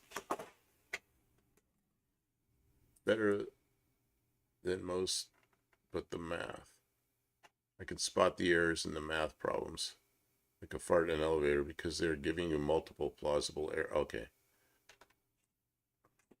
I used to love finding number stations in the 80s. If you were listening to that stuff, do you remember the woodpecker in Soviet Union, which was actually, it turns out it was in Ukraine, but it was and everybody called it Russian, the Russian woodpecker. And then it changed tone, and then it changed frequency. They'd move it over a little bit, and it was an over-the-horizon radar that just messed up everything. Man. When do I sleep? I don't know. Sometimes I only sleep a couple hours, and then I sleep later. Let's see, I missed Olive. If I make an error, it'll not look like that. If someone is probably trying to hide the right answer in multiple choice, I can bypass my Oh, Kim, help me with this word. Okay, so she's like, those words I don't know. See what the answers they wanted to hide. Who or whom gets me fired up? Yeah, there's a bunch of them. The one and written, I see it all the time. People don't know where, and where. That drives me nuts. And I know we're up kind of late tonight, Paul. Kim got really busy on fixing the whole electrical system for the fuel gauge and the dash, getting the voltage regulator right for the dash, and then getting the sending unit out of the gas tank. And finally, everybody watched it here. We had it on the screen. She was moving the sending unit and watching the gauge, and it's pretty cool. We got it going. But she got it all going. I don't say, Mike says, I don't say anything, but I will silently judge you if you don't use whom and see. And I have trouble with that one, who and whom. My mother used to correct me on that. I'm still not good with it. But the few or less than few drive me nuts. I don't know why. Swedish Rhapsody is the creepiest sounding number stations. Oh, I don't know what that is. The woodpecker. Yep. Oh, over the horizon radar. And yeah, Duga, which is not Russia. You say Duga, Russia now, you're going to have somebody mad at you. That's in Ukraine. Man. Yeah, it was Soviet Union then. Have you ever seen that antenna? That is a massive antenna. I've never seen anything like that. And that thing drove me nuts when I was young because I was trying to listen to shortwave, and that stupid woodpecker would be going and just overpowering everything. And then many years later, I get to see pictures of the antenna on online. It's pretty cool. And there's people go sneak in there and climb in that thing. They're crazy. Climb way up that antenna. Kim, it looks like a wall. It looks like a wall of antennas. I've seen it. Yeah. This crazy thing, and now it's just waste. Well, yeah. It's just sitting there. Good. The buzzer, 4625 kilohertz for decades. What was that? Oh, I don't remember what that is. Buzzer. Whom is used when it's a direct object. Object of the preposition. See, I'll have to remember that. Dyscalculia is a bit like dyslexia. It means it's hard to concentrate on keeping numbers in order. Okay, so I'm going to have to go look up that word and figure out how to pronounce it. What's it called? Oh, that's the word you can't pronounce. Yeah, look at it, Kim. She doesn't have her glasses on. She's trying to picking it up. Where is it at? Right at almost the bottom. Olive. This. Yeah, I can't pronounce it because I don't know the word. I don't want to pronounce it wrong. She says it's like dyslexia. It's a bit like dyslexia. Yeah. It means it's hard to concentrate on keeping numbers in order. Buzzer was also known as keeping numbers in order. Yeah. God, are we supposed to be driving 65 or 56? No, I don't know. I maybe don't have a lot of trouble with that. I'll transpose a number now and then. And you know how to find when you're doing. See, I learned this stuff. My mother was an accountant, and that's not my strong point. But she taught me how to do a lot of stuff in my first business, so that I could do the books myself. And I struggled with it, but I did it. But she goes, you transpose a number. She always goes, check your work. And if you're off by 9, if it's 990, 900, if you're off by a 9, you've transposed a number somewhere. And man, if I was off by 9 cents, people go, oh, who cares about 9 cents? I go, I do, because it means I transposed the number somewhere, and I'm going to find the error, because if I ever get audited, I don't want to have an error. I want it perfect, nothing short of perfect. And so I was a stickler about that. And but I didn't transpose a lot of numbers, but I did it occasionally. The buzzer was also known as UVB 76. I'm going to have to find out about that. It's the most famous number station. Man, there were a lot of number stations when I was young. There's also the Lincolnshire Poacher. Pip and Squeaky Wheel. Man, there was some weird stuff, wasn't it? Those died at the end of the Cold War. Yeah, I remember a lot of number stations. And I remember number stations in Spanish. I remember in Spanish, and I don't remember if any other. There must have been ones in other languages, but I remember the Spanish ones and the English ones. I used to do every calculation 3 times over in my head, and if it didn't agree, I'd do it over. Yeah, see, I can't do them in my head as well as it depends on what it is. But no, I don't do stuff in my head unless it's pretty basic stuff. Yeah, most of the number stations I heard. That's what I always thought they were coming out of Cuba. And I was going to say that, but I was thinking like, why would I think they came out of Cuba? I must have known that for some reason. Because I almost said it, but then I thought I better not say that. Because I might be wrong. Yep, Spanish ones out of Cuba. Beamed to the U.S. to active spies. Yeah, it's like weird stuff, isn't it? And they had to have. That must have been quite a thing. Like some numbers probably told them what numbers to copy and all crazy stuff. Oh, the whole spy game then was crazy. That was wild to me listening to actual spy communications. Yeah, but I mean, what I liked listening to then was the old international broadcast before it all went religious stuff. Was I'd listen to HCJB and Voice of the Andes and Radio Moscow and German radio stuff. It just amazed me. I could be there in my bedroom in California listening to stations all over the world. I had a shortwave receiver in the headboard of my bed, and I just like couldn't leave that thing alone. I'm a person you might see me get cranky about. Don't talk at me while I got the numbers.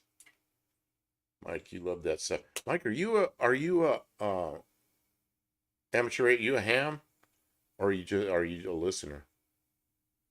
If there's more than 2 zeros, I have to cover them and count them as I uncover them. Shortwave listening is not the same anymore. Nope, it is not.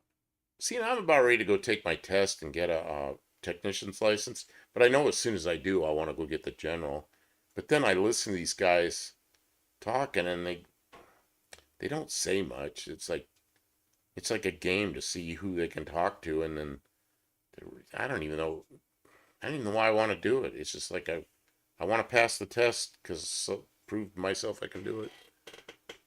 Mostly brothers, their sermons on short. Yeah, it's those big stations rent out their time to a lot of religious organizations. Although I guess Cuba's still going, aren't they? Radio Havana might still be on, and I don't know. Is radio for Europe? Of course, we wouldn't be able to hear it. They probably beam that east. My guess is that stuff they're probably trying to beam stuff into Russia now, but I don't know. Well, you're a general class, cool. I haven't touched a mic in 25 years or more though. Yeah, they've changed the test recently because I was about to take the test when COVID hit, and the testing place they wouldn't let anybody in. So now I'm studying again because they made some changes. There's all the electronic, what do you call it? Oh, what's all the electronic communications now? So I guess I got to know that stuff to pass my technician, and then I know what'll happen. I'll have to go all the way, get the general, just because that's how I am. Got to get all the licenses. Once I do it, Buff sent me all kinds of useful current emails about shortwave and stuff. Well, all of you got to really, really. I didn't know what that radio was. You told me what it was, and I went and read all about it. I go, man, this is a great radio. So I got a QSL card last week from WRMI in Florida. Mike, there's something I've been doing lately is hanging out at CB a little bit because all the local crap is gone. And there's people that are talking all over, talking to Europe on CB, you know, and I think that's pretty funny because you don't need a license, nobody cares, and everybody's a little bit illegal, and nobody cares, and nobody does anything about it. It's like the ultimate freedom on radio, and there's some nutcases on there, but there's also people that use it, and a lot of them are hams, you know. They're having fun. ADSL. I got my license in the 90s, back when there was more. Yeah, you know, when I was in junior high school, I was 7th grade, and a friend that was 8th grade, and he got his. Remember, there was a novice license, and you had to have code. It was only 5 words per minute, but you had to do code for novice license, and then you had to upgrade in a year. Well, he and I have lost track of each other, and I've tried to find him, and he's got a name that would be really common. You know, there's like 100,000 people his name, so I'm really having a hard time finding him. But I wonder if he's still a ham. Yeah, and 13 words per minute was above. It was 5 words per minute for a novice, and up above that it was 13. And then what for they used to have advanced. I know a guy still has an advanced, but you can't do that anymore. I guess you can renew it, but you can't get a new one. And then amateur extra. Yeah, you know what? I've got an FM. I've got a CB-FM radio in my car. And you know how many people are on there? 0. I'll probably get another one so that Kim and I can talk, because FM's pretty quiet. And it's not good for use it for long distance and propagation and all that. But I bet it really cut the noise down. And she and I would be able to use it. But what we use right now are these little, MERS is, MURS. They're just little radios that they'd be lucky if you can talk a quarter mile. Probably more like an eighth of a mile. But they're great around here, or if you're towing a car and you say, okay, pull a little harder, okay, I'm ready to go, that kind of thing, talk it back and forth. They're perfect for that, but you couldn't talk to anybody with them. They use them inside stores and stuff. Who's that guy out west on CB? He walked on everyone trying to talk. Oh, there's a nutcase out there in New Mexico right now. Supposedly he's got a 10,000 watt station, and it's a really clean sounding station. But I've driven from New York all the way down to into Tennessee. That guy blasting away the whole way, talking on Channel 19, talking over all the truckers. Everybody hates the guy because he's on 19 trying to sell his. He services radios and trying to get people, and he badmouths everybody. Real jerk. Can't think of his name right now. But he's walking all over every trucker in the up and down the East Coast, and he's in somewhere in New Mexico. Let's see. Also, squirrels ate my TV antenna cables. Yeah. Prove that situation. Yeah, Mud Duck. Yep, that's the guy. Yeah, but he's actually, he says Mud Duck, but he's Hard Drive. His name is he goes by Hard Drive. I know his real name. Hard Drive. And he calls himself the Mud Duck. Hard Drive. The Mud Duck calls everyone. Yeah, that's the guy. That's the guy. Yep. Highways and Byways. I listen to that all the way from New York, somewhere in New York, all the way down into Tennessee one night, trying to communicate, or I just leave it on so I can hear what's going on. If there's like a traffic jam or something, the truck will start talking about it. But he's that guy he'll walk over somebody quarter mile down the road. He'll be walking over. Yeah, that bozo. Yeah, he works on CB radios. What I've heard is he takes people's money and doesn't get the job done. What? It's almost time. Does that mean shut up? I think we should be done. It's almost 3 in the morning. We gotta have give these people a break. we have some little ones like that, Buff. They carry further than you'd think. But the problem is none of the people here are police brats used to radio existing. Well, you know the MERS are really low powered. Yeah, it's Mike Sherman. Or Mark Sherman. That's his name. I wasn't gonna say it, but yeah, that's who he is. The the MERS are really low powered, and I've used them going down the road, and you get more than a quarter mile apart, you're out of business. But then there's the ones like what are the ones that are in the UHF frequencies where you can have repeaters and everything, and you can go up to 50 watts? Because the MERS are 2 watts limit, and they're mostly little rubber duck antennas that can't be replaced. GMRS are the little ones that are really quite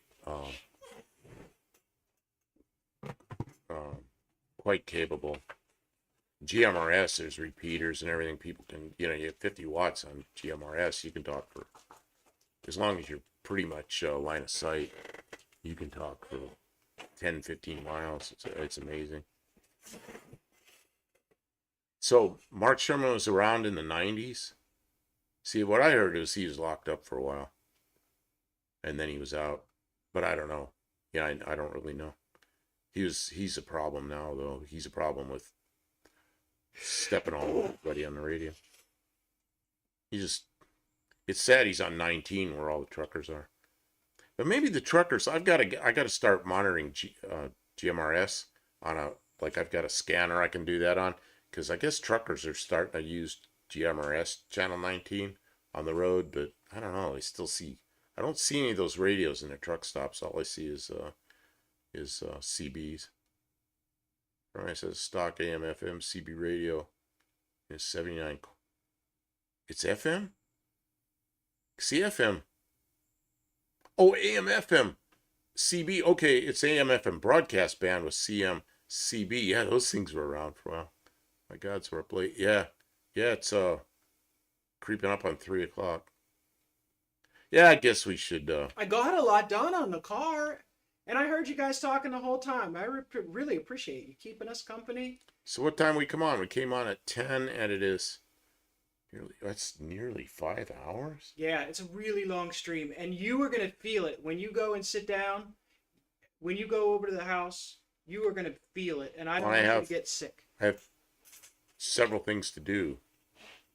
Okay, now I'm going to tell you what I'm doing here. I'm telling everybody what I'm doing. I'm not monetizing these while we're on, because they break in with commercials. And I know everybody hates that. So during the chat, I don't do that. But as soon as it goes into archive, I leave it up, but I monetize it. So if you go back and listen to parts of it, you're probably going to you're going to get commercials. I'm sorry, I got to make a little money out of it. But when here, I do this for nothing. Then so I do that when I get home. Then I've got to get a short up, and I got to get a thumbnail for whatever we're doing next. Are we going up? We're going to be on tomorrow night? Does anybody want to be here tomorrow night? I don't think we have any specific stuff during the day. We still have 14 people here. There's a bunch of people hanging out, and I appreciate it. Well, either that or there's like 3 people here, and there's 11 of them sleeping. 11 bots. 11 of them snoring through it. No, actually, this is amazing. This time of night. He's having a good time, and it keeps the time. It goes so fast because we're enjoying ourselves. Of course, Dean, I don't know what time it is there. Here's the math that I can't do in my head. Olive, what time is it where Dean is? Yeah. What about tomorrow? Do you want us to come on at 10 tomorrow? Tomorrow's Saturday. Well, today is Saturday. Right. I mean, tomorrow night we'd be coming on at 10 o'clock in the evening, Central Time. We still have more to do on the car. 13.5.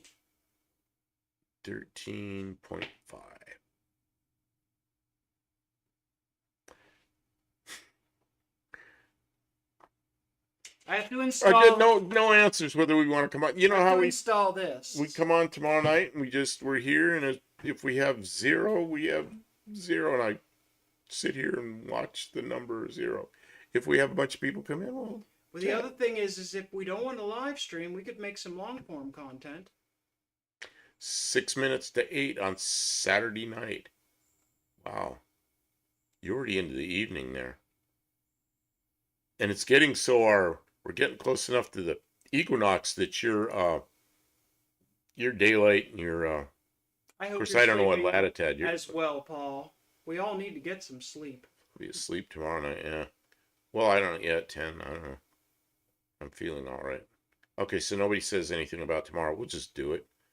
Oh, wait a minute. I have no idea. Actually, I got Star Trek thing at 10.